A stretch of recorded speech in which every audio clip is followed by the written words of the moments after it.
On September 21, 1,000 Celestial Marines set sail from the port of City M to end a 2-month military occupation. In the future, the security of City M would be governed by the Gendarmerie and Moro Army, and Celestial Trade's force in Country F would be cut by half again, leaving only half a brigade stationed in the region. On the one hand, the decision was in response to the UN peace initiative. On the other hand, it was to free up some hands. After boarding the transport ship, the soldiers did not return to Coral Island but merged with another large transport ship and under the escort of a Guardian-class frigate, crossed the Indian Ocean and set foot on Madagascar Island on the southern tip of Africa. Last week, the opposition party leader of the Madagascar, Samvini, was successfully elected as president. He withdrew every privilege of Aero in the country and revoked their business licenses on charges of tax evasion, murder, and bribery. However, it would be obviously impossible for the Freemasonry to honestly surrender the forces it operated in Madagascar over the past decade. On the first day of the sworn inauguration of Samvini, more than 10 Aero special forces lurking in the capital Antananarivo ambushed Samvini's fleet. The president, who took office for less than 24 hours, died under Aero's gunshot. Madagascar was completely rattled. Aero simply took this opportunity and introduced former President Lajona, claiming that the Liberal Party conspired with foreign forces in an attempt to subvert the stability in Madagascar. The election was invalid and they must re-elect. However, Lajona had no intention to hold a re-election. With the support of the southern constituency, he established a presidential guard force who was absolutely loyal to him with the help of the Freemasonry. At the same time, he hired Aero and chose the military coup way. In any case, for the small, undeveloped African countries, the coup was much more frequent than the general election. When the president died, the Liberal Party was in a turmoil. Fortunately, Vice President Bernard immediately acted and took over as president. He took control of Madagascar's army and vowed to resist to the end.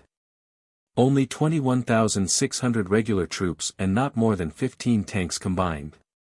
The armored vehicles of the army were not enough to form a mechanized brigade. With such a weak army, it was obviously unrealistic to face Lajona with Freemasonry support. Bernard ordered the army to defend their front line at all cost and stop the rebels 120 kilometers from the capital. On the other side, he immediately contacted Jiang Chen, the backing supporter of the Liberal Party, for assistance from Celestial Trade. With the Allies' call for help, of course, Celestial Trade went into action. A mechanized brigade sailed on a transport ship, landed in the northern port of Madagascar, and went straight to the front line to combat the rebels. The so-called Presidential Guard and the Madagascar Army were all irrelevant. What truly determined the outcome of this war were Aero and Celestial Trade. Therefore, this war was also dubbed by many people as the Agent War or the Mercenary War.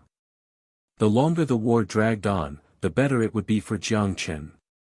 Celestial Trade mainly mobilized its foreign corps, individual drones, as well as armored vehicles and tanks purchased from Russia, and did not use its Tiger II or Aurora 20.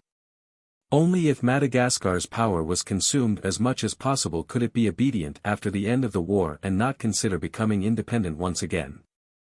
Although his allies must suffer, they must make some sacrifices for the benefit of Xian. When Celestial Trade and the Freemasonry battled on Madagascar, a financial tsunami was quietly brewing. The situation in the Middle East had continued to deteriorate.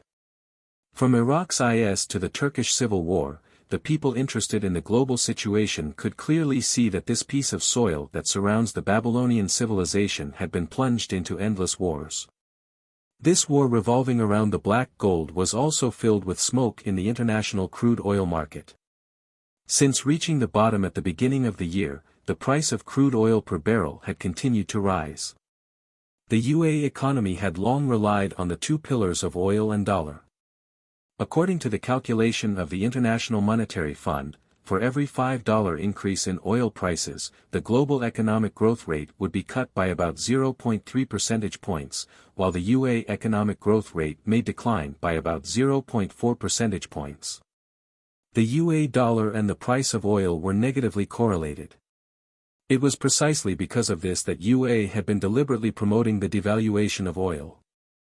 As early as 2014, the shale gas revolution made oil production double in 3 years. Many people subjectively believed that all oil came from the Middle East, but they ignored the fact that the production in the United Arab Emirates was less than that of a state in the UA. However, even because of this, the oil in the Middle East was cut off due to the impact of the war, and the international oil price took a serious blow. On September 23, celestial trade and aero exchanged fire in the northern mountainous area of Madagascar.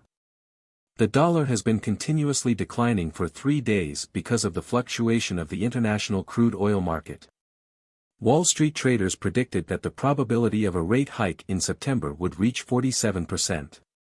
At the same time, a report from Future Bank had also been placed on Jiang Chen's desk.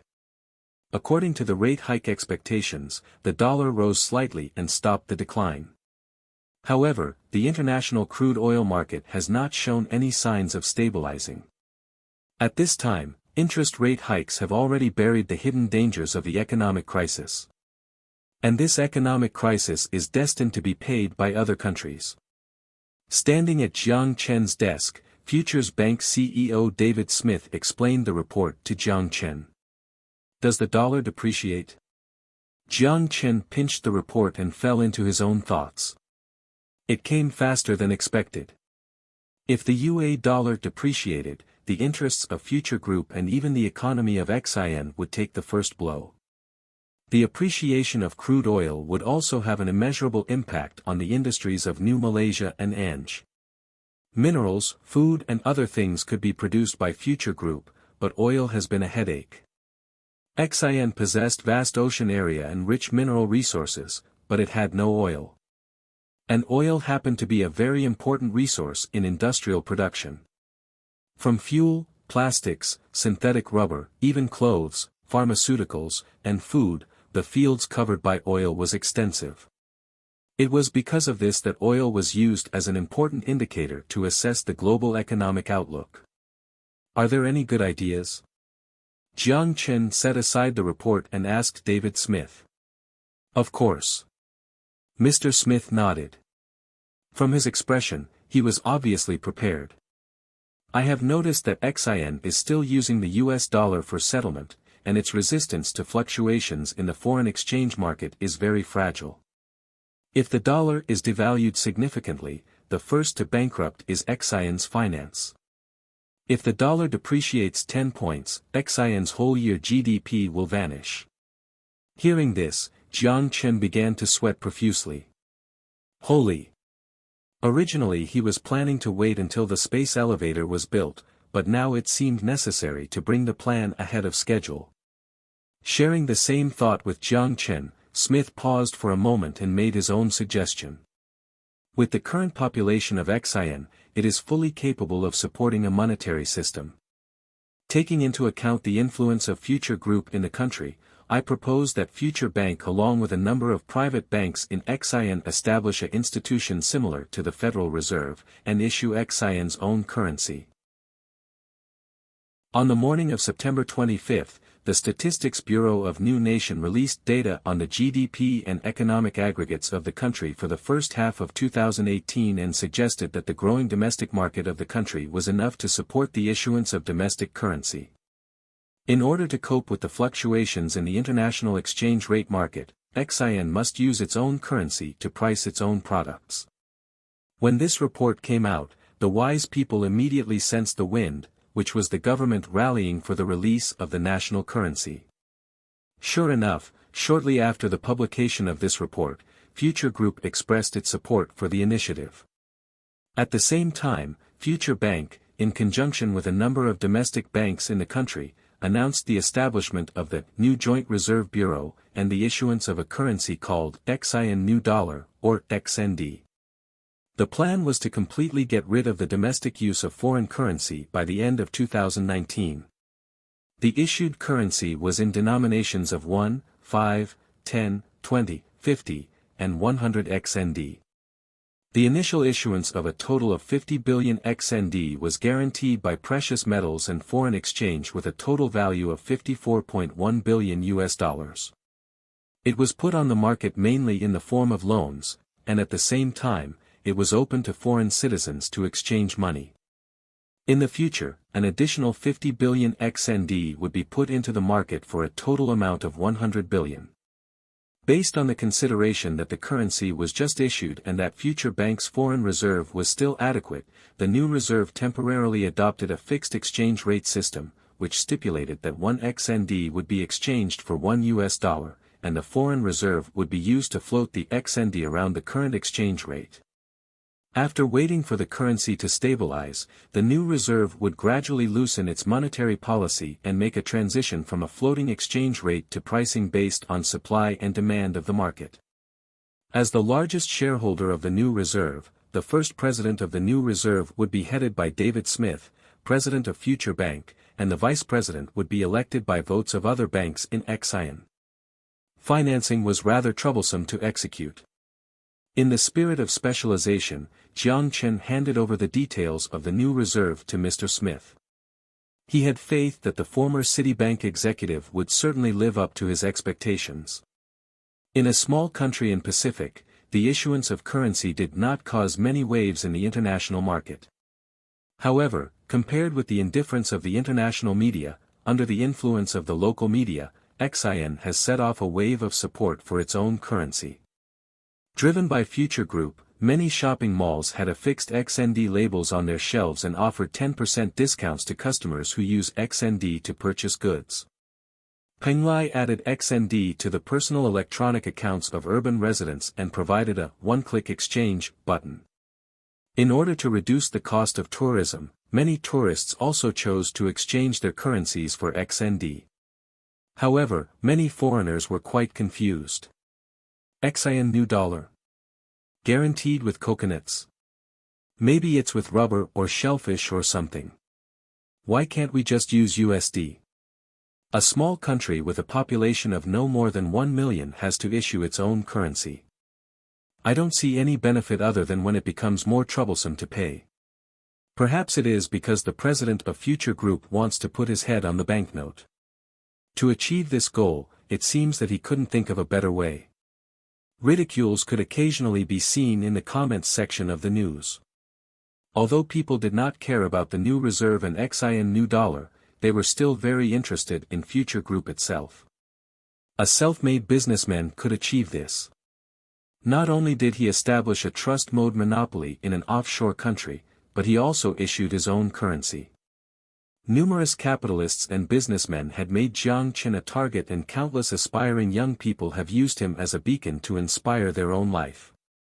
Fortunately, Jiang Chen did not know these things. If he knew, he might laugh out loud. Is my success easily replicated? If you want to copy it, you must first make an interdimensional bracelet. There was no work on Saturdays. At 8 in the morning, Natasha walked out of her bedroom rubbing her sleepy eyes. She bumped into Jiang Chen coming out of his bathroom. Morning. Morning. Yawning, Natasha greeted Jiang Chen and walked around him to go into the bathroom.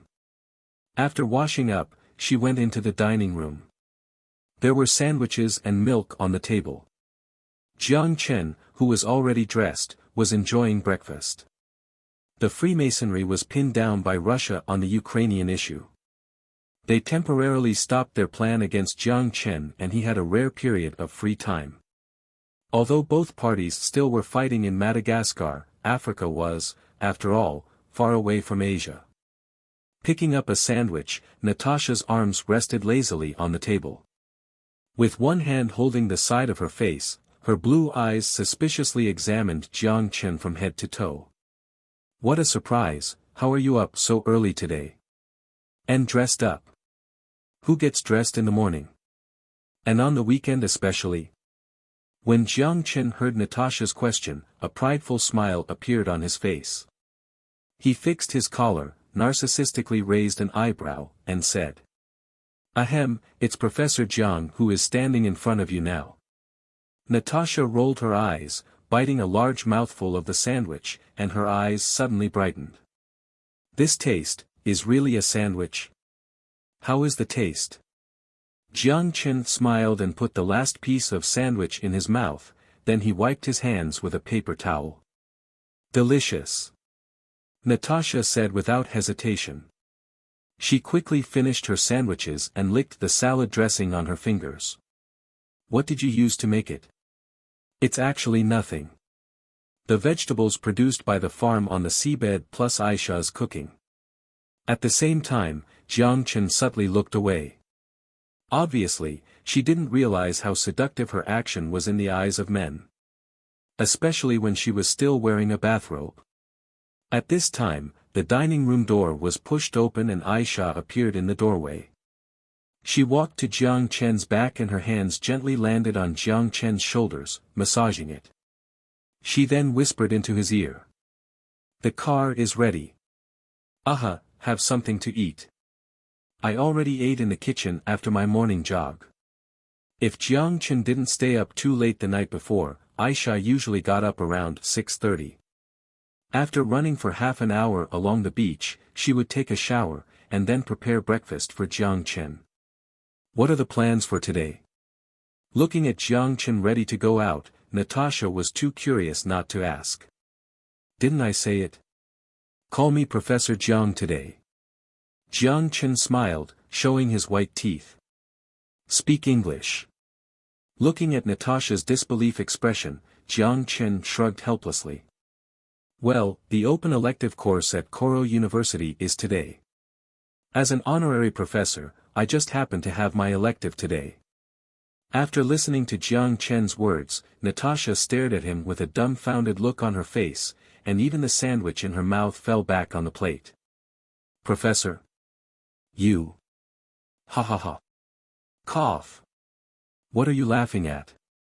Jiang Chen gave Natasha a dirty look as she patted her chest and took a swig of the milk.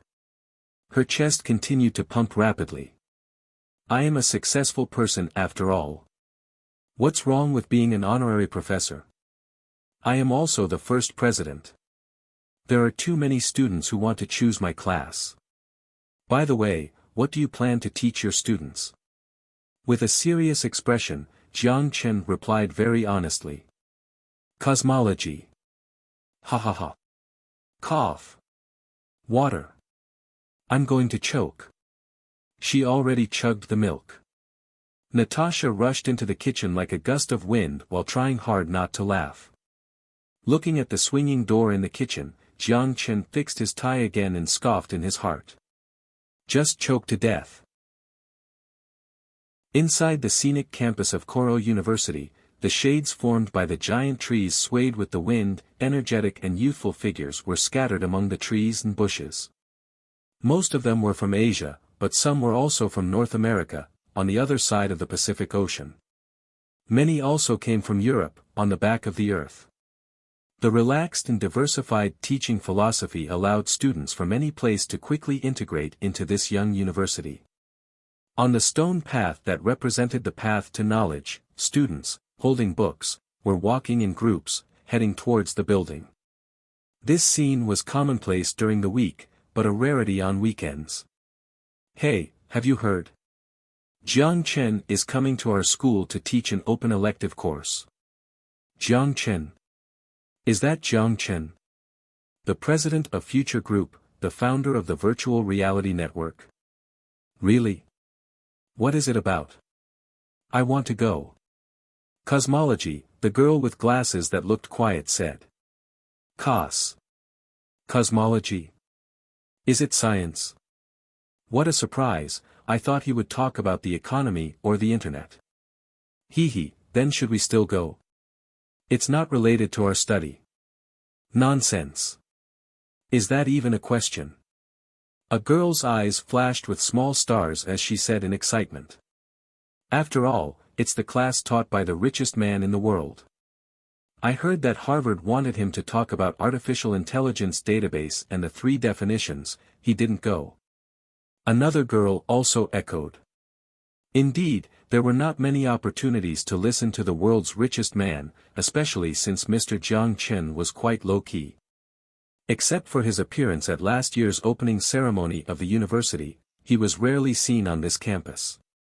Even if the name of the open elective course was rather strange, as it seemed to be irrelevant to Jiang Chen's area of focus. However, this still didn't hinder people's curiosity about him. No matter what purpose they had, when Jiang Chen stepped into the classroom and saw that the room was full of people. The classroom, which could accommodate 200 people, was completely filled. Some even took chairs from the classroom next door and sat in the aisle. Looking at the energetic faces, even if he had done this many times, Jiang Chen's scalp still felt numb. At this time he remembered the unpleasant laughter from President Raphael Leaf when he was on the phone yesterday. Sure enough, the old guy was right. If he taught this open class, no matter how unpopular the topic was, the classroom would definitely be packed. While his scalp was feeling number, he was not afraid of the stage. He was the leader of hundreds of thousands of people after all. In the apocalypse, he was a military lord with his own territory. 100 students were not enough to make him scared. Jiang Chen smiled and waved to the audience. He opened the headset in his ear, cleared his throat and tried the microphone. Then, he began the lecture. All of you here will for sure have the same question in mind. Why is the man standing before you today choose the inexplicable subject known as cosmology? Why is he not teaching something more useful or more practical in terms of success? The noisy classroom gradually subsided, and everyone focused on the podium, fixated on Jiang Chen. This question is easy to answer. The well-known economist, Wall Street investor James Glassman, recently published a book that put me as his subject of research. In death. Of course, it seems to me that it would be very superficial.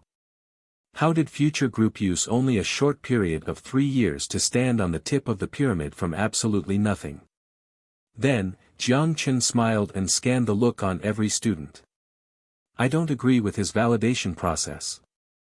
But I do agree with his conclusion.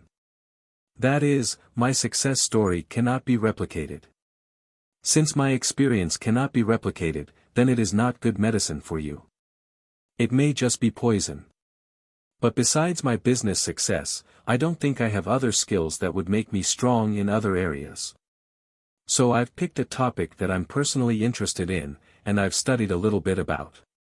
That topic is cosmology that I want to talk about today. Jiang Chen noted that many students picked up their phones and were recording. However, he didn't care. What he wanted to say today was originally for the sake of getting started. He turned around to pick up the marker and wrote 3 words on the whiteboard. Where are they? Turning around, Jiang Chen put the marker on the table and gazed at all the people in the room. Where are they? I think everyone here is certainly not unfamiliar with this question. Yes, it is the famous Fermi paradox. It is estimated that the number of stars in the observable universe is probably between 10 to the 22 and 10 to the 24, while the amount of sand on Earth is 7.5 times 10 to the 18 particles. After a pause, Jiang Chen then spread out his hands. In other words, every grain on Earth can correspond to 10,000 planets in the universe. The universe is far greater than our imagination, and it is darker than we can think. This kind of darkness is not from any aliens. In the time scale of 13.8 billion years, all civilizations are humble and tiny.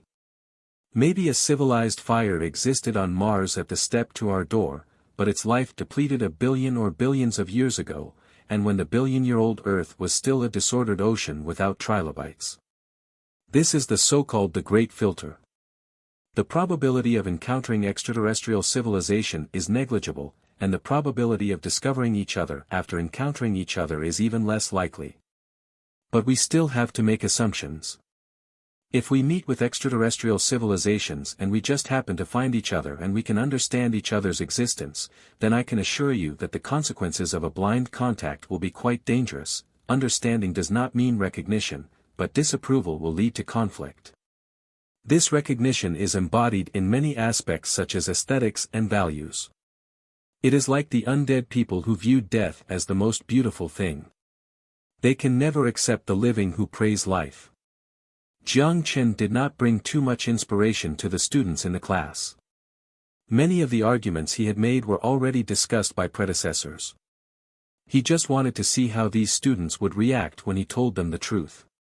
Through the reactions of the students, at least a rough assessment could be made to publicize the crisis facing civilization on Earth. The lecture was nearing its end.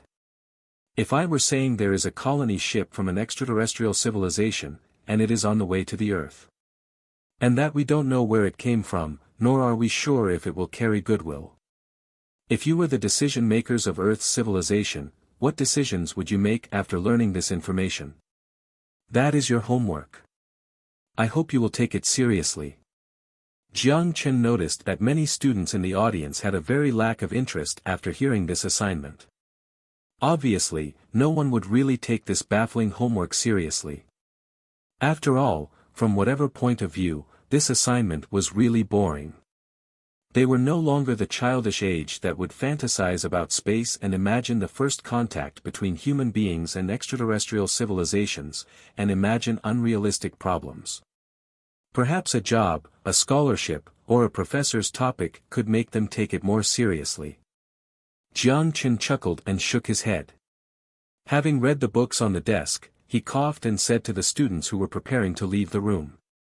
Okay, I know you are all definitely not interested in this, so I'll just say it. I believe that all of you, if you use a phone, or wear a helmet, must be familiar with the space colonization plan of celestial trade. The study of extraterrestrial civilization is part of the celestial trade space colonization program. You may find it boring, but now I can tell you that, this subject has commercial value, and the assignment I assigned is related to this topic. The prize for the project is $10,000, and 10 qualified papers will be selected. If you are interested, you should submit an essay to me. Yes, students who did not take this course can also participate. The mailbox is on the whiteboard. As I'm afraid I may not be able to give you the prize in person, please include your bank account number in the mailbox as well. Before he finished, he noticed that the pairs of eyes looking at him suddenly became different. That evening, the Koro University forum was already filled with keywords related to the incomprehensible open elective course, Cosmology.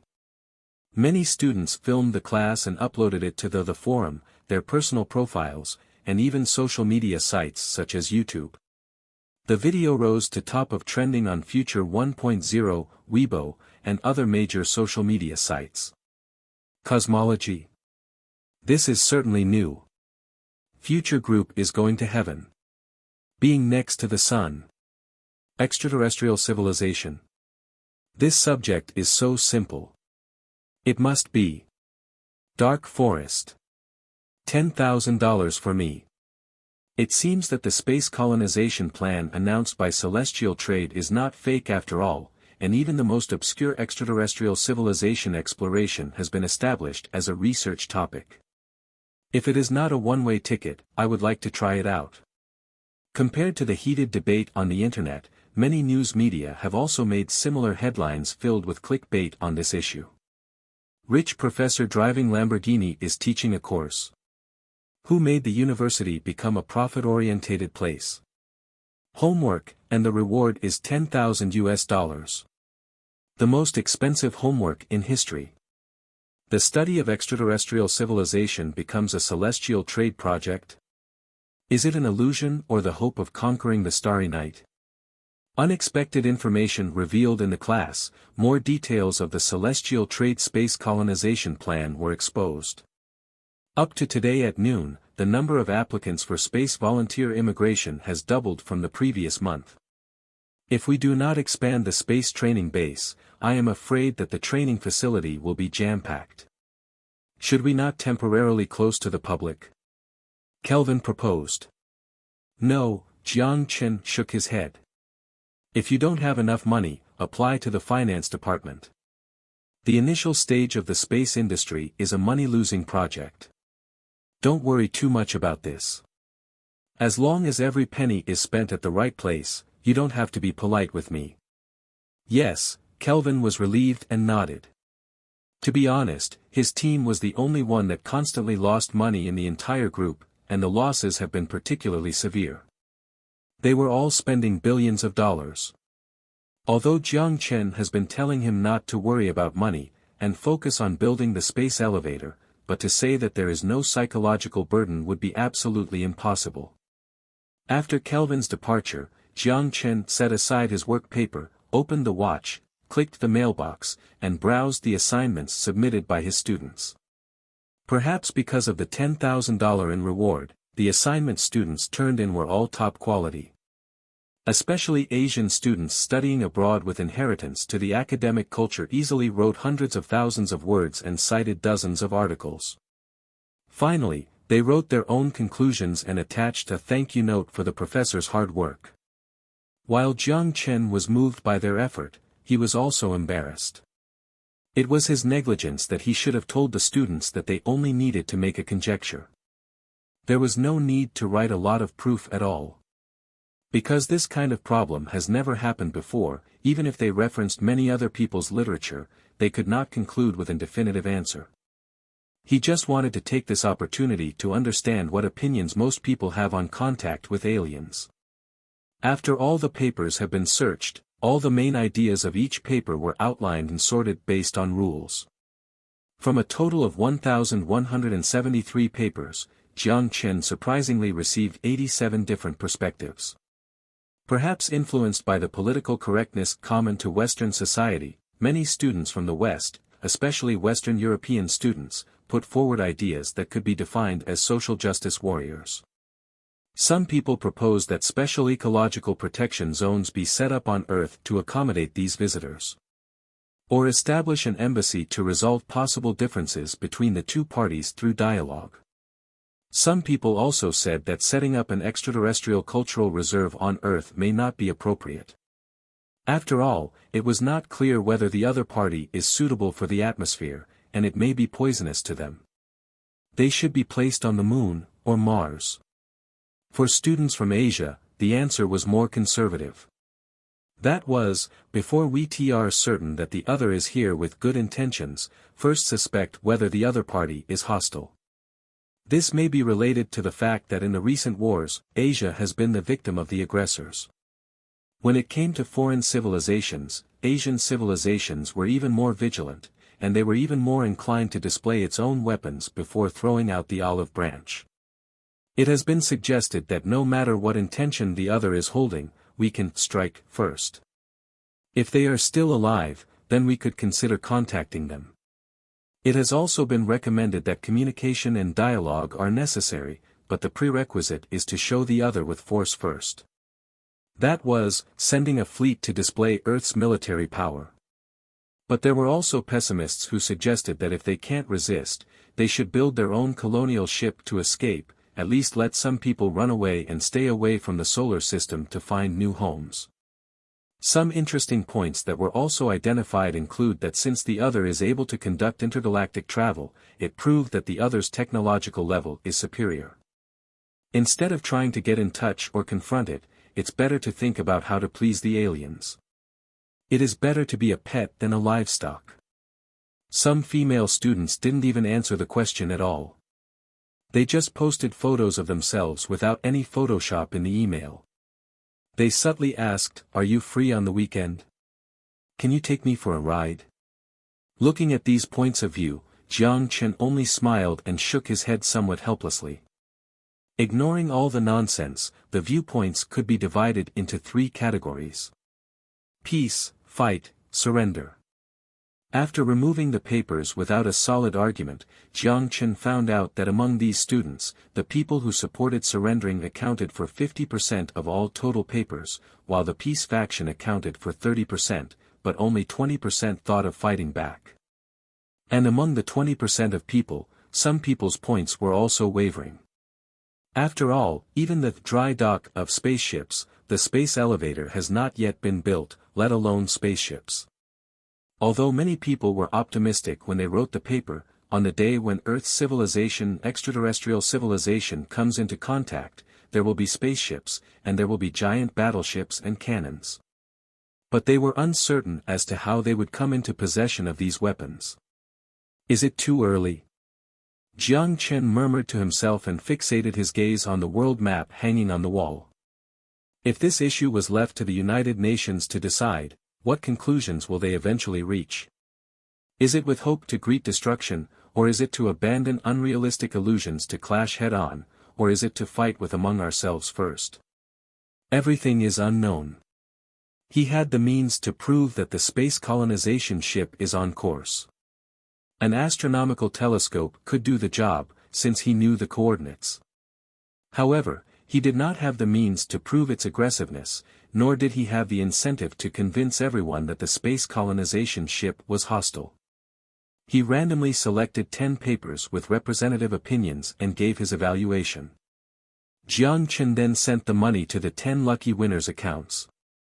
For these students, the money may be a lot, but it was nothing to him. Although there were some regrets, judging from the present, it was not the best time to disclose the coordinates of Harmony civilization and the intelligence of the space colonization ship. On September 28, the continuously rising oil prices marked the highest increase of the month, and it closed at $71 per barrel, more than double the previous year's high. High pressure on the global economy caused by high oil prices was also seen from Future Heavy Industrial's financial report. Affected by rising costs, the profits of multiple Future Heavy Industries projects decreased by 13% from the previous quarter. Future Biology and Future Mining suffered minor impacts. Future Tourism's profits was equal to the previous quarters. Only Future Technology maintained an upward trend. As long as it maintained a technological lead, the Internet would be an infinite gold mine. The Organization of Petroleum Exporting Countries, OPEC, issued a statement on the same day that OPEC members would hold an informal meeting in Algeria in October to discuss modest increases in production to maintain the stability of the oil market. Only when the oil price stabilized within a relatively reasonable range could the interests of these oil-producing countries be maximized. If the global economy was in turmoil because of oil prices, although they could profit in the short term, the subsequent decline in oil demands would make their days much worse. However, after the announcement of this statement, it didn't mention the rising oil prices. Tesla's boss, Elon Musk, once said, "You're burning such an expensive chemical resource." The petrochemical industry was one of the standards for measuring a country's basic industrial development level. Ethylene production was a measure of the development level of a country's petrochemical industry. Fuel was only a small part of oil's usage. Why wouldn't gasoline be used to measure the level of development of a country's petrochemical industry? Ethylene, propylene, butadiene, benzene, toluene, and xylene were examples of basic chemical resources, all were processed from oil itself. The high price of oil was indeed a big problem for emerging economies. However, for Jiang Chen, who possessed all the technology from the 22nd century, this problem didn't seem so drastic. Not enough oil? Then replace it with something else. At that moment, at Future Biology's lab, Jiang Chen entered the culture area with the subsidiary CEO, Tao Ming. "This way please." Tao Ming gestured and respectfully opened the door for Jiang Chen. Fresh air blew out as soon as the door opened. The circular roof was covered with hexagon-shaped graphene plates, and the bottom was a trial field consisting of separate culture tanks. Inside the culture tanks were palm tree-looking plants inside. More than a dozen researchers surrounded the culture tank. Some were recording data, some were debugging the experimental equipment, and others were checking plant growth when Jiang Chen and the director of the lab came in. The researcher, who was leading the experimental team, immediately walked in his direction with his eyes lit up. The man dressed in a white coat looked very tall and thin. He was about 50 years old. "This is Mr. Jiang Chen, president of our group." Tao Ming introduced Jiang Chen, who was standing next to him. "It's nice to meet you, Mr. Jiang Chen. I have long admired your name." Sullivan smiled and revealed his white teeth. He shook his hand. Immediately afterward, Tao Ming introduced Professor Sullivan to Jiang Chen. "This is Professor Bill Sullivan, we hired him from the Massachusetts Institute of Technology. His area of research is bioengineering and gene technology.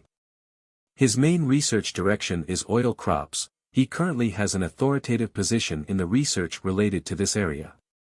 I am also very pleased to meet you, Professor Sullivan. Thank you for joining us. Our research project has taken a big step forward. Shaking Professor Sullivan's hand, Jiang Chen greeted him. No, I should thank you. After releasing his hand, Sullivan shook his head very seriously and looked at Jiang Chen. The DNA code provided by you is very interesting. After I examined the research, some of the problems that previously challenged me were immediately solved. Can I know who invented the code? If it's convenient, I want to speak with this person. Oh, this is a bit difficult because for various reasons, he can't come here for the time being. Jiang Chen briefly addressed the question then diverted the topic. Let's not talk about this. How's the research progress? Can you show me?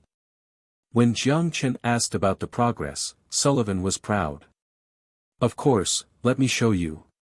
He turned around and took Jiang Chen and Tao Ming to a palm tree, then spread out his hand in the direction of the culture tank with a smile.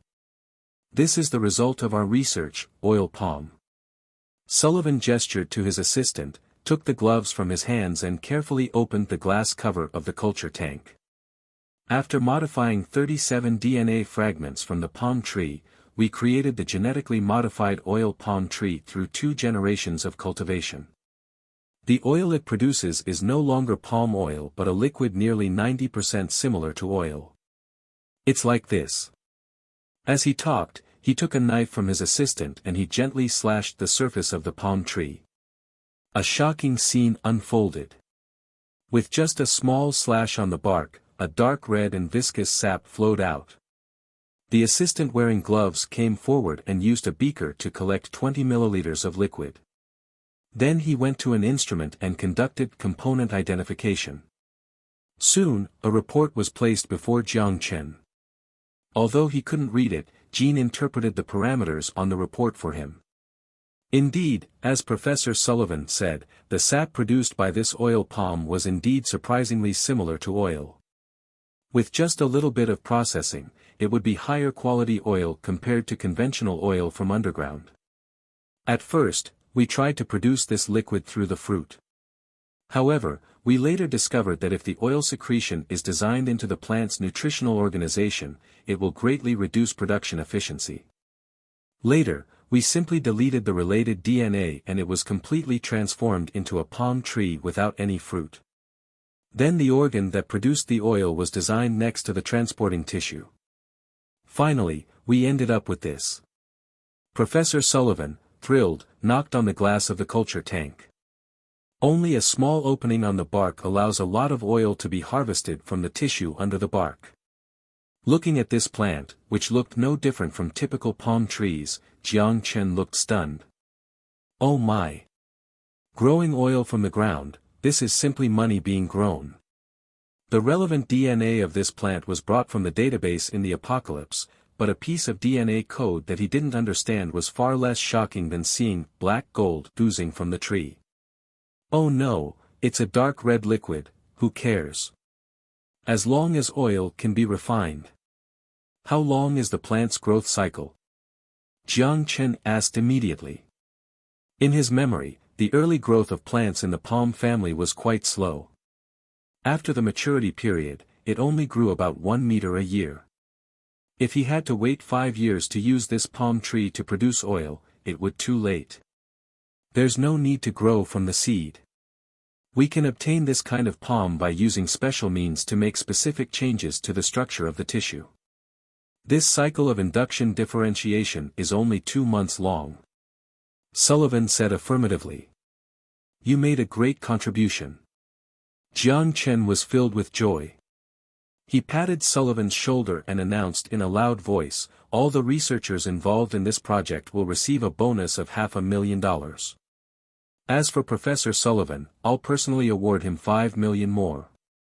All the people in the lab had trouble breathing. Even Tao Ming's eyebrows jumped. The bonuses were in the tens of millions. No workplaces worldwide offered this kind of bonus. However, Jiang Chen thought the money was worth it. He was never stingy toward his researchers' talent was always at the core of Future Group. Only talent like this would allow him to own the future. Oil crops weren't first created by future biology. As early as the 1970s, Nobel Prize-winning scientist Melvin Calvin discovered a tall evergreen tree named Hevea brasiliensis in the tropical rainforest in Brazil. After drilling a small hole, it was possible to produce a small amount of oil similar to diesel. In 1986, the UA took the lead in growing oil crops. Subsequently, other countries also successively carried out researches on the applications of oil crops, then established new environmentally friendly oil production bases such as oil botanical gardens and oil farms. Unfortunately, as of today, this kind of green energy still has not been widely used. Not because it wasn't easy to use but because of cost and production-related issues. Let's talk about production first. What was Saudi Arabia's oil production last year? According to data released by OPEC, this figure exceeded the historical peak of 12.5 million barrels in 2018. Per day. Yes, 12.5 million barrels per day. Think about the concept of this number. In contrast, the UA, which was relatively advanced in the field of oil crop research, only harvested 140 barrels per hectare on oil farms per year. That was a more lenient calculation, even if its quality was equivalent to 120 barrels of crude oil. At present, there were only 100,000 hectares of oil crops in the UA and 12 million barrels of oil were produced each year. Clear data intuitively explained the problem. The production of oil crops in the UA was less than the amount of oil produced by OPEC countries in one day. Of course, it wasn't equal to the daily oil production of Texas. It was obviously impractical for this level of production to challenge the status of crude oil. Therefore, all countries only used this kind of oil crops as an alternative development project for their energy strategies. They subsidized these farms through various energy and environmental protection policies so they wouldn't die out. After all, no one could be certain what the future is. Perhaps one day, the Middle East would drill out the last drop of oil and these oil crops might have hopes of becoming a life-saving straw to solve the energy crisis. Of course, it was only a wishful thinking. After all, this output was too little. However, in future biology's labs, oil palm was different. With only one slice, more than 10 liters of sap would flow out from underneath the bark. A barrel of oil was equivalent to 159 liters and 16 trees could produce a barrel of oil. And this kind of sap could be collected once a week. Assuming 100 oil palms could be grown on 1 acre of land, the average daily output of an acre of land would already be close to 1 barrel of oil. 100,000 acres would produce a daily output of 100,000 barrels of oil. It would only take 1 million acres of oil palm and several refineries that specifically refined this sap to meet the energy needs of Exxon. It would also open up the possibility of exporting to major oil importing nations in the region. After coming out from the lab, Jiang Chen immediately made an order to purchase all palm trees on the market and he asked its CEO to urge the lab to do their utmost to perform induced differentiation on these acquired palm trees. The former was a simple task. Palm trees were common in the region from New Guinea to even Exxon. After a phone call from Jiang Chen, Santos immediately organized Moro peasants to head into the mountains, use trucks and tractors to pull millions of palms into the port and sell them to Future Group at a reasonable price. This move was nothing for this island with rich resources. Santos was secretively ecstatic that he made a fortune. The amount of money Jiang Chen paid him was about $20 million, and he only paid $1 million to the farmers. Jiang Chen voted against the idea of growing oil palms in Country F plantations after some thoughtful consideration. This kind of technology should remain in his own country. Although Country F became the de facto vassal of celestial trade, it was ultimately still an outsider. After the Cold War, the relationship between Nippon and the UA was strong, but Nippon-based companies still sold top machine beds to the Russians. In order to ensure these oil crops could be produced at a low cost, all oil palms must be grown in the country, and plant cultivation techniques and DNA codes must be kept strictly confidential. Jiang Chen awarded these researchers high bonuses, especially Bill Sullivan, to keep their mouths shut. However, 100,000 acres wasn't a small area.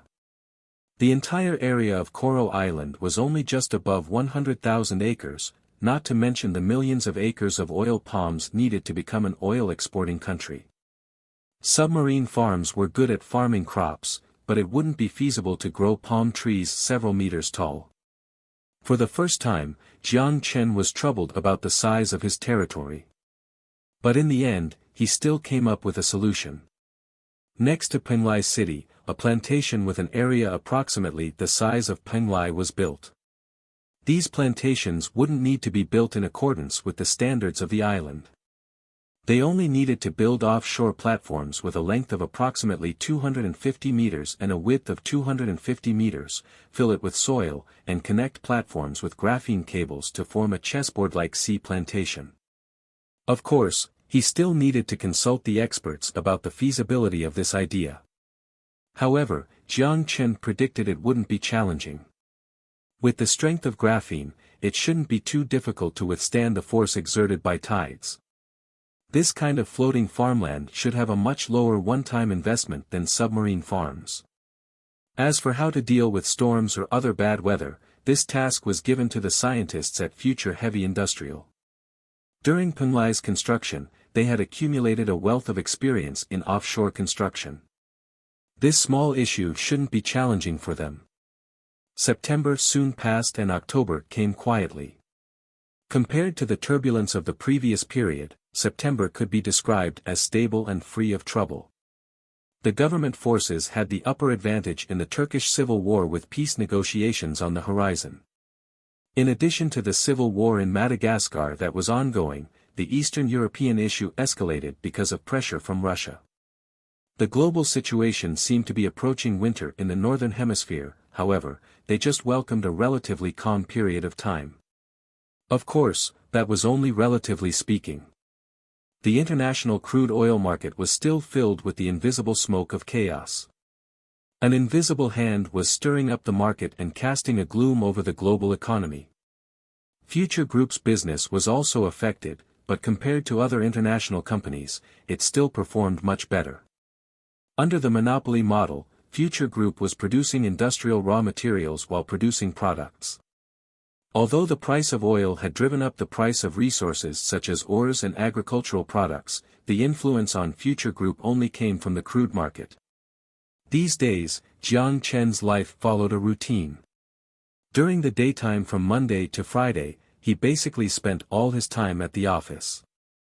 On Saturdays, he took off half a day to teach those lovely students at Koro University. He didn't expect them to learn anything substantial. After all, people who came to open elective classes didn't expect to learn anything. Jiang Chen only hoped that he could subtly change their perspectives with this method. For the remainder of his time, he remained in the apocalypse. He was the general after all. Maintaining his attendance was necessary to stabilize the military. Even if he wasn't required to control the overall situation, showing his face was still required. In addition, he also wanted to spend time with his family there. Since the crisis in Shanghai had been resolved, after the pace of expansion in the modern world accelerated, he had rarely focused on the apocalypse. Even if it was just a form of compensation, he wanted to spend more time with Sun Jia, Yao Yao, and the rest of them. They were very important in his life. It has almost been a year since he arrived in Penglai. Zhou Qiang never imagined that with his ordinary life, he could become a millionaire one day. In 2017, under the influence of his family members, he went through the online recruitment process and went to Xi'an for work. Penglai was just under construction at that time. With a good physique and hard-working spirit, he was transferred to the deck crew. The name deck crew sounded sophisticated, but in reality, his everyday work involved tossing boxes into the water. When he was free, he helped unload the supply ships or helped with cleaning. To be honest, until the completion of Penglai, he couldn't believe that the giant city floating up from underneath the ocean was a project he participated in. After the completion of Penglai City, everyone received a $20,000 bonus. Because of their good performance, after the deck operation team was disbanded, he was very fortunate not only to become a member of Future Heavy Industries, but he also received the opportunity to purchase an apartment in Penglai at an employee discount price. At a price of $90,000, he bought a property in a remote area. Now, the market price of this Class 1 unit was already close to $500,000.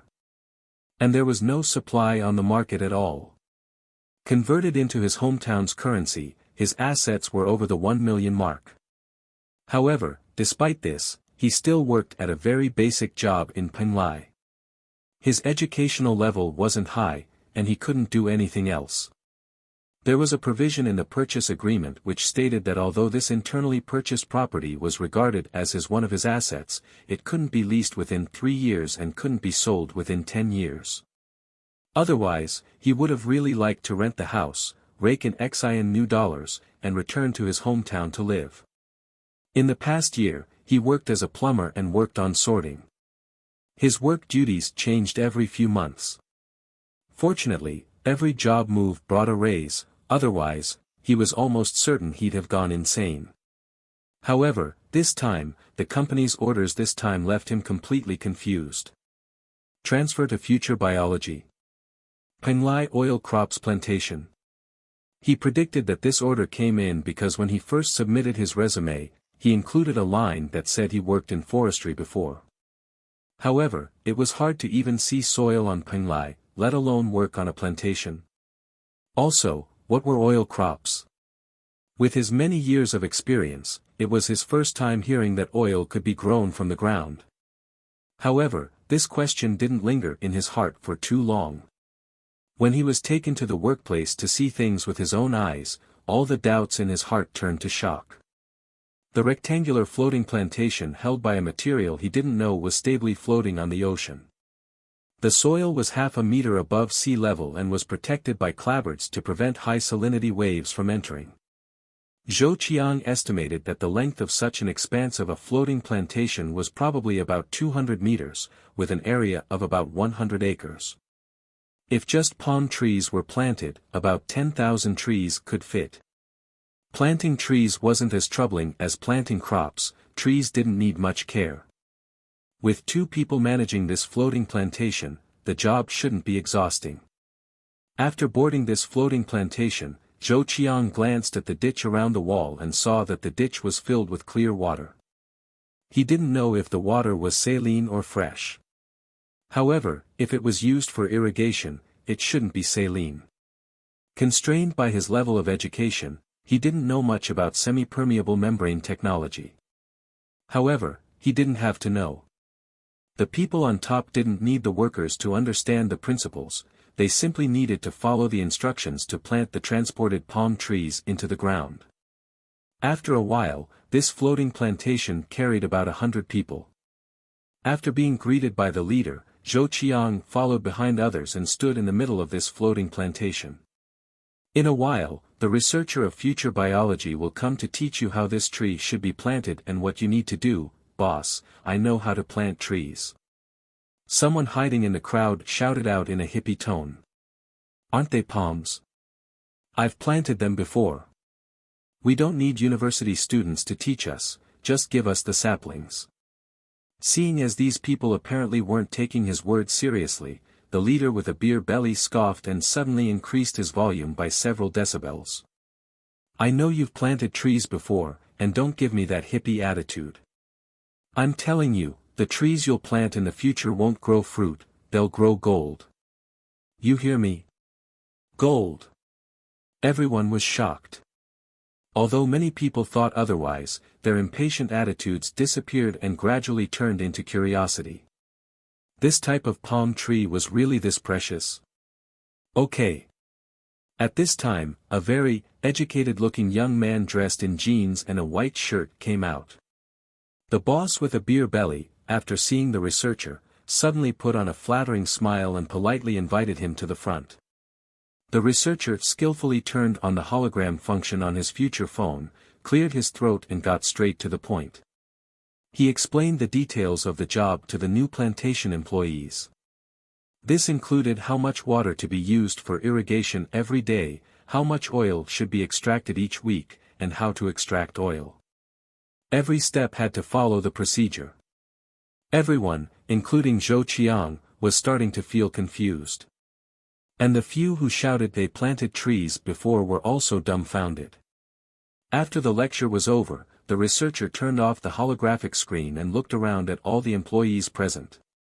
If you don't understand anything, just ask. The crowd lingered for a long time but no one spoke out. They didn't understand anything and they didn't even know where to start. The researcher apparently expected this and he didn't expect these people to digest the techniques in such a short period of time. All he needed was for these people to understand the planting process. The floating plantation workers' huts were equipped with computers that were connected to the company's intranet. They could refer to the details there. As long as they were willing to learn, nothing would be a challenge. I hope you'll take this job seriously. The researcher pushed up his glasses and glanced at everyone's faces. In the future, you'll be divided into 100 production teams, 2 people per team. Each team will be responsible for 100 acres of floating plantations.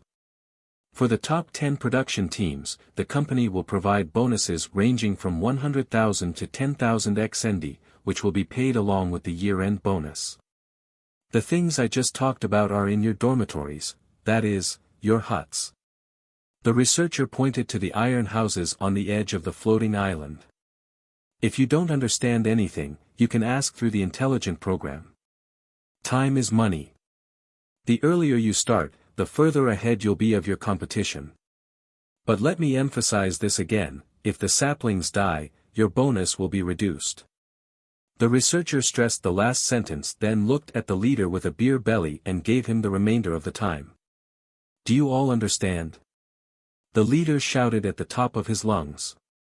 Understand. With the incentive of bonuses, everyone's eyes were burning with a fighting spirit. They were eager to rush into their dormitories now and study the planting techniques. As the researcher said, time was money. If they started production 1 day earlier, they would have a lead over their opponent's output by a day. 100,000 XND, converted into his hometown currency, was more than 600,000. Even if the bonus was divided into 2 people, one person could receive 300,000. It was the first time they worked in a positio with such a ridiculous bonus. Having lived up to Jiang Chen's expectations, the Graphene Research Institute of Future Heavy Industries came up with a solution that would turn the kind of floating plantation he conceived into reality. 100 acres of floating plantations were on the southwestern waters of Penglai. They were connected by graphene ropes. Under the force exerted and received, each floating plantation was as stable as flatland. While on the plantations, there was no feeling of bumpy waves at all. The output of sap was collected by the staff on the floating plantation and poured into the designated area. Through the graphene pipes that connected plantations to each other, the sap was transported to storage tanks, awaiting tankers to transport them to the refinery on MLL Island to be refined into fuel and other petrochemical products. Yes, although Jiang Chen didn't intend to build a plantation abroad, he didn't mind sharing the highly polluting industry of refining with his own allies. The industrial foundation of Moro was very shallow, and half the finances depended on the mines of future mining. Santos was more than happy for Jiang Chen to move these highly polluting factories to his lands. On the one hand, it could solve the issue of unemployment. On the other hand, it could also increase tax revenue. Regardless if it was dirty, stomachs had to be filled first. Just like that, from Penglai to MLL Island, a relatively complete oil industry chain was formed. The petroleum products produced in MLL were transported through the port to Anj Island and New Malaysia Special District to support the oil demands of the local chemical, food, and clothing companies, while the surplus oil would be exported to Hua. At present, both the MLL refinery and the 100-acre offshore plantation in Penglai were under construction. According to the Ministry of Finance's assessment, once this oil industry chain was completed, it would bring Future Group a direct profit of at least 20 billion XND per year, and it would completely reverse the status quo of Xian's industry subject to the international crude market. After learning that Future Group found a new solution to the energy crisis, countries sent their own researchers to Coral Island. Supposedly, it was in the name of experiential exchange. In fact, they were trying to figure out the DNA code of these oil palms from Future Group. It would be even better if they obtained the breeding technology. In the open and in the dark, all countries tried to use all tactics possible.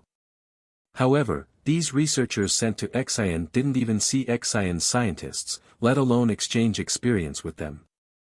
No matter what reasons they gave from being academics without borders, or performing a duty for all of mankind, celestial trade soldiers guarding the entrance of future biology were completely unmoved. As for those spies who came under disguise, they were invariably countered by ghost agents. Some were expelled from the country, and serious consequences were carried out in secret. Although the overseas activities of ghost agents were less skillful than that of CIB and the Mossad, the home court advantage combined with their technology ensured the national security of the country when it came to anti-espionage activities. Although no countries could gain anything despite the tactics used, they were clearly unwilling to give up. Switzerland offered $2 billion for the DNA information, but Jiang Chen didn't even look at the letter of intent before he immediately tossed it into the recycling. While the price was seriously understated, he wouldn't sell to a NATO nation to start with. ExxonMobil offered a high price of $3.7 billion. However, even this figure still grossly undervalued this technology in Jiang Chen's mind. Even the Liu family in Hua was interested in this technology and probed to see whether Jiang Chen had any plans for cooperation. If you need land, we happen to have some. On the phone, Liu Xianghua smiled. That's enough. We can export crude to you at a price that is lower than OPEC's. As for the oil palm DNA, you can forget about it. I can't sell it. Jiang Chen was direct. It's exactly because you happen to have land that I can't sell it to you. The only advantage of Future Group was technology. If this technology was sold, any slightly larger landlocked country could use its own land area to plant these oil crops. They were at sea, while the others were on land. Without a technological advantage, how could he compete? Jiang Chen didn't need money that much to sell his technology. Doesn't our relationship count for something? Liu Xianghua pretended to be confused. Jiang Chen chuckled. What are relationships in business? Liu Xianghua shook his head and thought it was a pity. He dealt with Future Group for such a long time and got to know Jiang Chen as a person. He knew very well that Jiang Chen gave such an absolute statement, so he didn't give him hope. If they persisted on this issue, that would stifle the relationship between the two parties. Let's not talk about this anymore. Are you doing anything new in outer space lately? That space colonization plan. Are you serious? Although it was a casual conversation, Jiang Chen could sense the probing in old Liu's tone. However, he didn't intend on disguising this. Yes, I already thought about the name of the first city already. Oh. Oh, this isn't a matter of confidentiality. Liu Xianghua used an elderly tone. Tell me then. Guanghan City. Jiang Chen smiled. Guanghan City, named after the myth of the Guanghan Palace. As the name suggested, the first step of celestial trade space colonization plan began with the moon. The construction of Guanghan City could start simultaneously with the space elevator. After the space elevator was completed, the cost of transportation would be reduced significantly and the scale of the moon city could be expanded. There was no need to wait until the space elevator was completed. Colonizing the moon offered high practical significance. In addition to the abundant resources of titanium, manganese, chromium, and rare earth materials, the most important thing was helium-3. With control of the moon's abundant reserves of helium-3, Future Group could use controllable nuclear fusion technology and lead the next energy revolution wave after the material revolution in materials science. As early as the completion of the astronaut training center on Ange Island, Celestial Trade launched a lunar probe to find moon ice buried beneath the soil to determine the colony's landing site. Fortunately, in a crater with a diameter of more than 100 kilometers, the lunar probe found the reservoir of moon ice.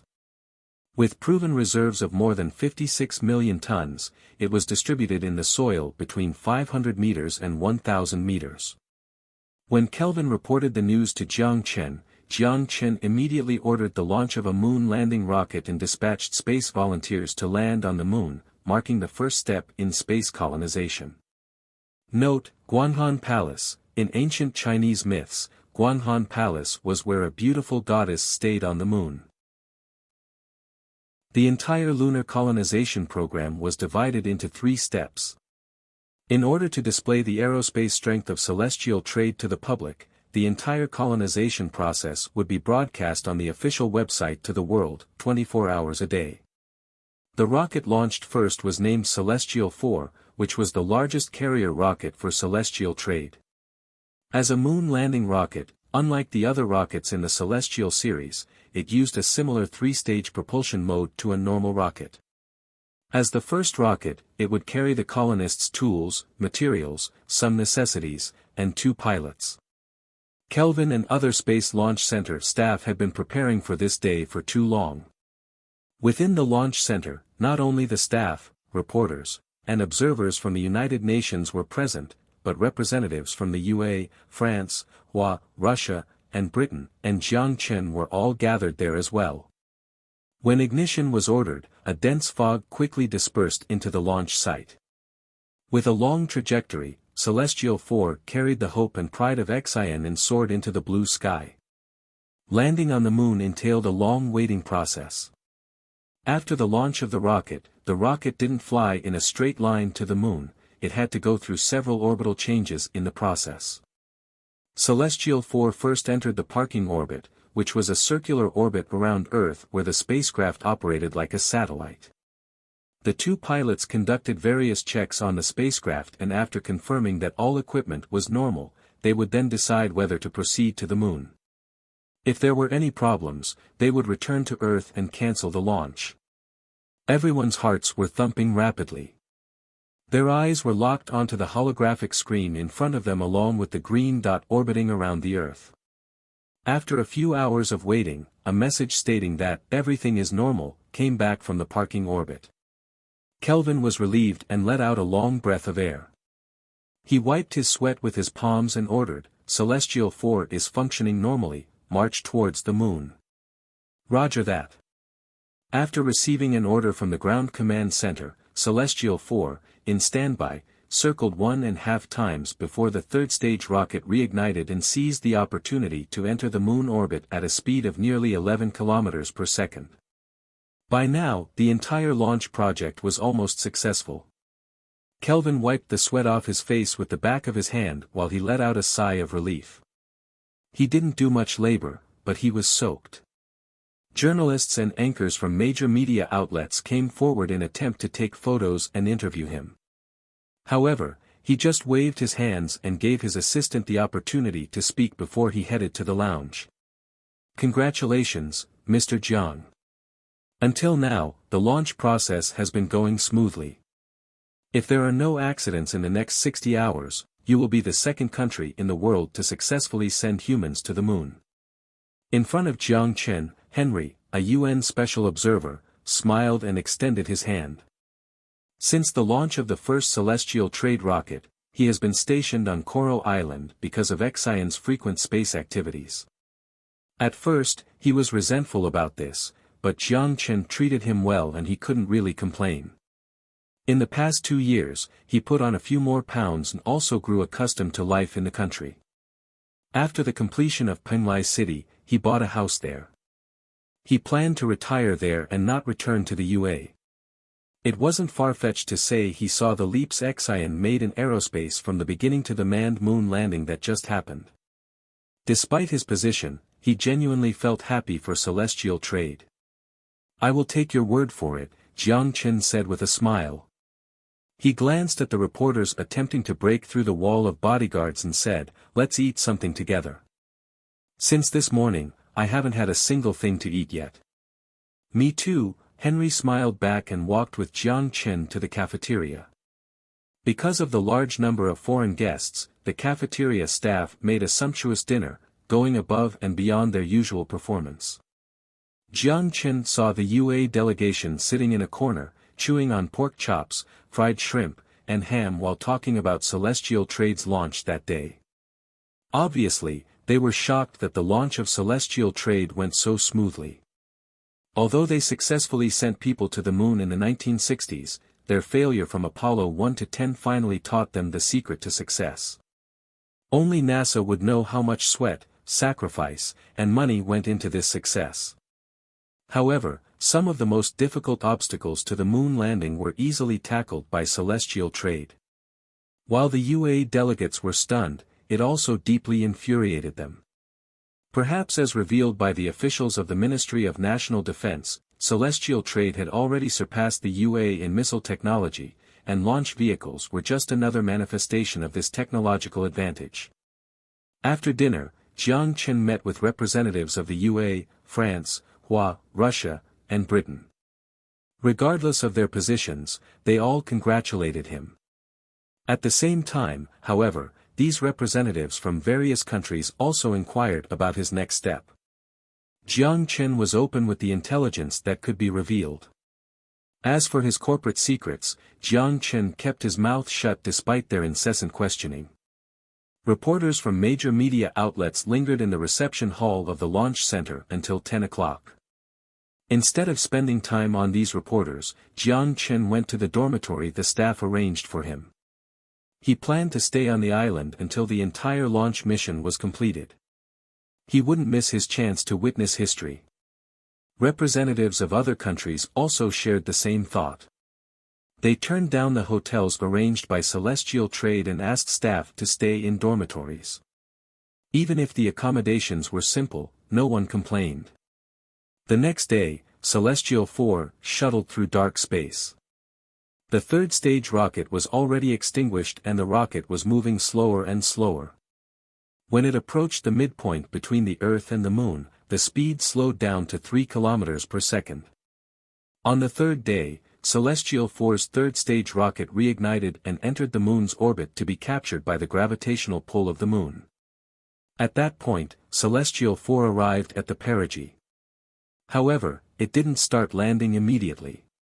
At this time, the rocket was still fast and needed to be adjusted several times on an elliptical orbit.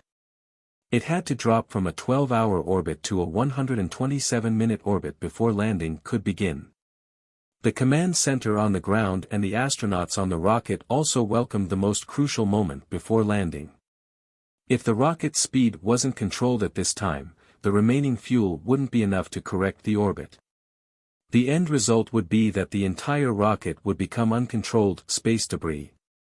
The astronauts could only enter the hibernation chambers and wait many years as the technical conditions allowed before being retrieved. Fortunately, no accidents occurred. According to the orbit calculated by the quantum computer, Celestial 4 successfully arrived at the landing site on the Moon's surface. It lasted 67 hours. When the dust of the surface rose, all staff, including Kelvin and observers, all erupted in cheers, applause, and roars.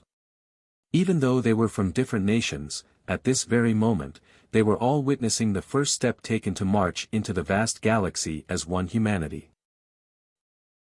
Astronaut, ready. Distance 30 meters, descending speed at 3 meters per second, fuel is sufficient. Stable, distance 15 meters. Astronaut, the landing was successful. Repeat, the landing was successful. Praise the lunar goddess. We succeeded. Ground operator, moon dust confirmed. Jiang Chen, congratulations. At this point, the launch center erupted into cheer. People hugged each other while tears of excitement and joy overflowed them. The reporters forgot to interview people and silently recorded this historic moment. Celestial 4 landed successfully. When this news was first announced on Celestial Trade's official website, all the people of Xian cheered. People stepped onto the streets and the stores hung banners. Just like they were celebrating Christmas or the Spring Festival, people celebrated this historical moment with action, applauded the 2 astronauts on the moon, and applauded Celestial Trade. The media outlets of various countries also reported on the success of Celestial Trade's moon landing mission. In particular, on CCTV, Hua gave high praises to the 2 men that stepped onto the moon. The tense but quiet 67 hours received the ultimate reward when the moon dust scattered. On the big screen of the ground command center, in front of people's computers and TV screens all over the world, and on the holographic screens of future phones, an astronaut in a white space suit carefully held onto the handrail and set foot on the moon. The first man to step onto the moon from another nation. Praise Celestial Trade. What's great about this moon? We're up there too. Ha!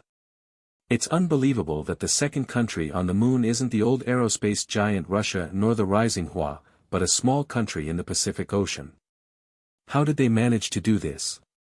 The debate on the internet wasn't heard in the silence on the moon. While the world offered their blessings, praises, profanities, or suspicions, the second astronaut also stepped onto the moon. Incredible, it's incredible. The man who stepped onto the moon first used the word incredible twice to express the shock in his heart. Standing on the moon and gazing at Earth, their homeland was like a glowing sphere, reflecting dazzling brilliance. Even the entire universe was overshadowed by its presence. If he hadn't seen this with his very own eyes, it would have been impossible to imagine. On the moon, which was closer to the sky, not a single star was visible. 2 astronauts inserted the national flag of Xian on the surface of the moon and took a group photo. Then the live broadcast ended. After completing the moon landing activities, they would unload 50 tons of supplies on the rocket to build a simple lunar ice exploration well on the ice, as well as a simple living unit fixed on the surface of the moon to further conduct research on the geology and vermiculite activity near the landing site. The next 2 Celestial 4 rockets would bring them 20 companions and a total of 100 tons of equipment and living supplies. Celestial Trade would soon launch a Celestial 4 to the moon each month to deliver supplies and production equipment to these pioneers until the completion of the space elevator. Right after the launch of the first Celestial 4, the second rocket was also put onto the launch pad. With a successful predecessor, all the people in the command center were much more confident than they were 3 days ago. Since he had already witnessed the successful landing of the first moon landing rocket, Jiang Chen had already witnessed the making of history, so he left the southernmost island of Xian. When he returned to Koro Island, the festive atmosphere on the island was still very palpable. Many tourists traveled thousands of miles to this small southern island because of this hyped-up moon colonization plan. Small merchants and big shopping malls seized this business opportunity and were hosting activities, selling dolls, peripherals, and souvenirs related to aerospace. They celebrated the success of the national project with a festival. It wasn't just these ordinary businesspeople who seized business opportunities. Future Technologies' virtual reality online game, Godly Land, opened a special mission on the same day, Guanghan Palace. Players doing the mission received doubled earnings. By killing a demonized and enchanted boss rabbit, they could receive expensive lunar memorial equipment. Just 3 days after the successful landing on the moon, Future Biology's nutrient supply introduced the astronaut version, which directly used the portraits of the 2 pioneer astronauts as endorsements. They also used the slogan, "Even people on the moon said it tastes great," which instantly made it flourish in Asian countries. As the saying went, it was easier to transition from a simple to a luxurious life than to change back into a simple life from experiencing the lavishness of the world. If you were used to an extravagant lifestyle, living an ordinary life wasn't at all comfortable. Jiang Chen thought he was a person who didn't care too much about the environment, but after lived in the dormitories of the Space Launch Center for 3 days, he missed life in the mansion. Although he could traverse to the apocalypse at any time, in a place with so many different people, it was inconvenient to use that ability for enjoyment. After returning to Coral Island, Jiang Chen went home to take a shower, then rested for a day. The next morning, Jiang Chen got up early. After eating the breakfast Aisha prepared, he left but didn't head to Future Building. Instead, he went to the presidential palace. These days, President Jiang was working diligently on diplomatic issues. First oil plants, then the moon colonization program. A series of moves by Future Group and Celestial Trade created a lot of trouble for the Xian government. For example, an internationally recognized environmental protection organization required Xian to constrain the research of domestic enterprises in the field of genetic engineering. Arbitrarily planting large-scale genetically modified crops that hadn't undergone long-term clinical trials could lead to an ecological crisis. If the government of Xian didn't intend on verifying their safety, it had to at least supply the DNA code of the oil palm to the international community and send it to Europe to be certified by a professional to verify its safety. These were fairly trivial matters. As long as the request asked for the DNA code, the shadow of certain countries could be seen. The bizarre one was yet to come. Just a day ago, the UA's, the Lunar Embassy, sued the Future Group in Xian to protest the invasion of its legal, moon real estate. Speaking of the Lunar Embassy, it could be considered an odd piece of work in history. The company's founder, Hope, unexpectedly discovered that when consulting the Outer Space Treaty law enacted in 1967, all UN members signed and agreed that outer space objects weren't owned by any one country, but the treaty didn't ban private individuals from owning an outer space star, so he declared his ownership of the Moon and other 8 planets and their satellites. Xian's court rejected their lawsuits. The lawyers of Future Group even suggested that these unreasonable people go check their brains on private social media accounts. Not to mention that Xian didn't recognize the documents they issued, they even made the mistake of suing the wrong entity. Future Group didn't land on the moon, but Celestial Trade did. Although the behind-the-scenes shareholder of both companies was the same person. Occasionally, the media also often confused the two. This is a document sent by the Nobel Committee.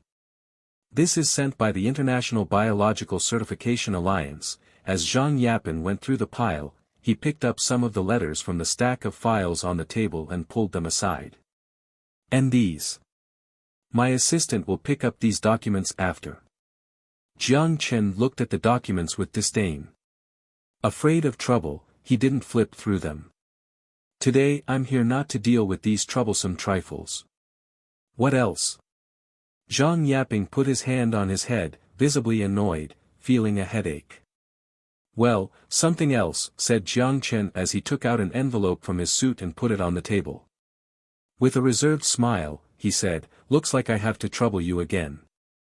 Looking at the 2 dark circles on his eyes, Jiang Chen, who continued to trouble others, was rather embarrassed and felt guilty.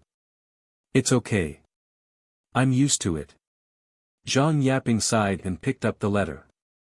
He scanned through the lines and he began to look intrigued. New Trans-Asia Economic and Trade Cooperation Organization. I remember Asia has an ASEAN. There is also a Shanghai Economic Cooperation Organization. Why do we have to set up a separate one? Because our influence is growing.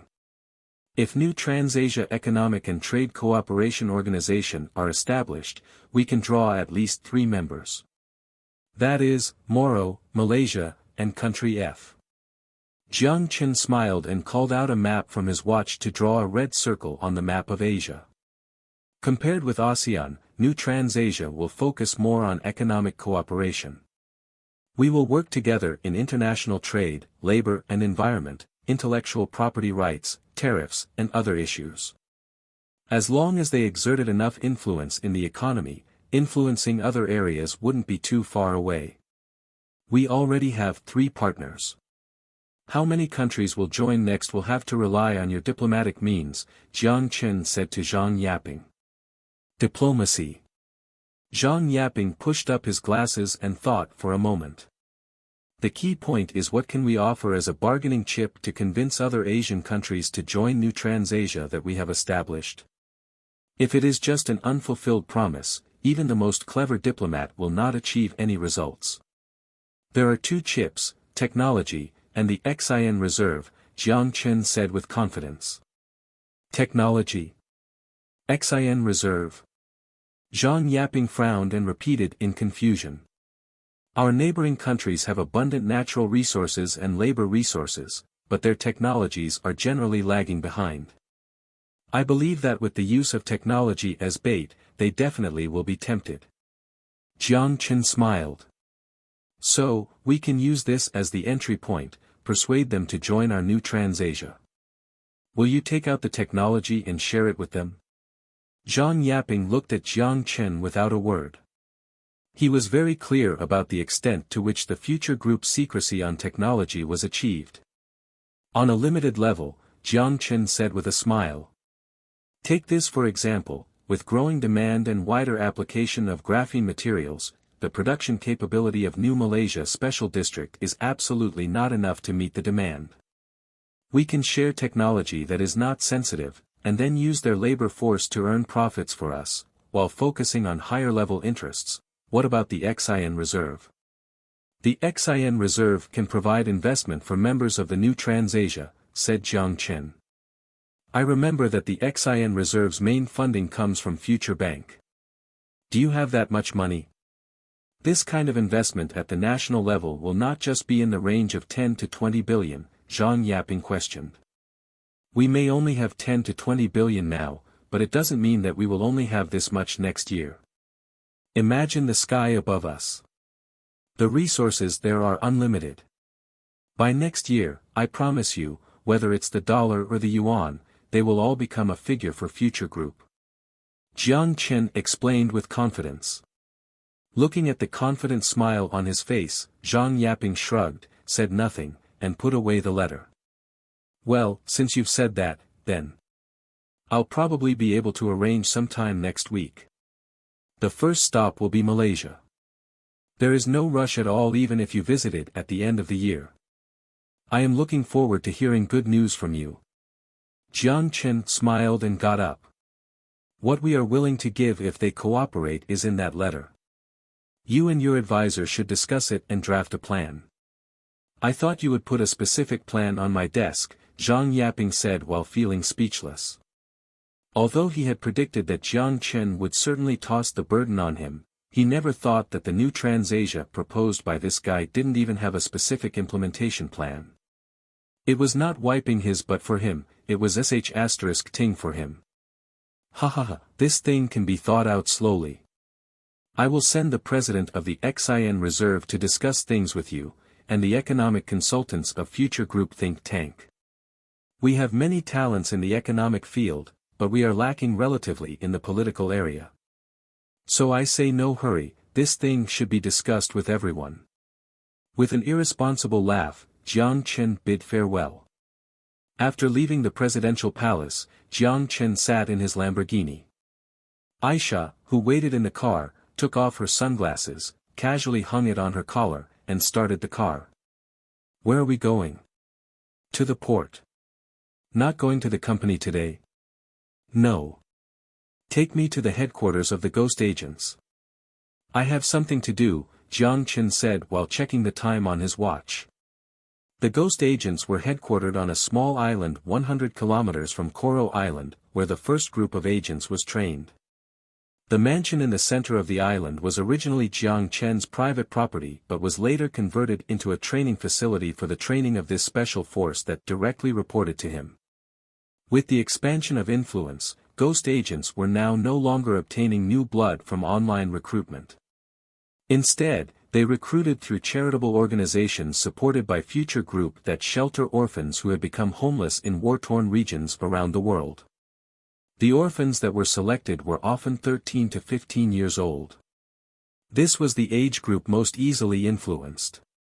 They would receive semi-brainwashing education with the help of the AI program and forget about the teaching of their faith.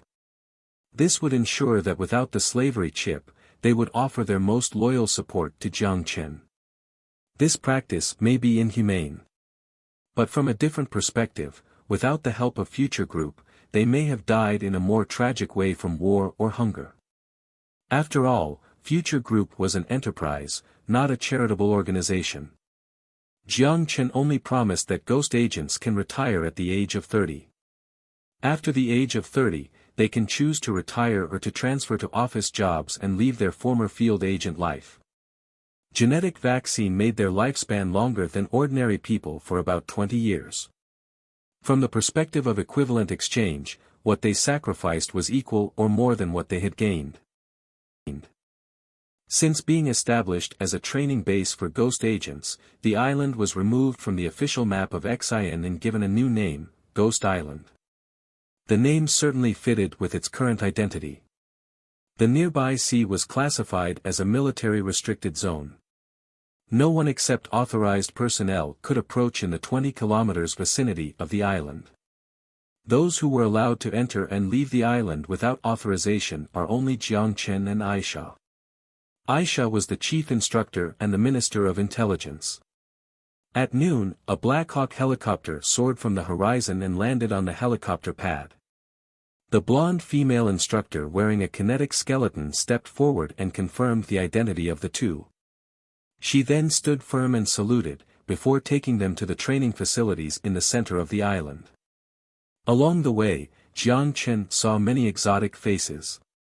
They mainly came from Eastern Europe and the Middle East, currently in the midst of unrest, and some from Asia. In addition to the necessary skills be an agent, the educational programs on the Phantom helmets there would also teach them basic knowledge including language, mathematics, physics, and chemistry. When the three walked along the edge of the training ground, the instructors and young trainees saluted. Jiang Chen noticed that the pairs of young eyes all flashed with gratitude and adoration. Apart from being relieved, it did make him feel somewhat unpleasant. Other than paying money to buy them, he thought he has done nothing worthy of their worship. The reason why they developed this kind of thinking was only that the education program in the Phantom has subtly influenced them, and it was Future Group who rescued them from the chaos of the war. Of course, ignoring his guilty conscience of influencing the girls, Jiang Chen felt fantastic being praised by so many beautiful women. Because of their genes, and after more than 2 years of conditioning, these previously young and malnourished girls transformed into women with perfect figures. The tight lines under the military green shirt showed their vitality and youth. The most exciting thing was that even if he made an inappropriate request to call one of them into his room, no one would resist, instead, wholeheartedly. Under Aisha's puzzled eyes, Jiang Chen suddenly coughed and dispelled the unhealthy thoughts in his mind. Decency was still necessary. On the way, Jiang Chen learned that the blonde female instructor named was Betty. She was one of the first ghost agents personally trained by Aisha. Now, she was 21 years old and she was from Eastern Europe. She was a tall and cheerful girl. However, due to her tall stature, she was not suitable for fieldwork and instead became responsible for training ghost agents on Ghost Island under instructors Betty's lead. Jiang Chen and Aisha came to the filing room on the ground floor of the mansion. A commercial quantum computer that served as a server for more than 500 Phantom helmets was located there. Through the double inspection of iris and fingerprint, Jiang Chen obtained the authority of the quantum computer. Then he took out a thumb-sized USB from his pocket and inserted it into the slot of the server. Soon, a series of progress bars displayed on the holographic screen to complete the installation of the program. "This is?" Betty asked. "This is a new training program. Ghost agents will be equipped with new equipment. I need you to have a preview on the helmet beforehand." Jiang Chen's fingers clicked a few times on the holographic screen and then closed the operating authority. "New equipment?" Jiang Chen's words shocked the blonde instructor. The invisibility clothing that could make someone disappear out of thin air was already shocking enough to the world. Now the president just told her that the ghost agents would now be equipped with even newer technology. How advanced could it be? However, this suspense did not last for too long. The first shipment of several pieces of equipment was already in the Black Hawk helicopter. These new weapons were nothing more than the Python drones and reptile robots that were captured from Lin Chowan in the Apocalypse. One was a high-load low-altitude attack drone, and the other was a fully armed mobile ammunition platform. On the training ground, Jiang Chen ordered Aisha to demonstrate to these ghost agents how to control these powerful support weapons through the wristwatch and destroy soft and hard ground targets.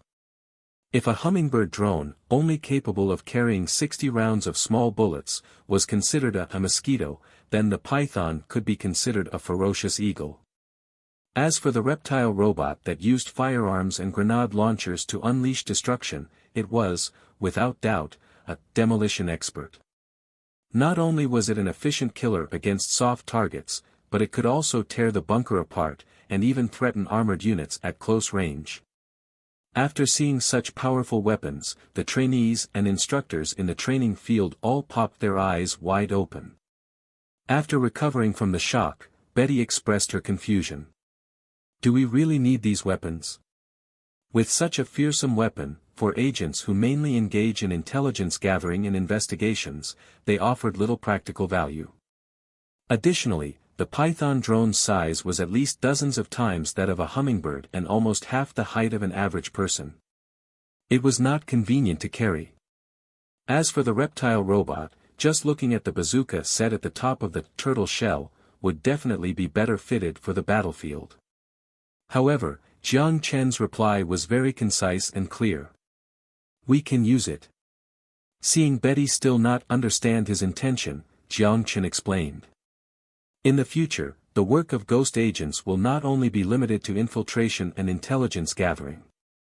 Collaboration with Sea Lion's special forces to decapitate and destroy ground facilities will also be tasks that you may handle.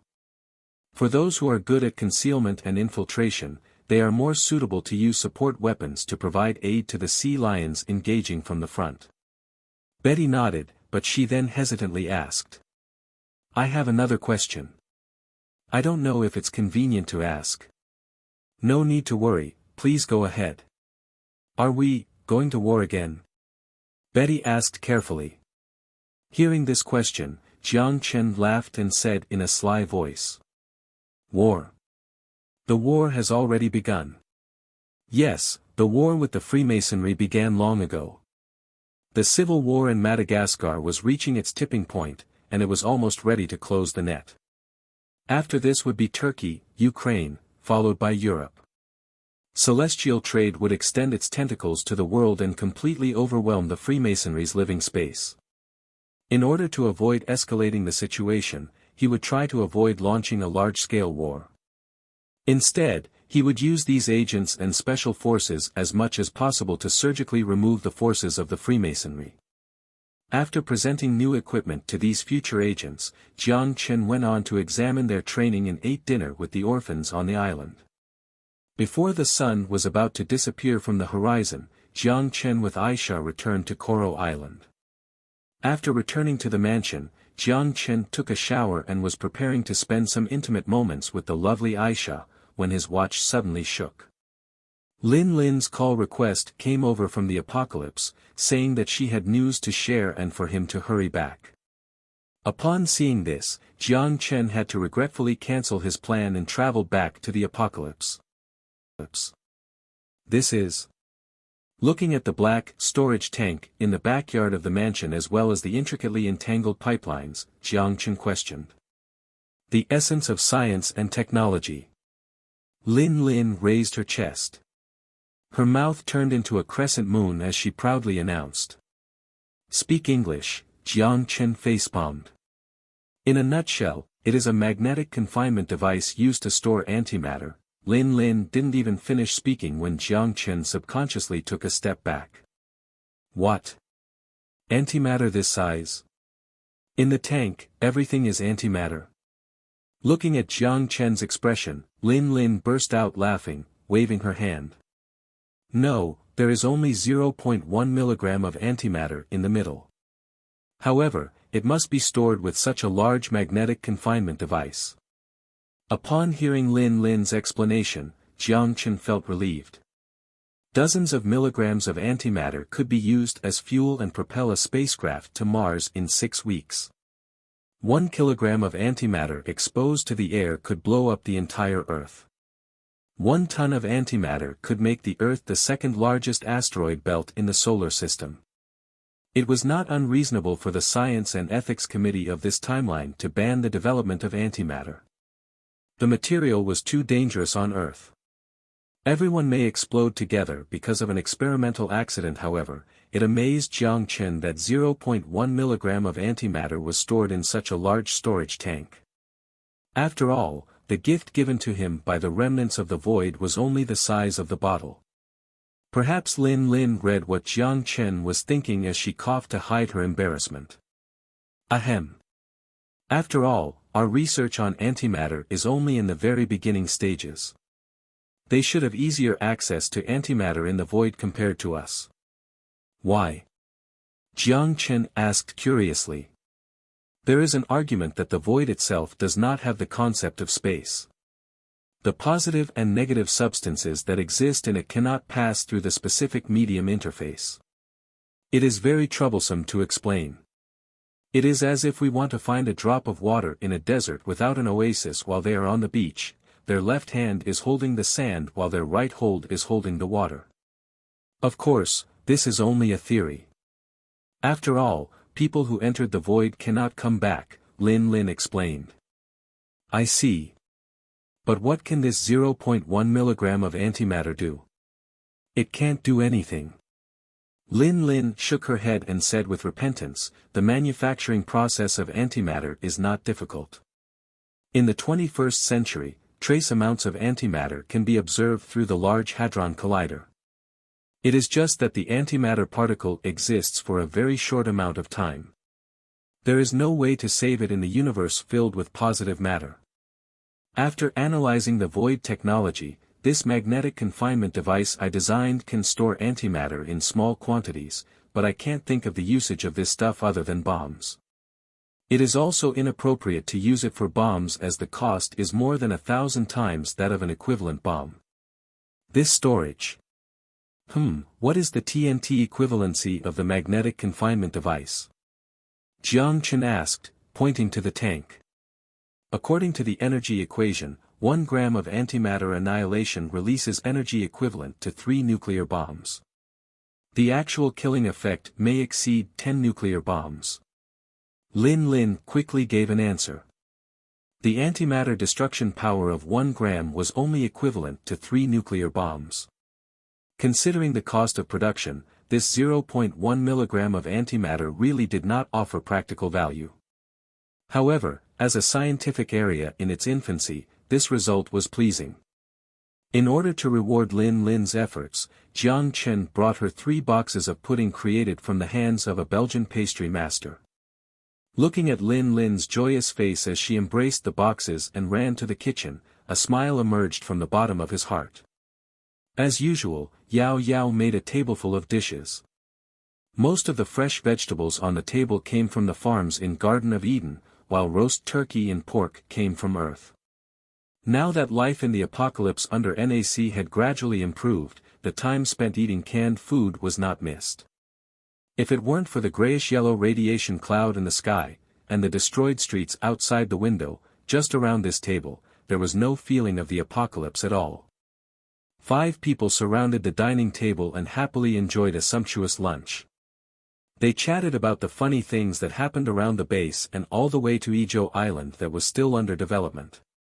After the mud crab's crisis ceased to exist, the crab eggs and crab roe flew into Wanghai in the form of specialty products, and they were well received by restaurants in the 6th Street. The visionary businessmen even opened a cannery and made these crab roes into delicious canned goods and sold them farther away. As they chattered, the topic changed into the modern world. When they heard that future group led by Jiang Chen was actually controlling 3 countries, the eyes of Sun Jiao, Yao Yao, Xiaoro, and Lin Lin all sparkled.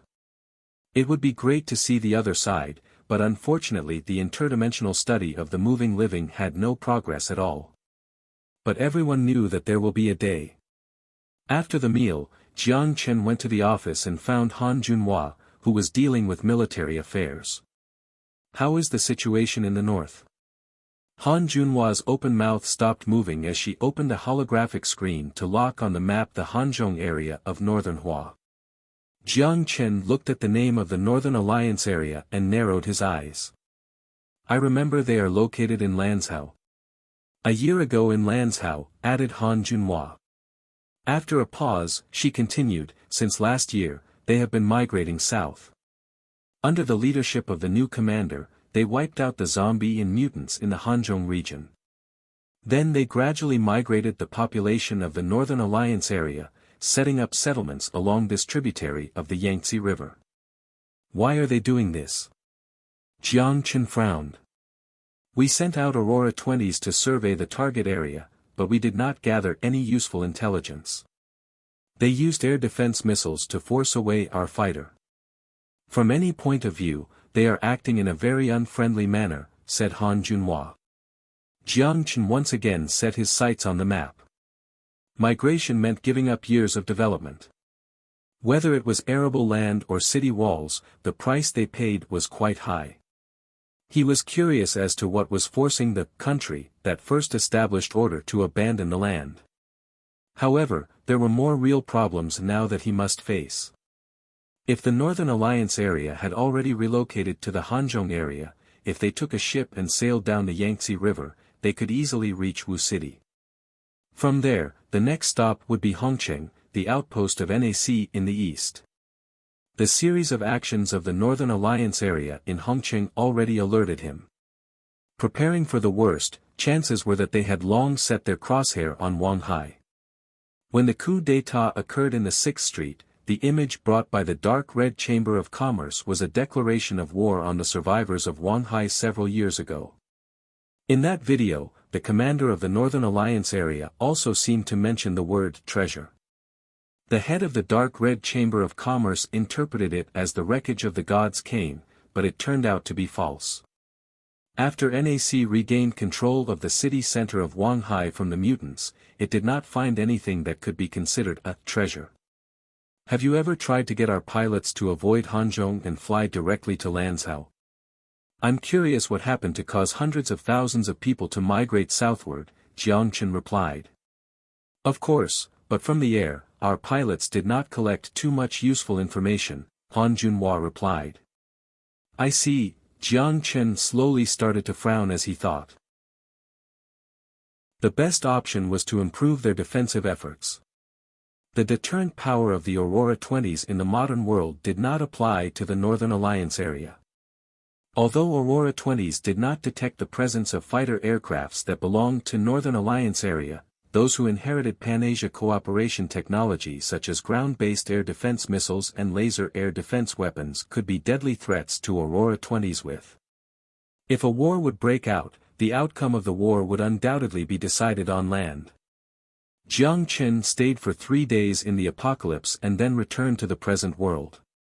This time he brought back 10 new Aurora 20s from the 6th Street military factory and the new K1 kinetic skeleton production line built by Zhao Group. The kinetic skeleton previously was produced by the 6th Street and Jiang Chen acted as the transporter to move the supplies to the modern world. However, now that the apocalypse must bear the pressure of the Northern Alliance area, it would be stretched thin to also spare capacity to serve the modern world. Now future military was capable of scaling production and was fully capable of integrating this production line. Following the Hummingbird drone, another set of 22nd century arms production lines settled on Ange Island. The whole setup was tens of thousands of square meters in size. Jiang Chen chose Coconut Island where he docked the droplet as a transportation warehouse. After transferring all the equipment to the island, Jiang Chen called a transport ship from Celestial Trade, dispatched a frigate to escort the ship, and transported every single screw to Ange Island. There was a clear bottleneck in the development of the industry due to manpower and resources in the apocalypse. However, this bottleneck did not exist for Future Group. Future mining sent a continuous stream of ores to New Malaysia Special District, which was processed to steel there and transported to Ange Island. Future military further treated the steel and refined it into C-grade steel and pour it into molds. The more sophisticated the internal structure was, the easier it was to be completed by the factory on Ange Island. All the kinetic skeleton outputted not only could fill the gap in the current expansion of the foreign core and equipment but also could, in turn, meet the needs of the three major core of NAC in the apocalypse. Because there had been no war for a long time, the adoption of the kinetic skeleton of the several core in the apocalypse was not as high as the modern world. Though this situation may change very soon. 2 weeks passed since the beginning of the moon colonization project. From the images transmitted from the moon, Guanghan City had already taken shape. Several barracks were placed on the edge of the crater. The colonists who wore spacesuits placed solar power generators on the open space. Before nuclear fusion generators were sent to Guanghan City, they could only rely on solar energy to maintain the operations of the colony. The mining stations were not far away from where the moon ice was being drilled, and there was also a moon or mine. Moon ice was one of the sources of the colony's drinking water and was also the main source of the colony's oxygen. The oxygen tanks carried on the spacecraft only could support the 24 colonists for a week, and in the following hours, all the oxygen would be obtained by the electrolysis of water. From the current point of view, it was the cheapest way to obtain oxygen. 1 liter of water that undergoes electrolysis could generate 0.623 cubic meters of oxygen and 1.25 cubic meters of hydrogen. Based on the oxygen content of 15% in air, the amount of pure oxygen consumed per person per day was only 0.5 cubic meters under normal atmospheric pressure. As for the byproduct hydrogen, it was stored in a special container, and the carbon dioxide produced by their respiration could use to generate methanol and a small amount of water under the high-temperature catalyst. Methanol was used in production as an industrial raw material. As a result, a simple cycle was formed. Of course, Jiang Chen sent them to the moon, not just for them to figure out how to live. Every day, in addition to driving a lunar rover to explore the mines and maintain these facilities, they also shouldered the task of assisting ground scientists in carrying out scientific research. And in all scientific research projects, the most critical step was the collection of helium-3. The small mine site being built on the moon burdened this important responsibility. Since there was no global, dipole magnetic field protection on the moon, solar winds containing carbon, nitrogen, and rare gas ions such as helium, neon, argon, and krypton could bombard the moon's surface and enter moon soil particles, making the soil contain quite a lot of helium-3. As for the value of this energy, a set of data directly explained it. 1 kilogram of helium-3, if used to generate electricity, could produce 19 megawatts of energy, enough to light Moscow for 6 years. Only 10 tons of helium-3 was needed for the electricity generation to be enough to power China for an entire year. In addition, for each ton of helium-3 extracted from the soil, 6,300 tons of hydrogen, 70 tons of nitrogen, and 1,600 tons of carbon were obtained.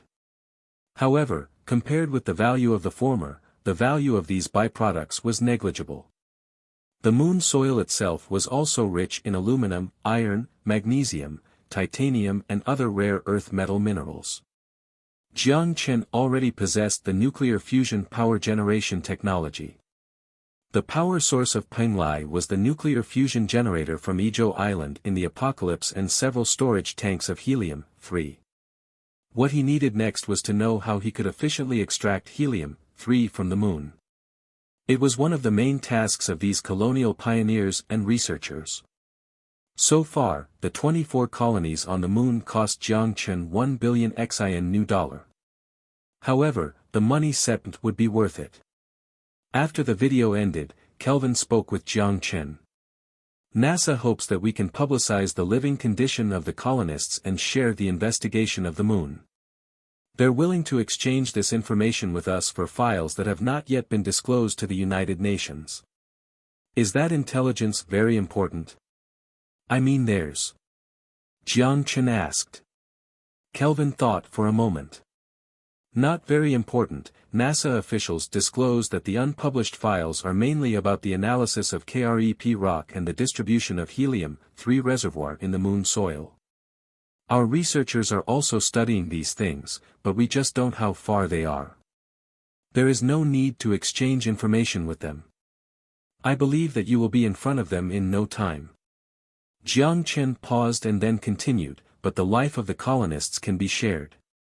After all, this is part of the propaganda. There are rumors on the internet that is attacking us for using the astronauts as test rats. Are they dead now? Shooting a short video of their lives is a powerful counterattack. As for what content can be disclosed and what must be kept confidential, I think you should know. You can be rest assured. Kelvin nodded. After giving him directions, Jiang Chen was preparing to leave. However, Kelvin stopped him. Jiang Chen turned around. What else? There is one more thing. 2 days ago, our Space Launch Center received a visit request from the United Kingdom. Visit request. Don't we receive a stack of those every day? This person is a bit special. I couldn't directly refuse and must consult your opinion, Kelvin said cautiously. Who? Is it the Queen of England? Jiang Chen joked. No, it's Hawking. At Kourou International Airport, Jiang Chen met one of the greatest modern physicists in the world, the wheelchair professor, Hawking. However, at this moment, his appearance was different from the widely circulated image of being on a wheelchair. He was being pushed forward by his assistant and a phantom helmet was on his head. It's nice to meet you, Mr. Jiang Chen. I wonder if there is any way you can make a small crack on the helmet. Wearing a helmet and using the electronic sound synthesis tool makes me feel a lot better. The doctor even said that I could live for 2 more years, but I can't see anything this way.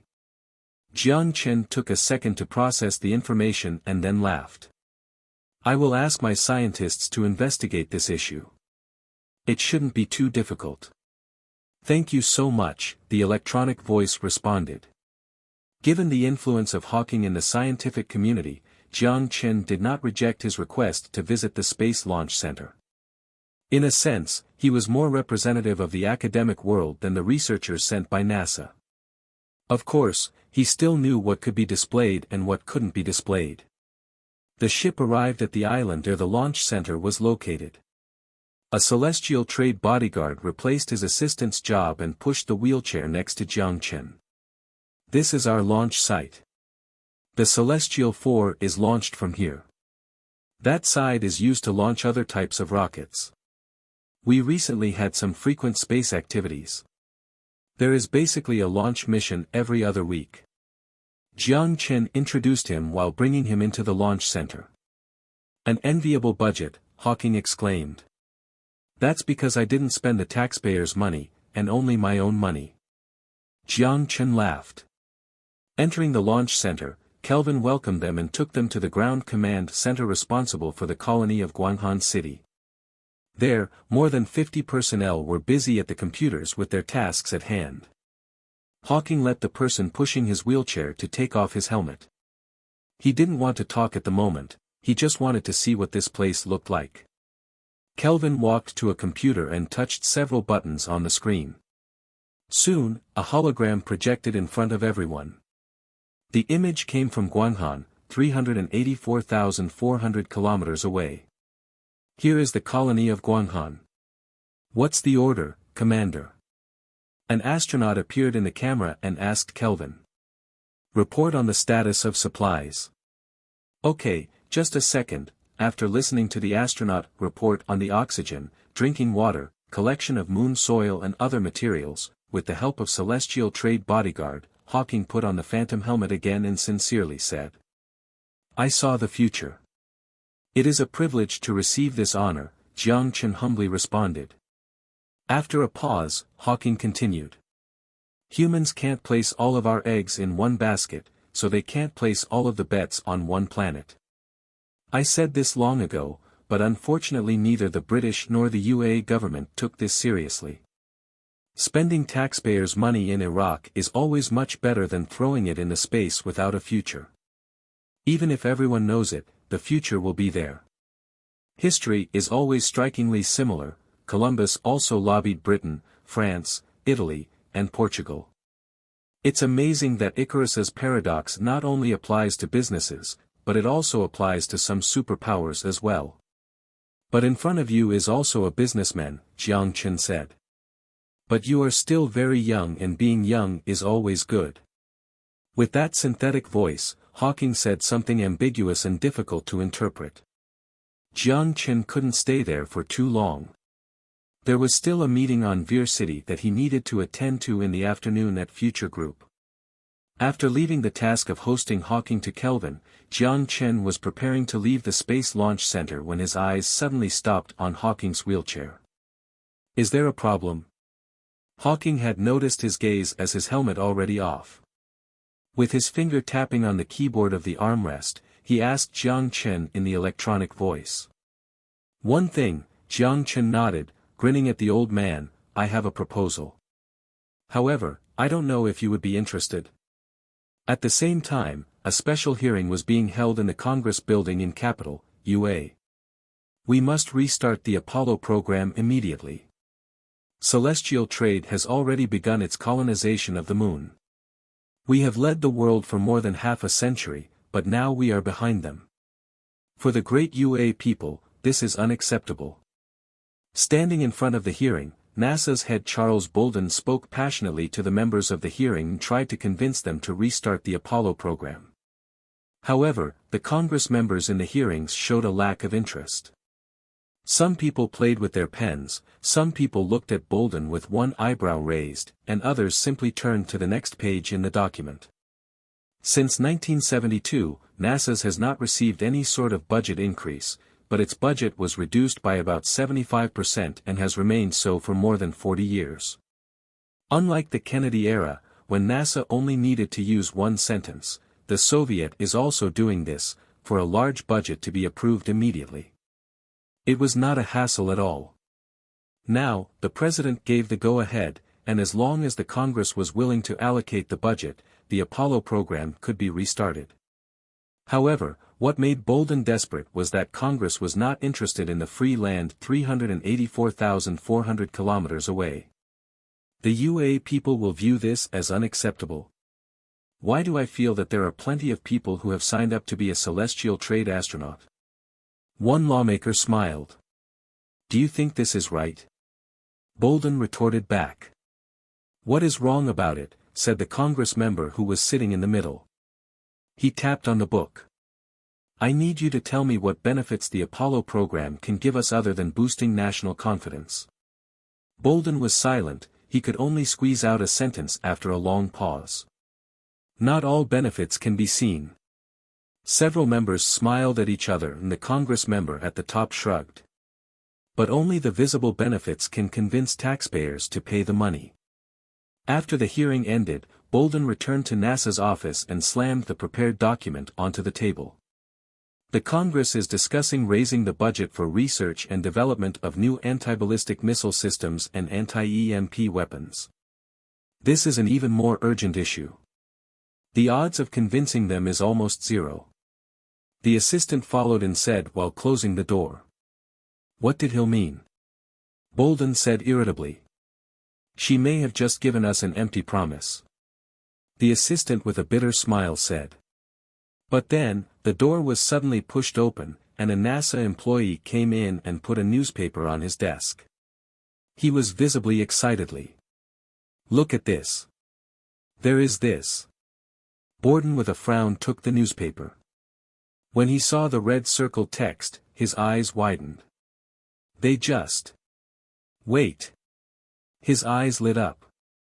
He then snatched the newspaper and quickly rushed out the door. Where are you going? The Capitol. Our opportunity is here. Leaving the dumbfounded two confused in the office, Bolden disappeared. The originally dull weekend was ignited with a video released by Celestial. A 30-minute documentary journaled the living conditions of 24 astronauts in space. Including how they collected moon ice, how they produced oxygen through electrolysis of water, how they extracted of rare earth elements from moon soil, how they used the lunar rover to explore giant craters, how they were building the lunar greenhouse still under construction, and so on. Since the controlled fusion technology remained confidential, the documentary did not explain the other uses of the collection of soil. The excuse was the collection of rare earth resources. The person responsible for the filming work was an astronaut named Li Fang. Before joining the space colonization program and subsequently receiving training to become an astronaut, she worked as a reporter at Coral Island radio and television station. When they received the task of filming a documentary from the Ground Command Center, she immediately volunteered. While she filmed, she provided vivid descriptions. "Look at the big shack behind me. That is our lunar greenhouse. Although we have to get food through monthly supply rockets now, we'll be able to eat potatoes from the moon in about 3 months. Jim, who cares for these potatoes, said that the mashed potatoes on the moon will be very tasty and I'm already drooling at the thought." At the end of the documentary, the young lady ended with a propaganda message. "If you, like me, love space, then join us in our great colonial cause." There was no need for her to publicize it. After seeing such a novel moon life, a space fever spread all over the world. Curiosity was always the driving force behind the exploration of human beings. When space, something beyond the imagination, was within reach, even people who were totally uninterested in the aerospace industry were driven by their emotions and developed an interest in colonizing the moon. Prior to this, the rumors that the 24 astronauts turned into space junk faded with the release of this documentary. They not only survived on the moon but now they started to grow space crops. Just the day after the video was uploaded to the official website, the UAE citizens who saw the dawn on the moon went onto the capital's website and sent a petition to restart the Apollo program. According to regulations, when the number of signatures exceeded 100,000, the capital must respond. It took only 24 hours and the number of petitioners already exceeded 100,000. Out of necessity, Hill had to deliver a message in front of the media and say that she would discuss with the Congress about the feasibility of restarting the Apollo program. However, she also stressed that even if the Apollo program was restarted, the UAE could not emulate Celestial Trade's moon mission in the short term. However, at the end of her speech, she also subtly criticized Celestial Trade's space project. Celestial Trade has spent tens of billions of dollars on this space colonization plan. They spent 1 to 2 years of NASA's budget in half a year. They spent their own money, so I cannot criticize them. However, as the president, I will not squander taxpayers' money on a project that currently seems meaningless. Instead of colonizing the moon, we might as well go colonize the Sonora Desert. The Sonora Desert was a large desert at the junction of the UAE and Mexico. No one other than smugglers entered the life-forbidden zone. Her words were nothing more than mocking that Celestial Trade had spent money on meaningless projects. But no matter what, the 30-minute video completely ignited people's desire in exploring the universe. Just 3 days after the release of the video, Celestial Trade received more space volunteer applications than the sum of the past 2 months. The more exciting news had yet to come. Shortly after the documentary was released, Hawking published a message on his personal social media account, saying that he had already immigrated to Xi'an. He also resigned from Cambridge University as a professor and would serve as a professor of physics at Coral University. In addition, he joined Celestial Trade as a consultant in the space colonization project. Stephen William Hawking, a name that was not just renowned in the scientific community. This man suffering from ALS, who could only move his eyes and 3 fingers, was able to prove the singularity theorem of the general theory of relativity and the black hole area theorem. He proposed the theory of black hole evaporation and made considerable contributions to a unified Einstein's theory of relativity and Planck's quantum mechanics. He was the pride of modern British physics. Now, however, the pride of the British suddenly announced the change of nationality after a visit to Xi'an. This move made British Prime Minister Theresa May and the Queen of England shocked. When asked by media reporters why he made such a choice, Hawking's answer was quite frank. Although it was still the cold reply of electronic sounds, the reporters at the interview felt his truest feelings. Science is borderless, and scientists are also borderless. In my later years, I saw the hope of humans migrating to space. Now I hope to be closer to my own dreams and use my shallow knowledge to contribute a little for this dream. I hope you don't overinterpret my decision.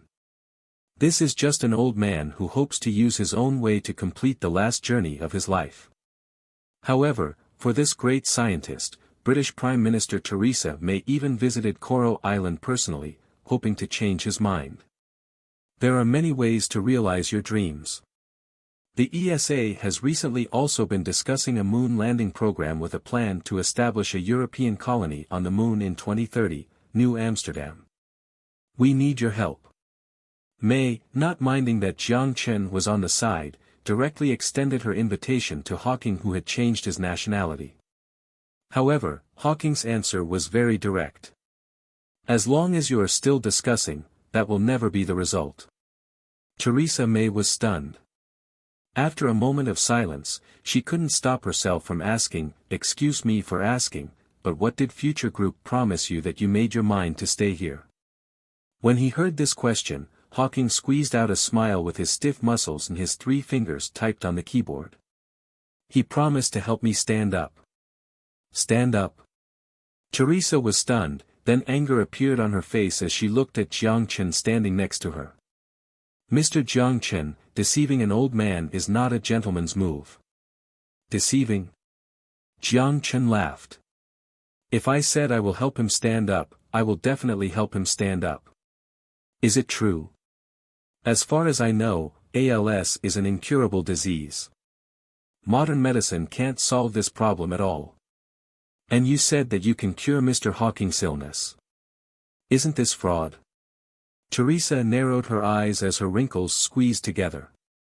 The Prime Minister who succeeded Cameron resembled the Iron Lady Thatcher's demeanor, but Jiang Chen, who had long been accustomed to power, was able to respond to the pressure. Modern medical treatment can't cure it, but it doesn't mean that future biology can't cure the disease. Jiang Chen smiled. "Don't forget, the T-virus vaccine that saved the world was developed by our research institution." After listening to this sentence, Theresa stared at him. "You mean Future Group has already found a cure for ALS?" "How is this possible?" Jiang Chen confidently responded with a definitive tone. "For Future Group, nothing is impossible." ASL, also known as amyotrophic lateral sclerosis, was the scientific name for a degenerative disease. After suffering from this disease, there were hopes of early treatment, but once in the later stages, the probability of recovering from clinical treatment was almost zero. In Hawking's situation, what modern medicine could do was only control the patient's condition. However, with 22nd century technology, there was no difficulty in treating this condition. In the apocalypse, medical technology was quite developed on the timeline. Before the war, almost 90% of the incurable diseases could be treated. ASL was one of the conditions no longer incurable. The easiest way to treat ASL would be to use the smart medical chamber Jiang Chen brought back to cure Aisha. No matter how severe the muscle tissue experiences necrosis, atrophy, or other symptoms, with enough time and nutrient fluid, it could be effectively treated. As for accumulated neurotoxic substances and glutamic acid that accumulates between nerve cells, it could be cured by an injection of a special drug. With medical experts in the apocalypse, it would not be a difficult task to prepare these drugs.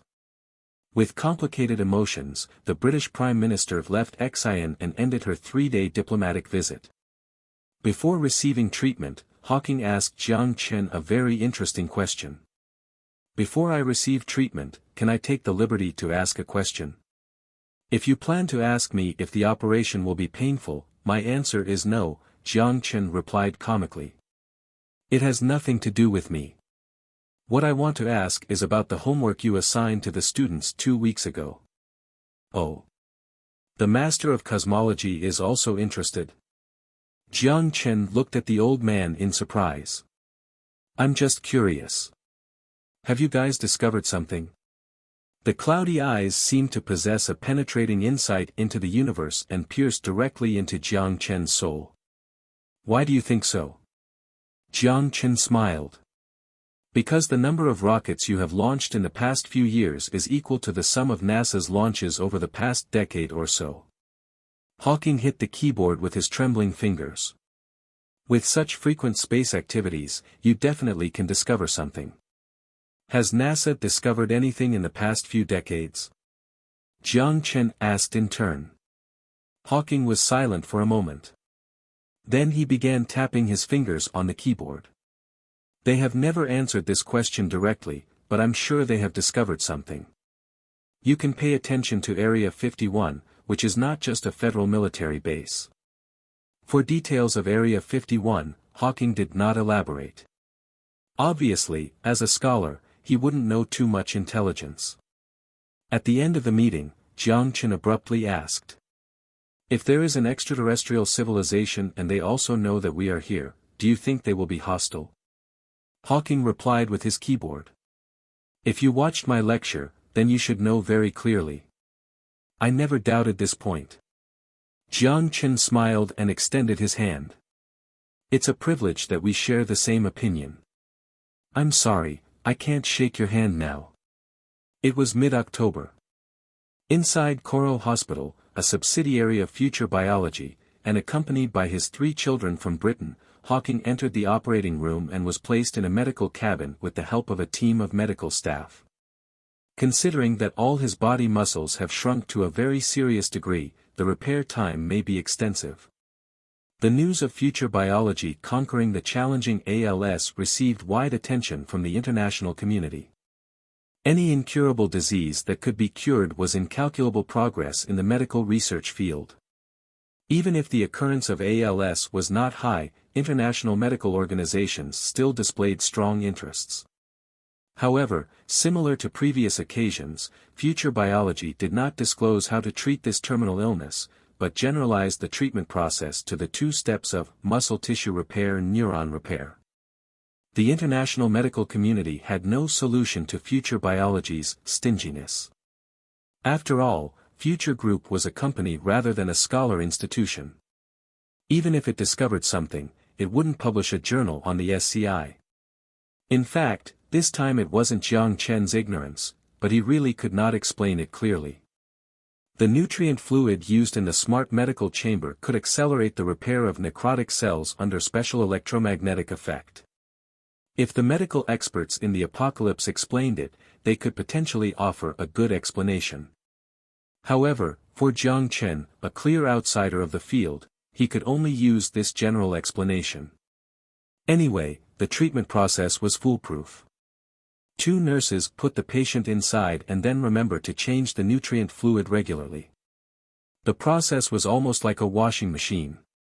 Shortly after the news of Hawking's new nationality proliferated, countries also made subtle adjustments in their policies regarding the moon. The first was the UA. As the first and only country to send humans to the moon, celestial trade was ahead of them in establishing a colony which clearly triggered the nation. After many rounds of discussions, NASA finally persuaded Congress to give them a $10 billion budget. The Capitol announced the restart of the Apollo program, and the NASA would work with SpaceX to re-explore the moon. Many tech companies, including Google, would also participate in the project and share the $10 billion national budget. The European Space Agency did not lag behind and announced that it would hold a meeting in Darmstadt, Germany to discuss the establishment of a moon landing plan as soon as possible. However, no agreement was reached among countries on who should pay. Although ESA and the European were not linked, the UK after Brexit showed little interest in the initiative. After wealthy Britain left, relying solely on the finances of France and Germany was difficult to squeeze €10 billion into the aerospace project. The director of ESA called for private companies to invest in the project. However, given the uncertain commercial outlook, the investors' interest was still unclear. Then followed by Hua, the success of the Change series rockets also gave confidence in moon landings. Shortly after ESA convened a meeting, the mysterious authorities, 1. Announced a new aerospace white paper and incorporated the manned moon landing plan into the national space strategy. It was expected that the first manned moon landing craft would be launched in 2030. On the Russian side, due to the lack of funding, they didn't make any changes to their program. However, Kremlin said that if conditions permit, it would change the existing space program and incorporate moon landing into the Russian space activities. Jiang Chen did not feel threatened by the aggregated countries. Even with the technology of celestial trade, he also spent a lot of money in space before he arrived at this stage. Perhaps the UA was the most hopeful second country to achieve moon colonization. But by that day, colonies and mines of celestial trade would already be all over the moon. Even if they wanted to colonize, would they still have a place to settle? 1. Mysterious authorities, a satirical noun. There are many authorities that have jurisdictions over unexpected areas.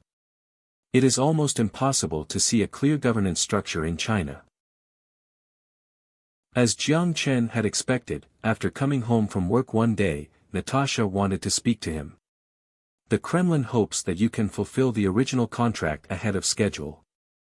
As compensation, we are willing to buy 5 RM-320 rocket engines at twice the price. After Celestial Trade received Russia's contract to supply the International Space Station, Jiang Chen reached an agreement with Russia to sell the RM-320 rocket engine used on Celestial 1 at reasonable prices several years later. Jiang Chen originally was planning to wait until 10 years later before fulfilling the agreement. However, seeing that all the countries in the world were preparing to reach the moon, Russia couldn't just sit on the sideline. With a tight budget, they couldn't afford to invest too much money in developing more advanced rocket engines, so it was natural that the Kremlin thought of Jiang Chen.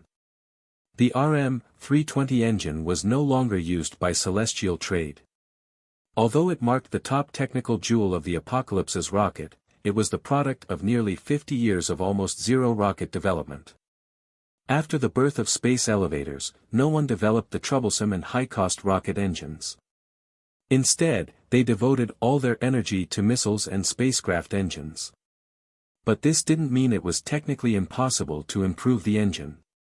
After integrating some of the pre-war technology, the Apocalypse scientists made improvements on the RM-320 rocket engine and developed a more advanced RM-400, which was exactly what Celestial Trade used for its moon landing. From this perspective, it didn't seem to be an issue to sell RM-320 engines to Russia. However, taking into account his strategic needs, Jiang Chen hoped that Russia could focus on Eastern Europe instead of a gradually escalating space race. So, after organizing his thoughts, Jiang Chen shrugged and replied. There are only 2 years left before 2020. Can't you wait? Time doesn't wait and the technology will be outdated. Under the current international environment, who knows if your RM-320 will still be leading the space race in 2020? Natasha rolled her eyes. Jiang Chen laughed when he heard the question. Even with a decade, SpaceX's Falcon series wouldn't catch up to the RM-320. How about this? I promise that before the end of 2020, the performance of RM-320 will still be leading. What if it's not? Natasha said. Then I will not sell it and give it to you for free. Jiang Chen smiled confidently. Natasha thought for a moment and nodded. In this case, there should be no problem. Then I will reply to the Kremlin. Wait. Natasha, who was preparing to get up, sat back down. What else? Since it is a gambling contract, then whether win or lose, there should be a prize, Jiang Chen said. If I win, and no rocket engine is superior to the RM-320 in terms of performance by the end of 2020, what do you plan to pay? Hearing Jiang Chen's words, Natasha's lips closed together and her long curved legs crossed together. Oh. What do you want? Jiang Chen smiled and proposed. With a gambling contract, Natasha left Jiang Chen's mansion. Although it was already 8 o'clock in the evening, the embassy did not close for the day. To be honest, Natasha had more than enough credentials to serve as an emissary through her repeated effort in reaching agreements with Future Group. However, for some odd reasons, she did not seem to have any plans for promotion. At noon the following day, Russia delivered 4 new Guardian-class frigates to Celestial Trade. This $500 million military sales were paid with XIN new dollar.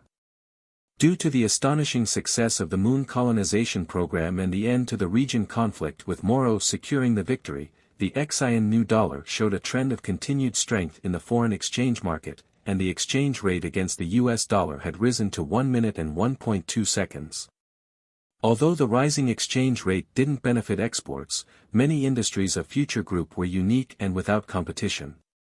In addition, an increase in the exchange rate meant that XIN's import prices were cheaper, and it would help XIN's companies to invest overseas and expand their influence on the international economy. The 4 Guardian-class frigates were sent to Coconut Island. The engineering robots would equip them with Type 50J model electromagnetic pulse cannons. Counting 2 ships and 2 submarines that were previously purchased from Russia, Celestial Navy already owned 6 frigates, more than sufficient to form an attacking formation with maneuverability and firepower. In addition, the shipyard of Future Military was built on Ange Island, and orders for the first destroyer had been issued. Soon after, Celestial Trade would list its own produced warships and use its own gunboats to defend its sovereignty. After the completion of the handover ceremony, Jiang Chen returned to Coral Island. When he noticed the time, he headed to the Future Building. After Xia Xiyu reported on the company's most recent progress, Ivan's phone call followed. Touching the screen and picking up the phone, Jiang Chen asked. "What's the matter?" "It's related to Madagascar." Ivan replied. "At present, Madagascar's government forces, with the help of the foreign troops we dispatched, are already besieging Aero and the rebels trapped in the Bezaha area in the southern part of the island. President Bernard called us half an hour ago and hoped that we could cooperate with the government forces in the final attack on the besieged rebels." Ivan paused and waited for Jiang Chen's instructions. Jiang Chen's index finger gently tapped the table and debated. As early as Celestial Trade soldiers landed on Madagascar, the outcome of the war had already been decided. No matter how the former President Lajona fought together with Aero, he could not escape the end of this demise. However, Jiang Chen did not order the Foreign Corps to eliminate the enemy immediately, but instead dragged the war out for as long as possible. Jiang Chen's approach was the exact same as that of the Moro Independent War.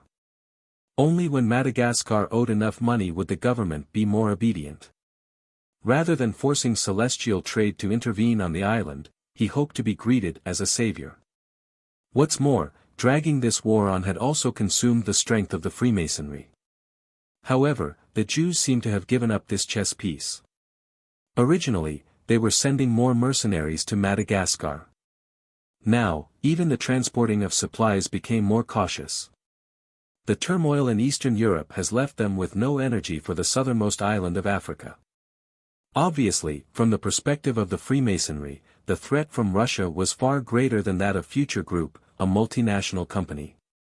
"Send our Aurora 20s and finish this mess." After a long pause, Jiang Chen ordered. "Roger." On October 21, Aurora 20s arrived in Madagascar and launched a 24-hour airstrike on the rebels defending the Bezaha area. The next day early in the morning, with the cooperation of the Celestial Trade Foreign Corps, Madagascar's 5,000 government soldiers launched their final offensive attack against the rebels supporting former President Lajona. The result was no suspense. More than 3,000 rebel soldiers and 571 mercenaries from Europe were killed, 81 went missing, and the wounded surrendered. In an underground bunker, Foreign Corps soldiers captured the former President Lajona. Aero's current president and chief instructor Diarra was also captured at the scene. After consultation with the Madagascar government, Diarra was secretly extradited to XIN, while Lajona was handed over to military court. On the same night, Madagascar's President Bernard made a speech to the nation and announced that with the help of celestial trade, the civil war that lasted several months had ended. Aero's assets in Madagascar would be confiscated and former President Lajona would be sentenced to death and executed at the end of the month. After the rebels surrendered, the French side proposed to Madagascar with the hope to send the captive, European citizens, back home. However, under the instruction of Jiang Chen, Bernard rejected this proposal and responded that human rights are absolutely not a reason for contempt of the law. No matter what the purpose was for the Europeans involved in the rebel forces, they must face allegations of murder and war crimes. Only those who deemed not guilty would be released from prison. Madagascar was not planning to release anyone.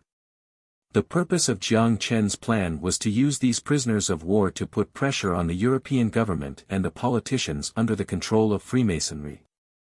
After Aero's President Diarra was extradited to Xi'an, he was immediately transported secretly to the New Moon Island military base. Jiang Chen made a personal visit. In the prison-like dark house, the man with a pale expression was sitting on a chair. The suit he was wearing was the same one he wore when he was caught. There was a golden ring on the table. The gold engraved pattern depicted the number 30. In the Freemasonry, the highest level was level 33, level 30 was a prominent figure in the Freemasonry. Jiang Chen sat from the window across and smiled at him. "It's an honor to meet you, Mr. Diarra. I know you won't be familiar with my face. I heard that you have a bad habit that when you plan for a mission, you like to stick the photo of the target with a dagger on the map." Diarra laughed wryly. "Just shoot me, why are you wasting time on a dead person?" If he was arrested by the Madagascar government, he would still have hopes of living. When he learned that he was extradited to Xi'an, his last traces of hope disappeared. "We have a lot to talk about. Let's start from 2 years ago." After a pause, Jiang Chen smiled. "Do you remember the first kidnapping mission against me?" Earlier, Country F had planned a kidnapping operation against Jiang Chen and hired Aero. Nearly a dozen police officers were killed on duty and Aisha was also wounded. It was at that time that Jiang Chen made up his mind to build an intelligence organization. Diarra did not speak and looked at Jiang Chen silently. After thinking carefully, it seems that during the internal testing of the Phantom helmet, unidentified armed forces penetrated the training facilities, but they were discovered by our people. Jiang Chen looked at Diarra. "I'm curious, when did you guys begin to monitor me?" "You mean the Freemasonry?"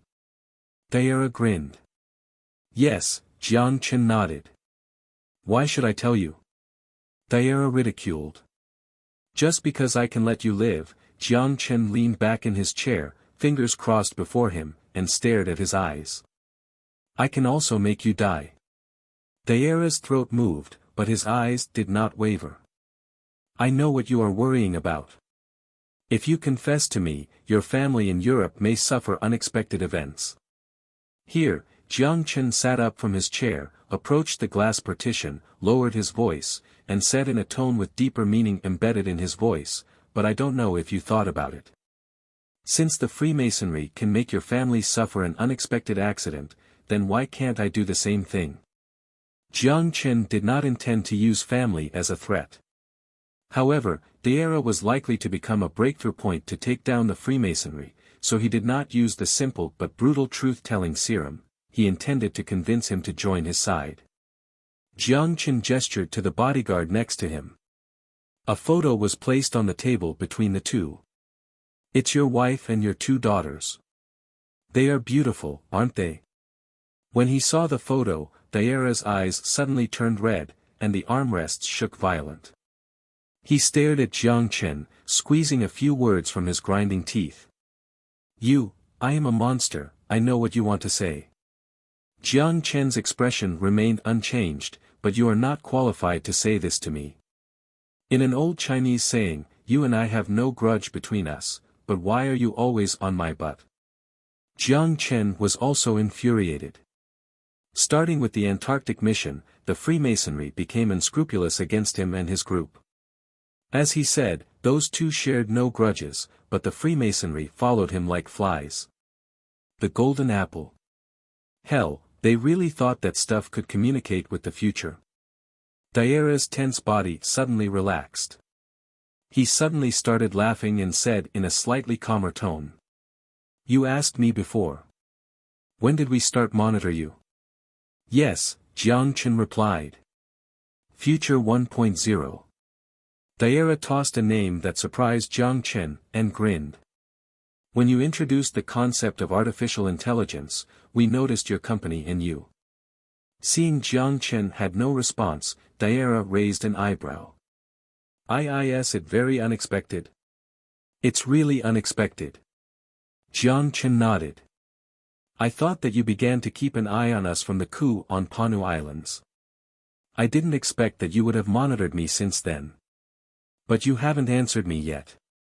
Is the reason behind monitoring me just because of the golden apple? Apart from the accidents, Jiang Chen was also secretly curious. He was aware of this kind of intelligence. His position in the Freemasonry should not be low. It wasn't because of the golden apple. We just thought that you are worth investing. But after a series of moves by you, we suspected that the golden apple was on you. As he spoke, Daira started to laugh again. And we were right, it was really on you. However, Jiang Chen wanted to say that what he achieved today was not because of the golden apple. The gatekeeper will end you. I have been waiting for him for a long time. Jiang Chen looked at his watch, shrugged and said, however, I still haven't seen him yet. It won't be long. Believe me. Daira laughed unnaturally and then gazed at Jiang Chen's watch. It seems to be time. Time. Jiang Chen frowned slightly. At this moment, Jiang Chen saw a rush of blood oozing out from Daira's mouth and dripping on his pants. His rolled pupils were covered with daunting crimson lines. The bodyguard beside Jiang Chen immediately kicked open the door to the interrogation room and rushed in. However, when the military doctor arrived, Daira's heart had stopped beating. Died of heart failure. We found a drug containing propafenone and metoprolol tartrate in his home in Madagascar. According to the autopsy report, he had stopped using the drug for 2 weeks. At noon the next day, in the mansion's office, Aisha reported on Daira's autopsy report. I see. It's a pity. Jiang Chen sighed. Originally, Jiang Chen hoped to develop Daira as an insider for celestial trade. He would use the slavery chip to monitor him, return him to Europe through the form of interest exchange, and collect intelligence of the Freemasonry. It would be great to determine the whereabouts of Carmen or the other level 33 members. At this moment, Aisha quietly interrupted his thinking. Should we do it? A photo fell gently on the table. The blonde woman in the photo had a bright smile on, along with her 2 daughters. This photo was taken in Munich, Germany. It was Daira's wife and daughters whom Jiang Chen previously threatened. After a long moment of silence, Jiang Chen sighed and shook his head.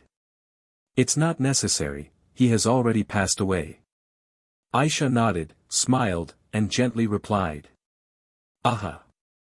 Good news came from the moon colony. The moon mining station succeeded in extracting 100 grams of helium-3 from the soil, and the cost converted was only 11,000 XIN new dollar. To feel how low this cost is, simply reference the tritium that could also be used for nuclear fusion. As a nuclear material that can be collected from Earth, the price of tritium was more than $10,000 per gram.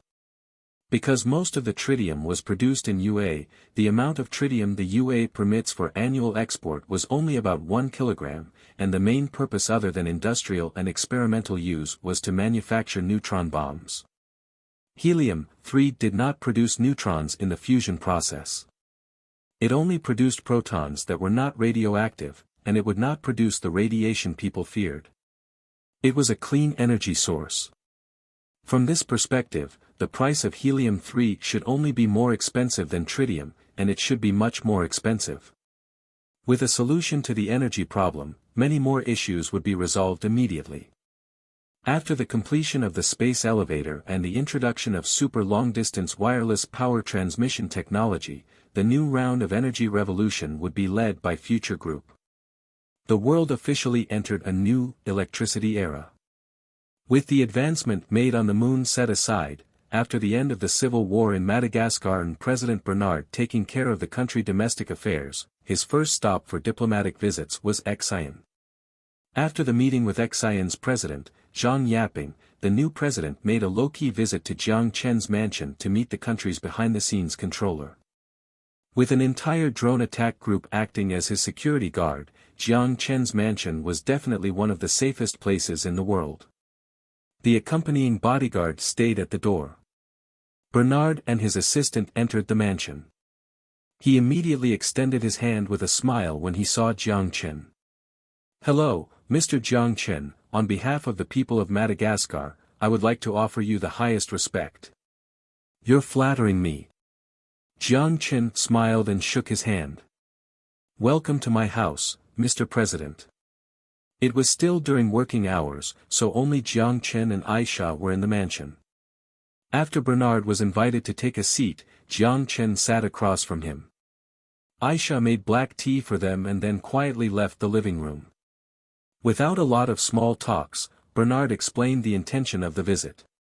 "The La Jona rebels have been annihilated. When is your party prepared to withdraw from Madagascar?" From Bernard's cautious expression, Jiang Chen wanted to laugh but instead, he took a sip of the tea. "You can, at any time, see when you plan to end their employment." Seeing Jiang Chen was easy to talk to, Bernard and his assistant all sighed in relief. At present, Celestial Trade's foreign corps on Madagascar totaled 3,000, and there were also more than 10 armored vehicles, tanks, and other military vehicles. It was no exaggeration to say that this 3,000-strong force completely surpassed the military power of Madagascar. With a gunpowder barrel in the country, how could he not be worried as the president? Before arriving, Bernard wondered how he would convince Jiang Chen if he did not plan to withdraw from Madagascar. But now it seemed that these concerns were extraneous. But were the concerns extraneous? What he did not notice was that Jiang Chen had a faint smile on his face. "Then, before we withdraw, let's settle your debt." "Debt?" Bernard muttered. "Yes." Jiang Chen nodded. Aisha, who had previously left the living room, brought back a document. After roughly glancing at the cover of the document, Jiang Chen rubbed Aisha's head with a smile. The latter closed her eyes with happiness and left the living room again contentedly. The employment cost of Celestial Trade, as well as the previously delivered arms to your force, and the secret agreement signed on behalf of your party by the former president who suffered an unfortunate fate. All the expenses are on here. You can go through it first. Whether it was reorganizing the army or running for president, the amount of money spent was not a small sum. What's more, they didn't have a choice at the time, even though Jiang Chen's side was raising the price, they could only swallow and accept. However, Bernard's brow was twitching when he saw the $11 billion bill. Madagascar's GDP was only around $10 billion a year. Where could he find the money? With the tightening fiscal, he wished to borrow from Future Bank. This agreement, the signature is there. If you doubt it, you can test the fingerprint on it. Jiang Chen smiled. We don't have much money at all. His words didn't come out fluent at all. However, he couldn't dare to say he was not repaying. Debt defaults would immediately make the already deteriorating investment environment immediately drop to freezing point. If a country could easily forfeit its debt burden, it would be completely isolated by international capital. Bernard could not help but curse at the assassinated former president. However, cursing a dead person could not solve the problem of the alive. I didn't ask you to pay back the money immediately. Jiang Chen looked at Bernard, who could not articulate at the moment, then he continued, moreover, I'm more interested in more valuable things you have. With a complex expression, Bernard and his assistant left Jiang Chen's mansion. Madagascar had just gotten rid of Arrow, but then the country soon welcomed celestial trade into its backyard. He didn't know what this would mean for his country, whether it was a blessing or a curse to his motherland. It was difficult for the new president to accept the grim reality. The former president's assassination was quite sudden. The former party leader left no useful information, and the position of vice president was like a mascot. If it wasn't for the death of the president, he wouldn't be able to sit in this seat. Madagascar's post-war recovery required help from Future Group. Even if he didn't want private armed forces to continue to proliferate in the country, he had to make compromises on this issue. According to his agreement with Jiang Chen, Future Bank would provide 2 billion XIN new dollar in loans to the Madagascar government. In addition to the mines promised to Future Group, Future Mining would also have priority mining rights in its domestic mines. In addition, Celestial Trade would establish 5 military bases with a force of 200 in Madagascar and be able to legally employ locals to join the Foreign Corps. On the plane returning to Madagascar, Bernard pinched his sore eyebrows. He was now worried about how to convince his people to allow Celestial Trade to establish military bases in Madagascar. Fortunately, Future Group promised it would help shift public opinion, so it shouldn't be too difficult. In the basement of Future Building, inside Amos's laboratory, the blonde girl led Jiang Chen to Dr. Amos, who was testing the robot in the laboratory. Amos was sitting in a chair with an improved phantom helmet on his head. On the opposite side, there was a water tank 100 square meters in size separated by graphene partitions. A robot no different from the human body floated in a water tank. A string of air bubbles was ejected through the joints, surrounding a satellite floating in the center. It was performing a series of difficult and complex movements. When Jiang Chen saw Amos last time, he asked Amos to develop a neural access robot designed specifically for use in space, with the goal to replace the need for astronauts to enter a vacuum environment to perform dangerous work. Unexpectedly, his progress was so fast that he created a prototype in less than 3 months. The robot in the tank looked in his direction. After realizing that Jiang Chen had arrived, the floating robot quickly stopped moving. About 2 or 3 seconds later, Amos, sitting in a chair, disconnected the nerves connected to the robot and took off his helmet.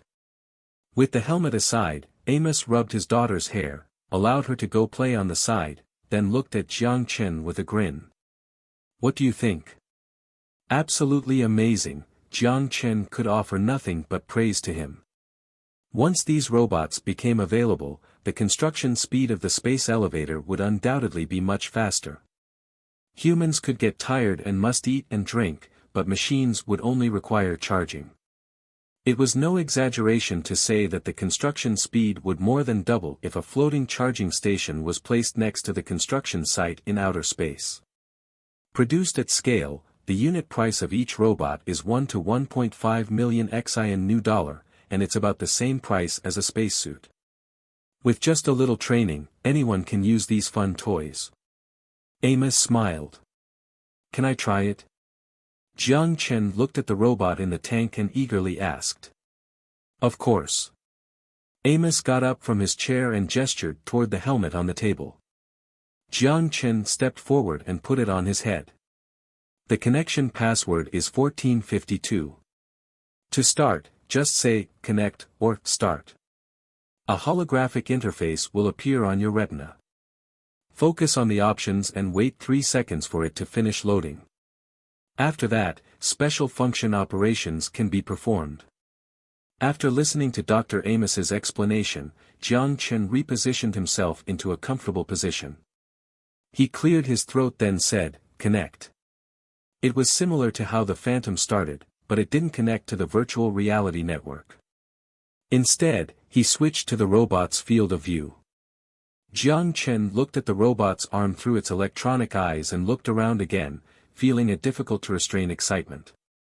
Through the holographic interface in his field of vision, Jiang Chen saw his heart rate and the secretion of hormones such as insulin, adrenal glands.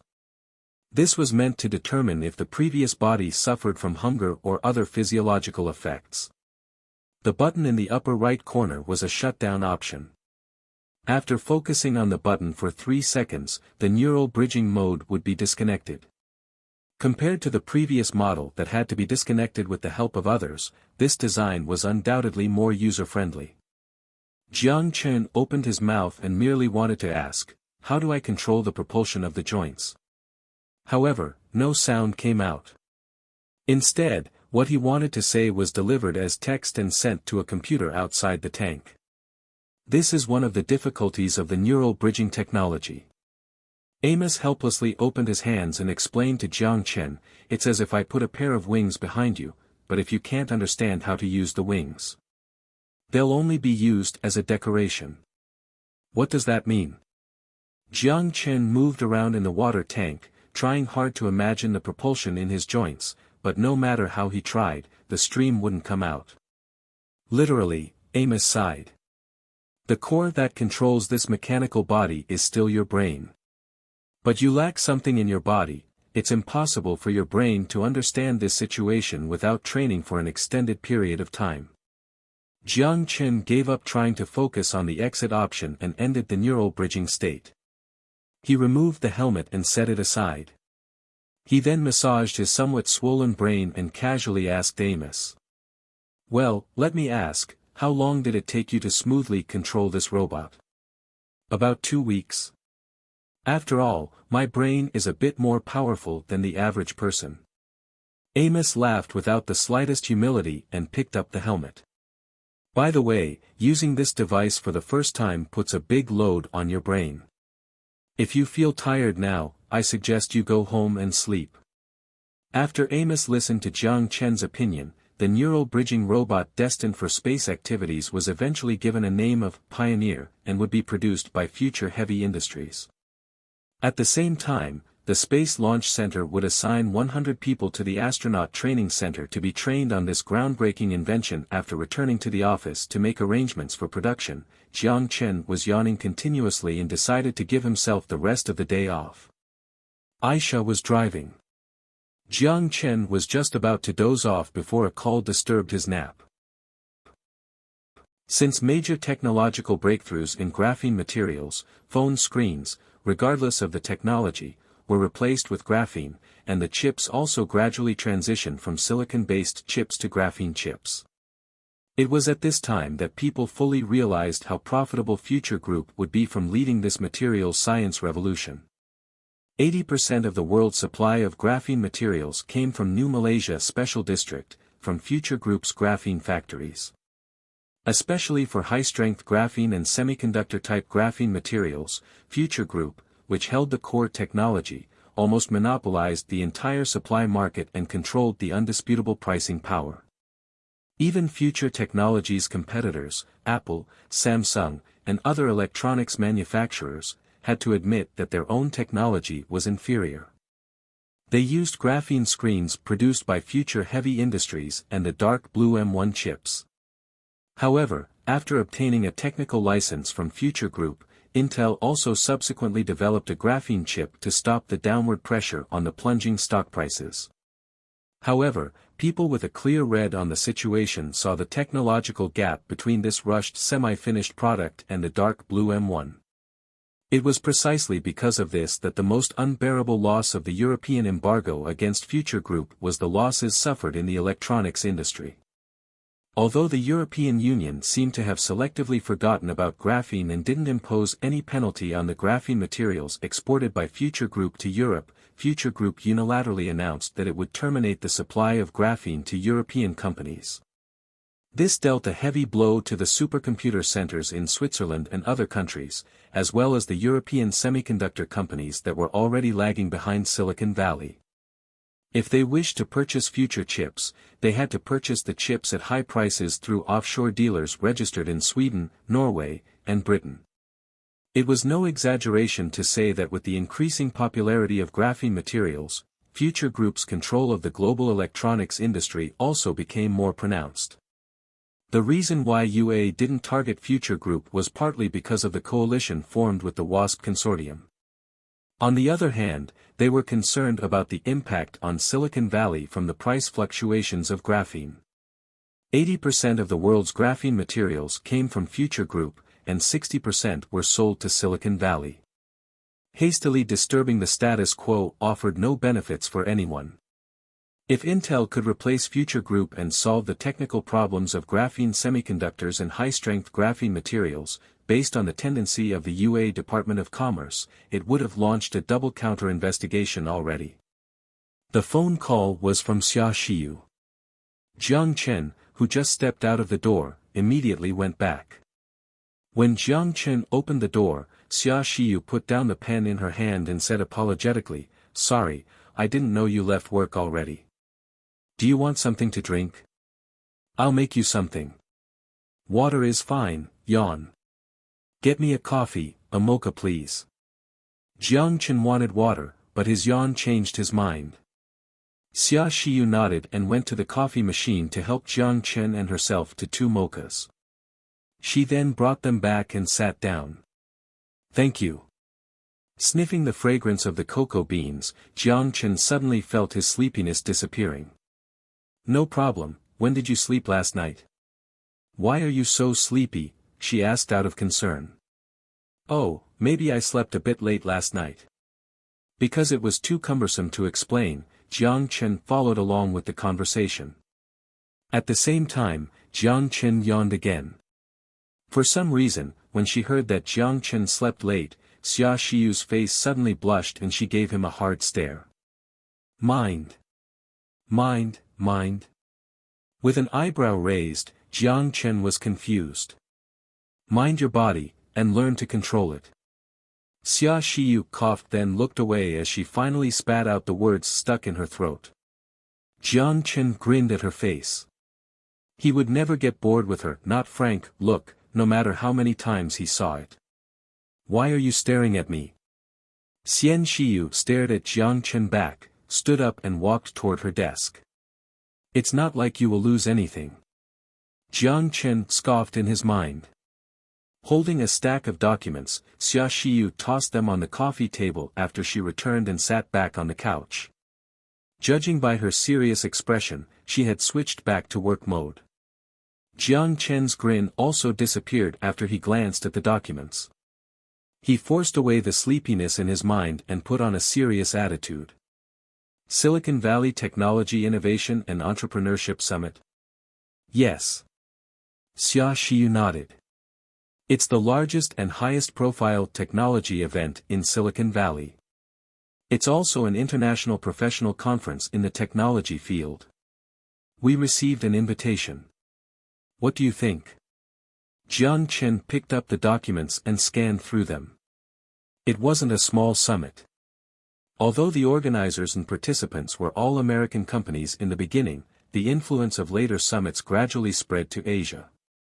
The areas covered included mobile internet, cloud technology, big data, games, smart hardware, home, Internet of Things, robots and wearable devices, etc., education, medical care, and low carbon, representing the frontiers of Silicon Valley. The conference was held every autumn. Each time it was held, it attracted a large number of tech leaders from Hua, the UA, and the Asia-Pacific region. These included over 1,500 tech companies from Hua and the UA, over 1,000 Fortune 500 executives, over 20,000 professionals, and more than 120 media outlets from different parts of the world. The 16th summit was held in Shangjing, and this time, it was going to be held in the Santa Clara Convention Center in Silicon Valley. The UA's invitation to Future Group to attend the meeting was undoubtedly a signal for peace. There was no need to be concerned about their intentions. As long as missile silos existed for one day, no matter how much the FBA and the CIB hated him, they wouldn't dare to allow accidents to happen to him on the UA soil. The situation in City M proved that in the 21st century, a more effective and terrifying force than nuclear weapons could destroy a civilization. Its name was an electromagnetic pulse. Jiang Chen was considering what benefits this visit would bring him. The organizers are looking forward to our arrival. The UA Department of Commerce also hopes that we will cooperate more closely with Silicon Valley in graphene and artificial intelligence technologies. In addition, companies will also display the results of their research and explore business cooperation and investments at the summit. At present, we possess a very high market share in the graphene field, but the total value of the graphene market is still seriously undervalued. Through this summit, we can promote our products to more companies. While Jiang Chen was weighing his decision, Xia Xiyu further explained the significance of this summit. Jiang Chen nodded, then closed the documents. I'll head back and prepare. It's October 31st, right? When should we arrive? Xia Xiyu took an extra few seconds to process. Wait, you're going to go personally? What's the alternative? Jiang Chen smiled. Xia Xiyu originally planned to attend this summit by herself. As the executive of Future Group, she could indeed represent Future Group to some extent. The reason why she made this decision was mainly out of concern for Jiang Chen's safety. Jiang Chen spent a lot of effort to finally persuade and reassure Xia Xiyu. His business was all over the UA, but he hadn't visited yet. In addition, Cali, where Silicon Valley was located, was just next to Nevada. He also planned to visit the mysterious Area 51 to see what the UA people were actually studying. Before flying to Cali, good news came from the apocalypse.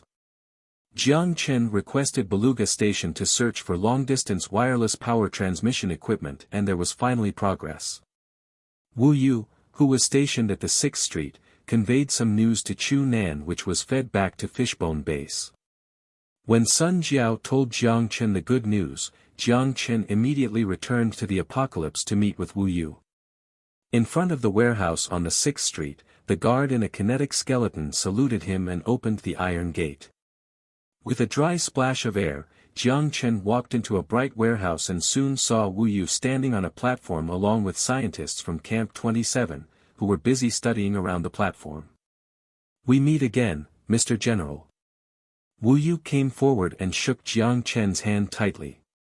Long time no see. Jiang Chen grinned and let go of his hand. I didn't expect that after so long, you'd still be the representative here. Surprised? Wu Yu shrugged and laughed. No, I'm just curious as to why you didn't get promoted yet. Let's not talk about this anymore. Where is it? Jiang Chen looked around but didn't see what he wished to see in the warehouse. Wu Yu stomped his feet. It's just under our feet. Slightly surprised, Jiang Chen looked down. At a closer look, this hexagonal platform was indeed special. On the black painted shell, scale-like little bumps about the size of a thumb were visible. They were neatly arranged into a net and covered the hexagonal platform. However, Jiang Chen didn't expect that this hexagonal platform occupying 1,000 square meters on the ground was actually a part of the long-distance wireless power transmission equipment. How does this stuff work? Can you show it to me? Jiang Chen casually stepped on the surface of the platform. Other than the surface material feeling very soft, he didn't see anything else special about it. This thing works in outer space. It can't be used in the atmosphere. Wu Yu shook his head and pointed his fingers at the scientists who belonged to NAC. You can ask your subordinates how it works. I don't know much about it. Well, let's settle the bill first. A bright and friendly smile appeared on his face. Jiang Chen didn't waste any time. He tapped the wristwatch, pulled out the data cord, linked directly to his EP, and transferred 10,000 credits to his account. Seeing that string of zeros, Wu Yu's smile was even brighter. He bowed to Jiang Chen respectfully and left the warehouse. With 10,000 credits, the purchasing power was equivalent to 100,000 crystals. It was enough for Beluga Station to purchase a whole month's worth of supplies from the 6th Street. If they worked with merchants, it would take 4 trips to Japan to make the same amount. Helping the NAC military's government salvage equipment before the war was a great job for the Beluga Station. After Wu Yu left, Jiang Chen called a scientist busy on the computer next to the platform and asked him how to use the device. The scientist named Luo Yong was excited and the general asked him. He laid down his work and took Jiang Chen straight to the front of an instrument at the corner of the warehouse. The iron box looked like a closet and there was a transparent acrylic tube about 1 meter long. This is a device that simulates wireless power transmission in outer space. Electric energy is converted into a laser beam that carries energy at pole A and converts it into electricity at pole B. Now the glass tube is pumped into an approximately vacuum state to prevent the loss of the transmission laser in the form of heat energy. Luo Yong explained the science behind the technology to Jiang Chen using layman terms. He reached out, turned on the holographic screen and pressed the start button. His fingers tapped a few times, set the transmission power, and one end of the glass tube began to illuminate. The power indicator began to jump and eventually stopped at 21 kilowatt. In an instant, the blue laser filled the entire vacuum tube, just like flowing liquid, bright but not blinding. At the same time, the number on the indicator that measured the other pole of the vacuum tube also began to increase. When the surging laser stabilized, this number eventually stopped at 20.997 kilowatt. Considering that this 1 meter long distance only had a 0.014% electrical energy loss, it was quite astonishing. Different from traditional power transmission methods, under ideal conditions, this laser transmission didn't need to utilize a medium, so there was no power loss due to resistance or heat. As long as the medium on the optical path was as small as possible and the beam was concentrated as much as possible, the electric energy could be transmitted stably from one pole to the other, even through millions of kilometers with negligible energy lost. At that time, the helium-3 mined from the moon wouldn't need to be transported to Earth via a spacecraft, and it would be directly converted into electricity on the moon's fusion power station, then directly fired from the end of the space elevator in outer space. After being converted back into electrical energy, the superconductor line would transmit to the power grid on the surface of the Earth. Because of the acrylic glass, we can observe the laser beam with the naked eye. Although it looks very mild, it's also a form of power loss, but in the actual universe, this beam is invisible. Only in regions close to the Earth, or in the presence of dust or water molecules, can blue, tubular beams be observed. While describing the science to Jiang Chen, Wu Yu turned off the device. If a spacecraft passes this laser beam, isn't it dangerous? Jiang Chen suddenly thought of a very serious problem. Tens or even hundreds of millions of megawatts of electricity would be converted into lasers. This would be a moon-based laser turret. If the middle of this light path passed through any spacecrafts or rockets, it would cook them into molten iron. Also, if this laser accidentally went off target and was directed at the Earth. Jiang Chen was a bit afraid that he could accidentally make a hole in the atmosphere. This concern is redundant. Luo Yong laughed. Generally speaking, the light path will be marked on the navigator of the spacecraft. No spacecraft will approach the area. It's just like we won't go touching high-voltage poles with a ladder for fun. Then what if the laser misses? Jiang Chen persisted. Jiang Chen always asked questions that were tricky and difficult to explain. This unpleasant habit made Luo Yang screaming on the inside, but he must keep a patient appearance. What do we do if it hits the Earth? In his opinion, it wasn't a problem at all. Nothing, the atmosphere's appetite is much larger than we imagine it to be. Luo Yang shrugged and replied, the wavelength of the laser is quite short. Particles in the air will block the laser, scatter it around, and eventually, it will be absorbed by the ozone layer. Unlike a light beam emitted by a laser pistol, you can view the transmission laser as a type of electromagnetic radiation with a wavelength shorter than ultraviolet light. This type of energy is more easily absorbed by the atmosphere, so the environmental impact on the Earth would be quite minor. While he mentioned this point, Luo Yong paused and said half-jokingly, taking 10,000 steps back, the space elevators are usually built out on the open sea. Even if there's a small angle deviation in the optical path of the transmission laser, there's a high probability that it will only hit the sea. It's almost impossible to strike land masses. Under the control of a quantum computer, it was almost impossible for a laser beam to miss the 1,000-square-meter hexagonal platform. According to data provided by Luo Yang, from the period between 2050 to 2150, there were only 4 power transmission path failures between the Earth and Moon. For failures in 100 years, this probability was already quite low, and the economic loss caused by each failure was only the power lost in the atmosphere, and the nuclear fusion cores consumed by ground facilities in the event of large-scale power outages. After being educated by the scientist, Jiang Chen circled around the long-distance power transmission equipment a few times and finally left the warehouse feeling satisfied. Before coming, he thought long-distance power transmission in the 22nd century was similar to Tesla's proposed Wardenclyffe Tower project. They were going to build an electric tower that resembled a radio tower, except it wouldn't be used to transmit information, it would transmit energy. As long as it was on Earth, without new electric poles, only a radio-like device would be needed, no matter how far it could connect to the power grid. However, when Jiang Chen proposed this concept, he realized the scientists were struggling hard not to laugh, and they explained to him that the concept wasn't possible.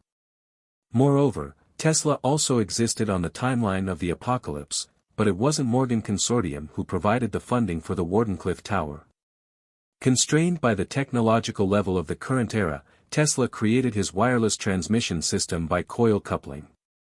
In his algorithm, ground, water, air, and the ionosphere don't absorb electromagnetic waves, so the transmission efficiency is certainly much higher than the resistance of the wires. However, in reality, this is impossible. To be honest, Tesla isn't a reliable genius. Of course, I don't deny his contribution to alternating currents, his Nobel Prize, or his many contributions. It's just that many of the concepts he proposed were too, well, science fiction, including his superweapon, Deadlight, which was proved to be just a charged particle beam. But this is the reason why he was admired by everyone. After all, compared to old pedagogy, ordinary people generally prefer elaborate theories.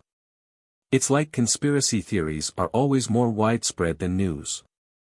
In other words, if his invention was so magical, the Morgan Consortium never would have stopped funding him. After leaving the warehouse, Jiang Chen didn't return to the mansion. Instead, he accompanied the guards and toured around the 6th Street. It was nearing the end of October. The dry and cold air iconic to the end of the fall was lingering. Winter in the wasteland was much longer than in the modern world, and it was much colder and deadlier. Even in the southern region, snow would start to fall in Shanghai in a month at most. Since the control of the city center was regained and the mutant nests and zombies were cleared, the city was no longer threatened. The walls that surrounded the outer circle of the 6th Street was still preserved, but compared to its original purpose, the wall now served more as a symbol. The survivors built houses outside the walls, and the half-collapsed buildings were also used. After a few repairs, they became the homes of survivor families and groups. Almost all survivors of Suong Province migrated to the 6th Street or Jia City, also under the jurisdiction of NAC. Excluding the colonial cities of Hongcheng and Nizhou, the total population of NAC already exceeded 300,000. On the streets of 6th Street, it was more crowded compared to a year ago. On the road leading to the market, vehicles transporting food passed by frequently. Merchants from afar often chose to do one last haul before winter, pull Chinese cabbage from the Garden of Eden to the more southern area of Fuzhou, and take their crystals to comfortably spend winters at the local survivor settlements. After the spring, they would bring back local products and return to 6th Street. Because of the existence of NAC, Shanghai had become a trading hub connecting the north and south. For some unknown reason, based on what Chu Nan said, the number of merchants from the north decreased significantly compared to previous years. The military government sent a team of Hunter Corps to explore the area around Shangjing, but the scouts who had yet to return. However, there were only a few possible reasons for the decrease. If it wasn't the weather, they must have had a hard time dealing with mutants, or they encountered gangs in a certain place that blocked their way. Jiang Chen exclaimed from the industrial zone to the market because every time he returned, he would discover something new in this place. In his memory, the robot ramen noodle shop on the corner was gone and was replaced by a neon bar. The small vendors all disappeared and were replaced by the same shops as the inner circle. The abundance of materials brought economic prosperity. According to Lin Lin, the second Garden of Eden was under construction. After the success of the previous Garden of Eden, the construction of the new one was faster. When the second Garden of Eden was completed, NAC's food would achieve self-sufficiency without any need for exports. By that time, Jiang Chen could get rid of the title, food transporter. In any case, he was also the president of a world-class company and a warlord with control of a sizable territory. A trip to the secret warehouse to transport hundreds of tons of food every month was unfitting for his status. Every week, adding some vegetables from the bottom of the sea to the refrigerator in his own mansion was enough to demonstrate his status as a great family man. Whether it was the taste or texture, the vegetables produced by Xian Ocean Agriculture were very popular among the ladies. At the dinner table, watching Sun Jiao and Lin Lin gobble down the food while Yao Yao and Xiaoro took small bites every time made Jiang Chen feel sincerely happy. After all the crises in Wanghai City were eliminated, that was one of the main driving forces for him to return to the apocalypse every week. Jiang Chen left the 6th Street by helicopter and returned to Fishbone Base. He went to the community center and spoke with Wang Qing to gain an understanding of the base's supply reserves. He then asked Han Junhua about the deployment on the front line and whether any new moves had been made by the Northern Alliance area. Finally, Jiang Chen went to the software development department to check on the department's new game. After he completed all these stops, he left the community center and returned to the mansion. Yao Yao was cooking lunch. The little loli in an apron prepared a table full of dishes. Whether it was the tender trotters or the fish that had a delicious color, the food all radiated with an appetizing odor. Lin Lin, who was already at the table, had flashing eyes emitting a hungry light. Her chopsticks were already raised and ready to conquer the food. After seeing the dishes, Jiang Chen took out 2 bottles of cold beer from the refrigerator. 1 bottle for himself, and the other bottle for Xiaoro. Sun Jiao never acted appropriately after drinking. She was self-aware and remained loyal to Coke. As for the lovely Yao Yao, Jiang Chen prepared some coconut milk from Coral Island, which was one of her favorite drinks. The family ate lunch and chatted about Penglai being built by Jiang Chen in the modern world. Is it a city floating on the ocean? That's unimaginable. Can you build one in the apocalypse? Sun Jiao took a swig of her Coke then said enviously. There were still a lot of marine cities before the war, but most of them sunk. In the end, Yao Yao's tone was mixed with nostalgia. Yao Yao, who lived before the war, was no stranger to the concept of marine cities, but with her current life now, she rarely recalled her life from before the war. The same was true of Lin Lin, who was still fixated on eating her food, even though she took part in the design of Penglai. When Jiang Chen praised Penglai, she just pouted then licked the grease off her lips. Technically feasible, but there's absolutely no need for one here. If I get a chance, I'll definitely take you to see it over there. Jiang Chen smiled. That sounds so good, Sun Xiaoro sighed, full of hope, one hand holding her chin. She murmured, I just don't know when that day will come. There will be such a day. Jiang Chen promised. At that moment, Lin Lin, who was devouring the food, suddenly raised her head. She swallowed down the food in her mouth and looked at Jiang Chen. Oh, one thing I almost forgot to tell you. You probably forgot already. What is it? Jiang Chen asked. Her little eyebrows raised and her red and black-colored eyes narrowed. Lin Lin proudly raised her chest and dropped a heavy bomb on the table. I made progress on my research in performing interdimensional travel with living creatures. After lunch, nobody touched the plates on the table. Not only Jiang Chen, but even Sun Jiao, Xiaoro, Ao Yao all squeezed into Lin Lin's laboratory and fixated on Lin Lin, who was calibrating the instrument. Don't look at me like this, I'll get nervous.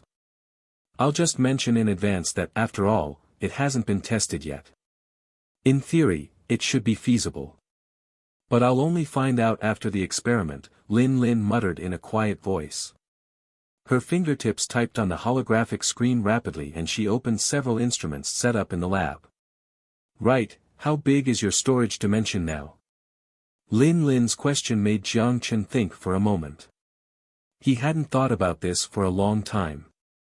It's very big, wait for me to take a look. Jiang Chen closed his eyes and sank his consciousness into the spherical universe. This feeling was quite wonderful. Although it was dark, he could clearly perceive the presence of every object in it, and he could use invisible hands to fiddle with their positions. The boundary of the universe was an invisible wall consisting of pure gravity. There was no substance behind the wall, and there wasn't even a concept of space. It was troublesome to measure the size of this space. Although he had absolute control over all substances in the dimension, he couldn't change much about the space itself. Fortunately, he had those invisible hands to help. Using manipulation, Jiang Chen arranged the things stored in the storage dimension like Lego to form a crooked line through the center of the spherical universe. A proud smile appeared on his face, but his expression suddenly turned awkward. How do I measure this without a ruler? After a long time, Jiang Chen opened his eyes. The work just made him feel slightly dizzy. Using the invisible hands consumed the energy stored in the bracelet. The radius is approximately 20 meters. Perhaps 15 meters. It's around the size of a small house. Jiang Chen vaguely described it. How big is a small house? Stupid. Lin Lin mocked him and sighed. Holding a test tube containing an unknown liquid, she approached a cylindrical instrument. A small opening in the center of the cylinder perfectly fitted the test tube. White mist rose from the small opening, and it seemed that the temperature inside was quite low. Low temperature hibernation. Sun Xiaoro tilted her head. Yes, but no. Lin Lin gave an ambiguous answer. She inserted the test tube into the cylinder, closed the cap, then knocked on the cylinder. Throw this into your storage space. If I'm correct, it should work. Throw this entire thing in. Yes, this entire thing. Lin Lin nodded. The girl's eyes all concentrated on Jiang Chen. Being watched with so much eagerness, Jiang Chen awkwardly touched his nose then put his hand on the cylinder. In just the blink of an eye, the one-person tall cylinder disappeared. He looked at Lin Lin and asked, "That's it?" Then. Lin Lin, holding her small chin, thought carefully. Directly, no, first, travel back to your side, then come back and spit it out from the storage dimension. Lin Lin's voice had just faded when Jiang Chen disappeared from the room. 2 minutes later, he appeared in the laboratory again. He lifted his hand, and the cylindrical machine reappeared in the laboratory. Yao Yao blinked blankly and still didn't understand what the experiment was all about. Sun Jiao and Xiaoro were also the same, looking at Lin Lin, Jiang Chen and the cylinder at the center of the laboratory in bewilderment. Without a care for Jiang Chen, after seeing the cylinder, Lin Lin immediately stepped forward to open the device and took out the test tube. She walked to a microscope, made a temporary slide, and observed it under the microscope. 2 seconds later, Lin Lin's face turned ecstatic. It's a success. The frost, like sharp knives wrapped in snow and ice, gusted through the faces that had long been frozen and numb. The blanketing snow slowly added more and more pressure on their backpacks. They had 50 kilometers to go before they could reach the outpost in Hanzhong, and there was no time for them to rest. The sentry wearing a winter suit walked beside the queue and looked at the white wilderness with a guarded look in his muzzle. The machine gunners who sat on top of the armored vehicles breathed out white mist as they leaned against their machine guns to kill time. They were an army that belonged to the Northern Alliance area. Standing behind them were survivors from the Northern Alliance area, the last group of people to migrate from Lanzhou to Hanzhong. Unlike Wang Hai, winter had arrived more than a month earlier, not just because of the latitude, but more because of radiation clouds covering the sky. Radiation dust weaved together like a quilt. Their effect wasn't keeping the soldiers warm but reflecting sunlight back into space. This year was extremely abnormal. Even for the Northwest region, this year's winter came much earlier than previous years. However, for the wasteland, abnormality itself was the norm. People might feel desperate, but they would never be surprised. After harvesting the last batch of mutated fruit, the group of people had to travel through the heavy snow to Hanzhong. A lot of people might die there, but if they didn't go, many more were going to die. Unlike Wang Hai, there weren't many types of zombies there, but many powerful and deceiving mutants haunted this region. And even in the winter, the hungry mutants never hibernated, they lurked in the dark corners, quietly waiting for feasts of blood. For example, the mutated wolves attacked like a gust of wind with claws faster than bullets, the only remains of their victims were often only broken bones. A single migrant group once encountered them. Although everyone had guns, no one survived. Even if the army ran into these fast and powerful creatures, it would still be quite a headache. In order to reduce survivor casualties, the commander of the Northern Alliance ordered the use of valuable nuclear fusion cores and artillery shells by armored troops to escort the migrating survivors. Although they inherited armored forces from the pre-war regime, it was regrettable that the lack of resources made it difficult for them to resume industrial production. They could only alleviate the supply pressure of the tens of thousands of troops through resource recovery and the production of small workshops. The situation they faced was even worse than that of 6th Street 3 years ago. After all, NATO's Marine Corps had never been to the northwest region of NAC. There was almost no battlefield there, and there weren't many resources worth recycling. Each round of heavy machine guns was precious to them. An assault vehicle in snow camouflage approached from behind. When the assault vehicle passed by, although the soldiers didn't stop, they raised their hands to perform a pack salute and offered their leaders the highest respect. In the back of the assault vehicle, a fierce-looking man looked at the map without saying a word. His name was Wei Bian. After Jiang Beihai, he served as the commander of the Northern Alliance area. His position was similar to that of NAC's general. Sitting next to him was his assistant, deputy commander of Luo Shugang. These were the last survivors to migrate to Hanzhong and were also the last survivor group to move from Lanzhou. When they withdrew, the city left behind had only broken walls and roaming beasts. Perhaps in a few hundred years, ivy would drill through the stone cracks in the cement pavement and sprout new shoots from the dead wood. It would naturally use its own methods to erase evidence of human existence and dye the earth with its original color, barbaric and without order. This year's snow is earlier than usual. Luo Shugang, who was sitting in the front, sighed and shook the cigar that was about to burn up. Yes, Wei Bian replied without much emotion. I'm going to die of the cold. Lu Shugang glanced at the commander from the corner of his eye.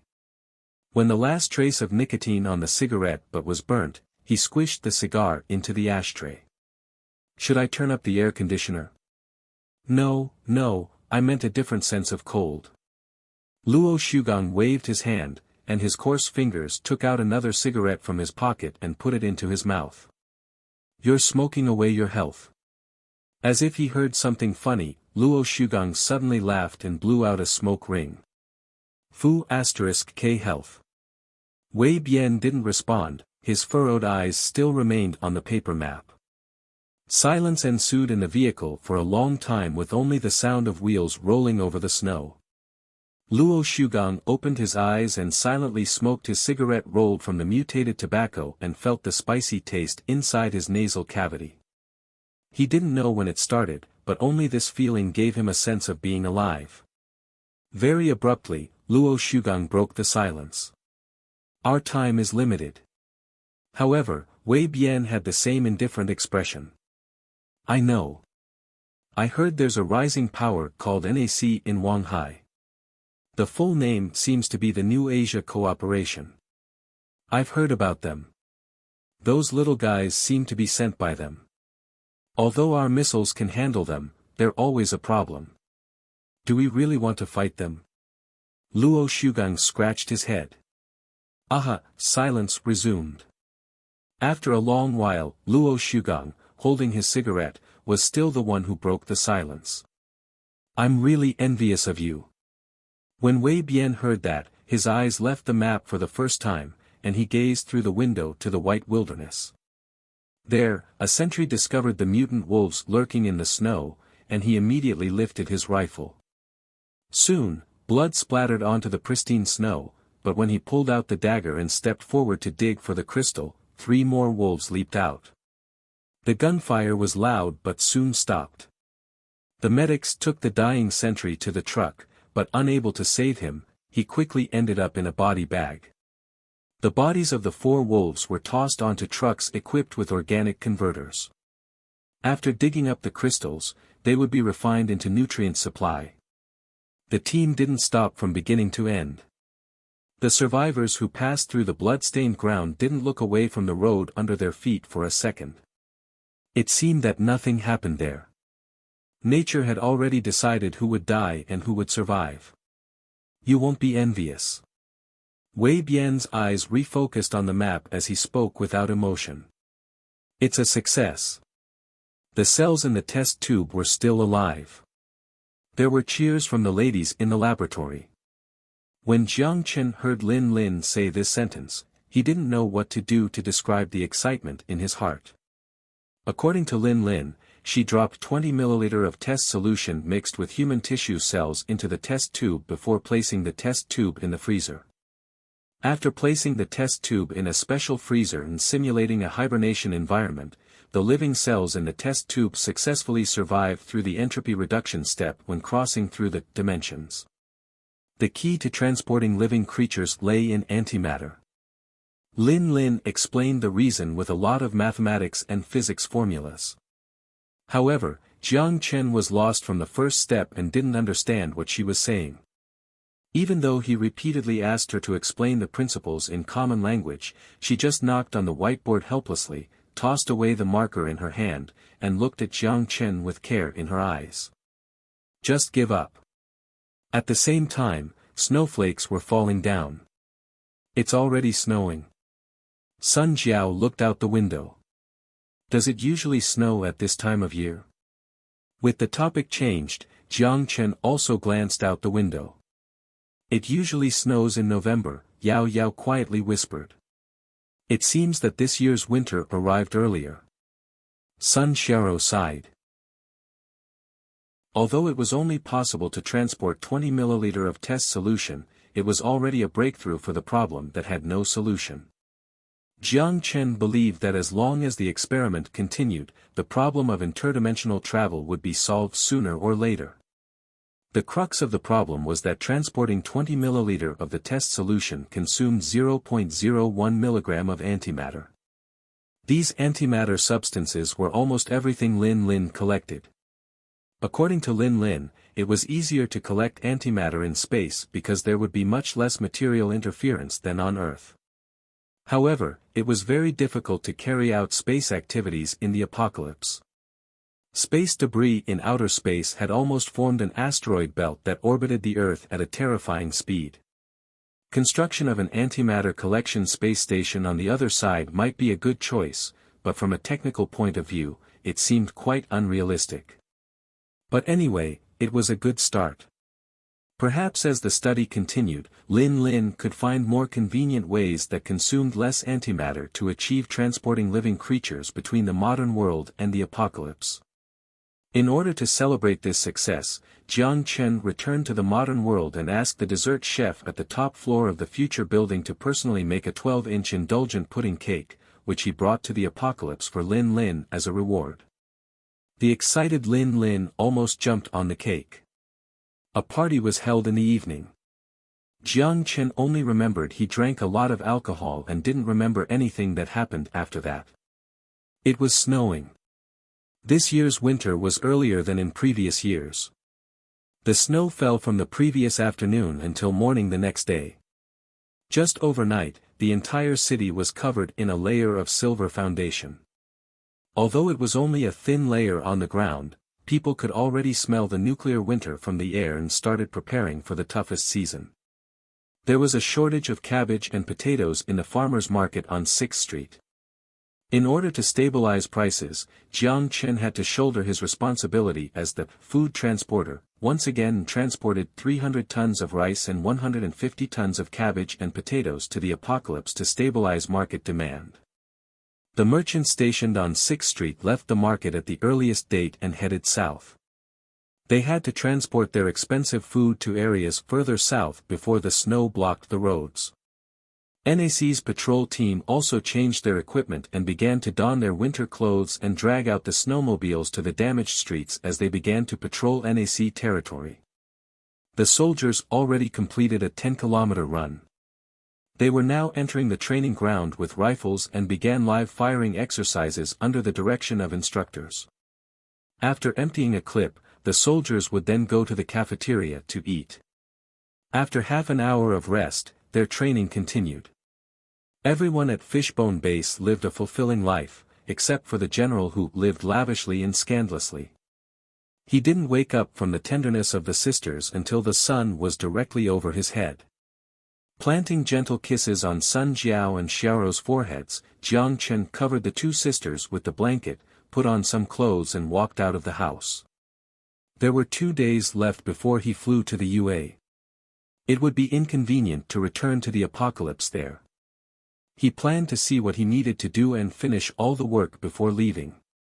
When Jiang Chen pushed open the door of the command center, Han Junhua was sitting at the table studying the map. Judging by the coffee that no longer emitted white steam, she must have been there for a long time. The last batch of survivors have already made their way. If they didn't stop at the halfway point, they're now estimated to be in Hanzhong. According to the information gathered by the pilots, the Northern Alliance area has a combat capability between 100,000 and 300,000 soldiers, equipped with pre-war armor and air defense vehicles. 100,000 to 300,000. The margin of error is that big? Jiang Chen was surprised. Our planes can't get too close. They used air defense missiles to force away our fighters. Han Junhua gently swiped on the holographic map and opened a window in front of Jiang Chen. The red zone box was the no-fly zone delineated by the air defense missile. From Hanzhong to Ankang, they were all enveloped in the air defense missile warning zone of the Northern Alliance area. I still don't understand why they're migrating. If they're expanding, why should they abandon their base in Lanzhou? Jiang Chen looked at the mark on the map in Hanzhong and he couldn't be any more clueless. According to merchants from the Northern Alliance area, it seemed that the military organization named the Gendarmerie had political power and implemented a similar military political management model as the NAC. Not only that, but over the past 20 years, the local survivors already developed a large number of farmland and settlements, planted mutated fruits, shell bullets, and a genetically modified plant that resembled potatoes with a poorer taste. From this point of view, they shouldn't be facing a severe survival crisis. But why are they so fixated to the south? The specific reasons are only clear to them. There isn't much opportunity for merchants from the Northern Alliance area to come into contact with survivors. All trade is done directly with the Gendarmerie. They don't trust outsiders very much. We have no way of communicating with them. Han Junhua shook her head. If we go to war, who do you think has better odds? Jiang Chen spoke after a moment of thought. They have a large amount of pack pre-war marine equipment, but we have the resources advantage. Here, Han Junhua's beautiful eyebrows wrinkled slightly. She put her hand against her chin, deep in thought before she finally replied, perhaps it'll be a brutal battle, but we're unlikely to lose. Even if they used 5 Tigers IIs to take down 1 Wanderer tank, the odds of winning would still tilt toward NAC. As long as the Type 50 electromagnetic pulse cannon could rip through their armor, Jiang Chen felt there was no reason to make him lose. However, there was one point Han Junhua didn't consider. NAC wasn't only advantaged in terms of resources, but it was backed by a world of resources. The assembly plant of the kinetic skeleton had been completed on Ange Island. Within a few months, Jiang Chen could bring over tens of thousands of kinetic skeletons to equip every NAC soldier. Even now, the monthly production of the K1 kinetic skeleton on 6th Street didn't exceed 500. After considering Han Junhua's opinions, Jiang Chen revised the conscription bill. From next month until March next year, 2,000 people were to be recruited each month from the NAC jurisdiction to train at Fishbone Base. At the same time, the 3 major corps were expanded to 3 armies containing division-size combat groups. Each division had 2,000 personnel with no upper limit on the number of divisions in each army. With the current force, each army was formed by only 4 divisions. Based on the number of soldiers now, there was still a large discrepancy between NAC and the Northern Alliance area's power. But victory was never decided by the number of people alone. If they compared industrial and logistics capabilities, then even 10 Northern Alliances would be no match against the invincible NAC. Although it was already winter in Wanghai, the modern world Koro Island was still beautiful and lovely. With the sun just above the horizon, the sea breeze gently swayed the palm tree leaves and danced with the people swimming in the ocean tide. With the breeze, bursts of playfulness and laughter drifted in the distance. Although he couldn't understand the language, Jiang Chen always felt at peace upon hearing this sound. They applied for the runway at Los Santos International Airport. Tomorrow, he would fly to the UA. This morning, he returned from the apocalypse and spent the whole day at home, making final preparations for the trip. After dinner, he thought he should change his mood, so he decided to put on some sportswear and headed outside. Jiang Chen only intended to run a few laps around the park in the community, but with his body condition, he didn't feel any weariness from just jogging a few kilometers. Halfway through the jog, he ran a little farther than before and got on the road at the edge of the beach. On Koro Island alone, there were as many as 500,000 to 600,000 visitors that stayed at any given time. Looking at people who were having fun on the beach, Jiang Chen always felt a sense of satisfaction of being the king of the island. Shaking his head, laughing and driving this weird idea out of his head, he wiped his sweat with the towel on his shoulders. He wondered if it was time to head back, but he happened to see a familiar face also on the road. It was Xia Xiu. She was wearing a white tracksuit set. Her hair was tied into a refreshing ponytail which wobbled like a squirrel's tail with her running rhythm. When she saw Jiang Chen, she waved and jogged over. What a rare sight. Are you in the habit of running at night? Jiang Chen said, it's usually in the morning, unless I wake up late. Want to run together? Aha, Xia Xiu nodded and ran naturally beside Jiang Chen. In fact, Jiang Chen planned to go back, but he started running alongside Xia Xiu. But what he didn't know was that when he ran into her, she was almost done her jog as well. When he invited her to accompany him, she somehow agreed. They ran for an hour. What made Xia Xiu curious was that from his appearance, Jiang Chen didn't look like someone who worked out often. But during this 1-hour jog, he didn't even sweat that much. It was her who ended up being gassed and asked to rest for a while. They happened to stop near Jiang Chen's mansion. Xia Xiu took a shower in his bathroom. Aisha walked into the bathroom with clean clothes and took away their sweaty clothes to be laundered. When she walked by Jiang Chen, she gave Xia Xiu an odd thumbs up. Drying off her wet hair, Xia Xiu, dressed in pajamas, pushed open the frosted glass door, slightly embarrassed. Do you have any casual clothes I can borrow? I can't wear this outside. Aisha said, it's almost 9 o'clock. Stay here for the night. Jiang Chen looked at Aisha helplessly. This little girl occasionally would decide to do superfluous things. Xia Xiu's cheeks turned red and she was just ready to decline when she heard the invitation. Just then, Natasha pushed open the door and walked in. After walking up the stairs, her eyes locked with Xia Shiyu's eyes. Seeing someone she didn't expect, Xia Shiyu took a second to process who it was. "Why, are you here?" "Because I didn't manage to rent a place. Since there happened to be a spare room here, I stayed." Then Natasha smiled slyly and mocked Xiao Shiyu. "What's wrong? Are you jealous?" The flush extended from her cheeks to her neck. However, Xia Shiyu's stubborn expression meant she wasn't going to admit this point. Natasha didn't wait for her to answer. Humming a Russian song, she went into the bathroom. Since she just returned from the embassy, she was planning to take a shower and change into some loose pajamas to rest. Silence lingered at the stairs. When Jiang Chen was about to ask if Xia Shiyu needed him to drive her back to her apartment, Xia Shiyu moved her stiff neck and looked at him. In the future. I'm also going to live here."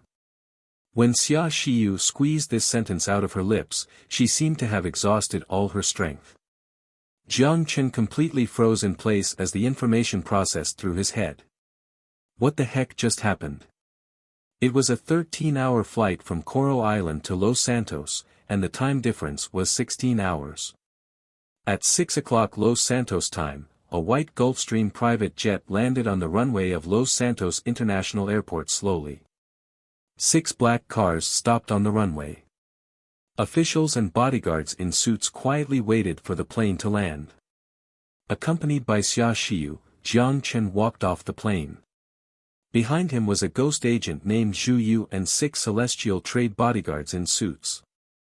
Although Aisha strongly requested to accompany him, it was better for her to remain in the rear, considering her identity as the ghost chief instructor. Also, if any incidents happened to Jiang Chen, she would be the one who pressed the launch button for the missile. After seeing Jiang Chen, Lawrence, who had waited for a long time, took off his sunglasses and extended his hand in the distance. "Hello, Mr. Jiang Chen. You must have met me before, but I guess you've already forgot me. Allow me to introduce myself. Nice to see you again, Mr. Lawrence," Jiang Chen said, holding Lawrence's hand with a grin. Lawrence stopped. He obviously didn't expect Jiang Chen to remember him. "Your memory is amazing. I'm also amazed that the FBA is actually responsible for my safety." Jiang Chen looked at the 2 bodyguards behind him wearing sunglasses and said in a mocking tone. "That's right. Your security level is just behind that of a fat man 60 years ago. By the way, his name was Khrushchev. Ahem, allow me to introduce you. This is the Minister of Commerce, Mr. Pritzker. You may have engaged in a lawsuit against each other, but I hope you don't mind." Lawrence introduced Jiang Chen to the official next to him. The so-called lawsuit naturally referred to the antitrust investigation that caused a sensation in the UA and resulted in the interruption of the Phantom Helmet service. "It's an hour to meet you, Mr. Jiang Chen." Pritzker extended his hand. His hooked nose looked aggressive, but his voice sounded mild. "Nice to meet you, Mr. Pritzker." Jiang Chen smiled and shook his hand. As Jiang Chen expected, the UA placed great importance on his safety. No matter how much of a headache those dozens of intercontinental missiles gave them, they couldn't do anything against him here, nor would they allow anyone to do anything to him here. If something happened to this guy, those missiles definitely wouldn't keep the peace under the sea, they would fall on this soil. By then, the entire continent would have to return to the Stone Age. Jiang Chen left the airport with Lawrence and the others through a special terminal. The UA certainly did take his safety to heart, and there wasn't the slightest news of his visit to Los Santos released. Otherwise, if nothing else, the airport entrance would have definitely been blocked by a large group of technology enthusiasts and reporters lurking around. Phantom helmets had been incorporated into the lives of UA citizens. The influence had already surpassed Google, Microsoft, and Apple's. Although the capital was constantly having a headache over young people's reliance on future groups' products, some things just couldn't be resolved by thinking. Especially in a country who voted for their president. Regardless how much money consortiums paid for publicity, the final outcome of the election still depended on the ballots cast. For various reasons, Jiang Chen didn't sit in the same car as Mr. Pritzker, but he sat beside Lawrence. Judging by their conversation, the former FBA agent appeared to be doing quite well and had climbed into a senior position. Although the encounter between the two wasn't friendly, they got along well surprisingly. Lawrence repeatedly emphasized several security precautions to Jiang Chen, such as avoiding straying too far from the vehicle when going out and not panicking in the event of an emergency, because a whole squad of SEALs would ensure his safety in the periphery. Unless it was a last resort, he was not to let the girl agent shoot. "How's my old friend Robert doing?" He went from being an arms dealer to a big director, but the nature of a B** starred won't change. Jiang Chen laughed and didn't respond. But really, compared to those politicians excellent at dodging questions, he preferred to spend time with more direct people. Although they were more vulgar, at least they didn't annoy him. When the fleet arrived at a bridge, there was a traffic jam. It seemed there was a protest in front of them, people were holding green signs and shouting gibberish slogans. Jiang Chen vaguely heard a guy using a megaphone and shouting a mouthful of broken English, "We refuse to work the arranged work and we didn't come to work. We're Hill's guests. We need more vines and camels in the zoo.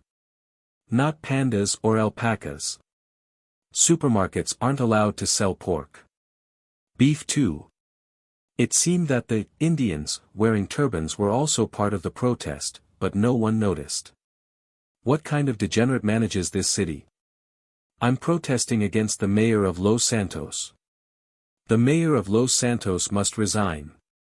Perhaps this situation was too common, pedestrians walking around calmly watched them raising their placards and shouting slogans. Other than media reporters who wanted headlines, only a few people with travel bags took pictures. "And they are?" Jiang Chen asked slyly. "The guests invited by the old lady with menstrual problems. There are probably also a few who just wants to make trouble." "Ignore them, we'll change lanes." Lawrence cursed, closed the window, and turned the steering wheel. According to traffic rules, temporary lane changes weren't allowed, but the FBA car wasn't the same as the average car. This kind of privilege was common in any country, especially for special personnel. Speaking of that, what's the relationship between the mayor of Los Santos and the supermarket? Jiang Chen gloated while laughing. There wasn't much trouble in Xi'an. Almost all villains went out of business since police drones were popularized from Pimlai to Coral. Even transnational criminal gangs quieted down. As for protests or riots, all were deported and went back to where they came from. There's no relationship, but some people live like dogs.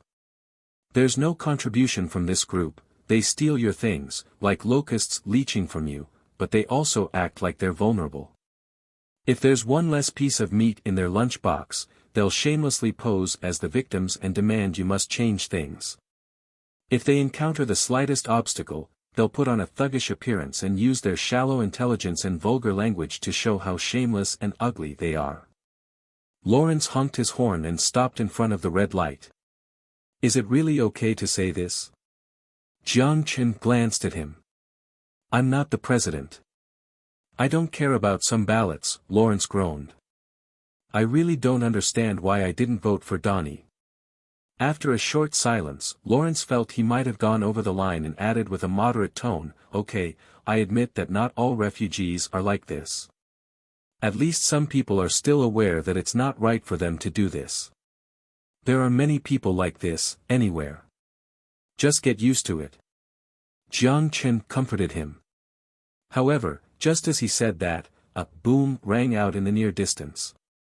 There were screams and cries, burglar alarms began to ring, and chaos filled the entire street, but the FBA official was rather calm. He seemed to be used to it. Lawrence stepped on the brakes, buried his face between his fingers and sighed out of exhaustion, then picked up the intercom on the side. "Carl, Jess, you go over there and analyze the situation.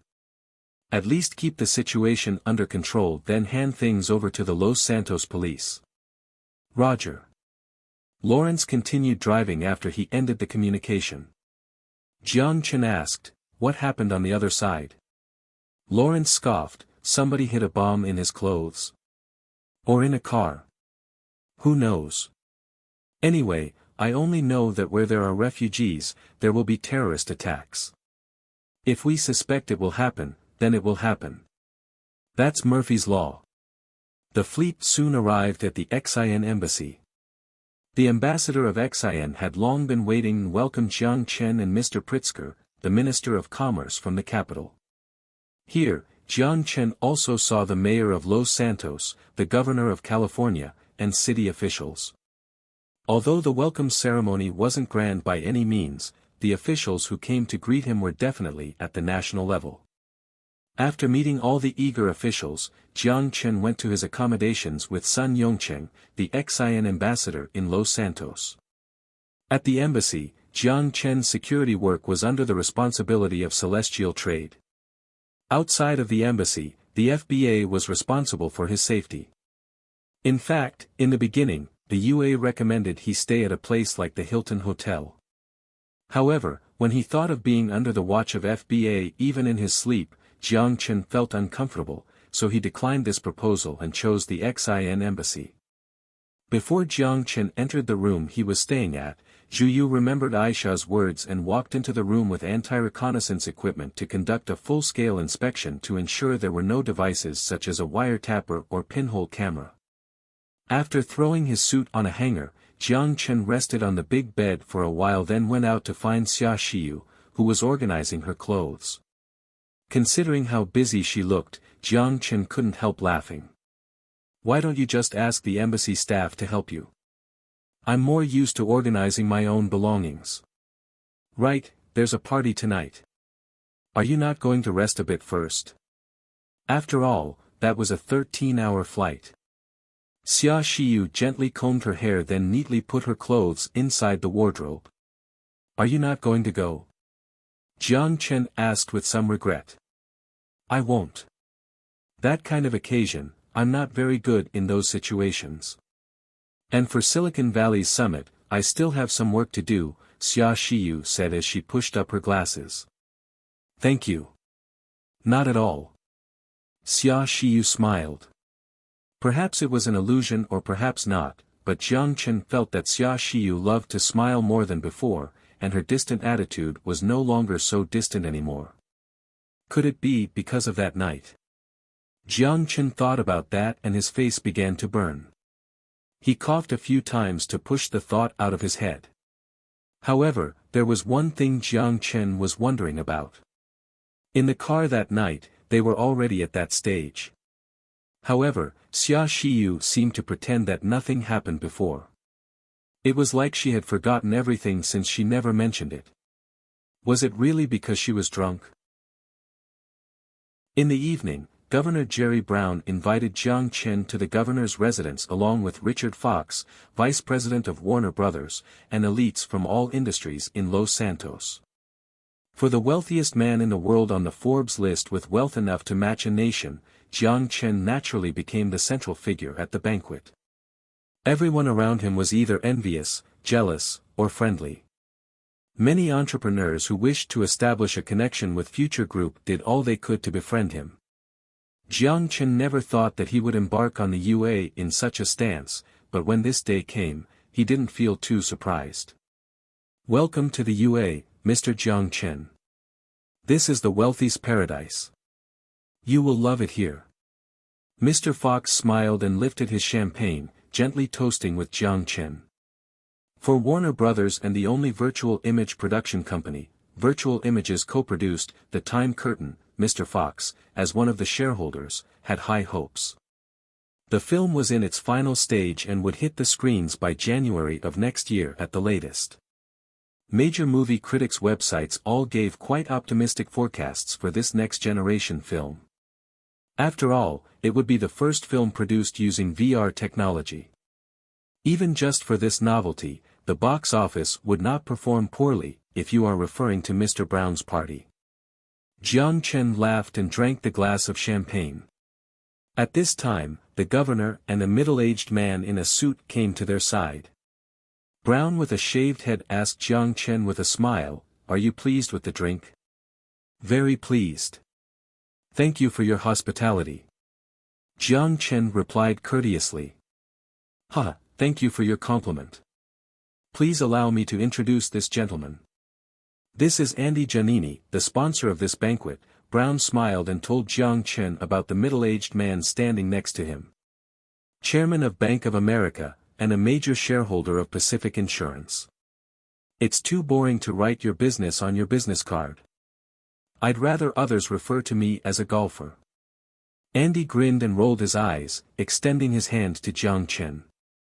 It's a pleasure to meet you, Mr. Jiang Chen. Jiang Chen noticed that Mr. Fox, a shareholder of Warner Brothers, appeared to be rather restrained. My pleasure, Mr. Giannini. Jiang Chen took his hand. To be honest, this last name was quite a mouthful. He almost bit his tongue the first time he said it. But Jiang Chen was no stranger to this last name. After all, before coming to the UA, he had done enough homework. Bank of America was the centerpiece of the Cali Consortium. Its predecessor was the bank founded by the descendant of Italian immigrants, A.P. Giannini, in the early 20th century. The Giannini standing in front him was one of individual that possessed the real powers of the UA. In this country dominated by Wall Street, the capitalists were the people that controlled the nation. Although the status of the Cali Consortium was slightly inferior to that of the Consortium on the East, its accumulated wealth in the past 100 years still could not be underestimated. Many people knew that Los Santos in Cali was renowned for its film industry, but few people knew that Cali was also the largest arms production base in the UA. Including the famous Lockheed and Northrop Grumman, the nation's largest and second largest arms companies belonged to this family. Although the shares were also diluted by other consortium, their status as military overlords remained untouchable. The banquet this scale was definitely not possible to be funded by the state government's vault. Disregarding everything else, just the champagnes on the table all came from famous Italian wineries.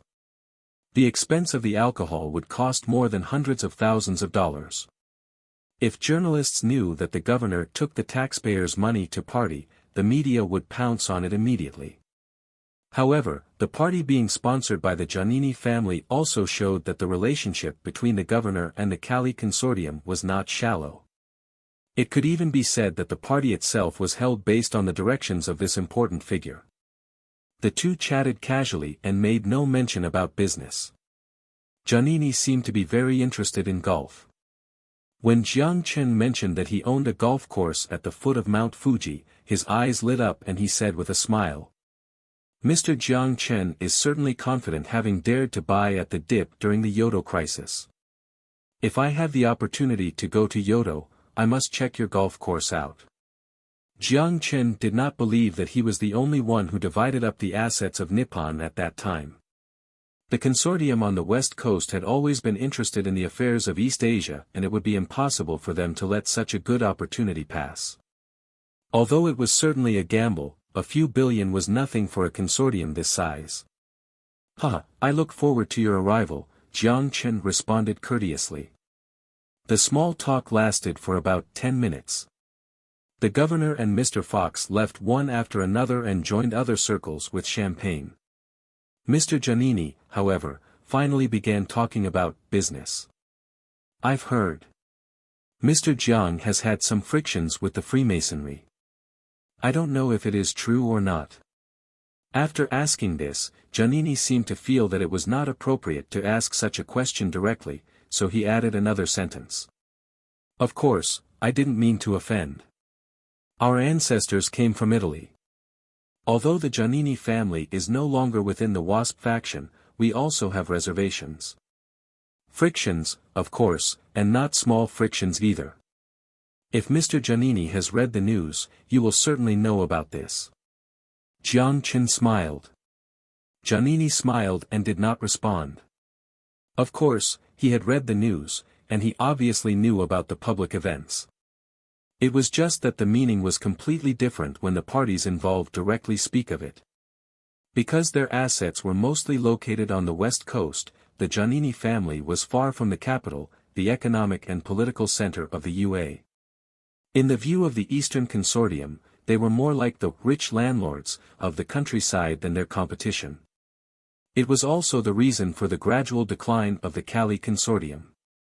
It was now almost ranked at the end of the top 10 consortiums in the UA. If it weren't for the behemoth known as the Bank of America, the Texas Consortium that emerged after World War II could even stand toe-to-toe with them.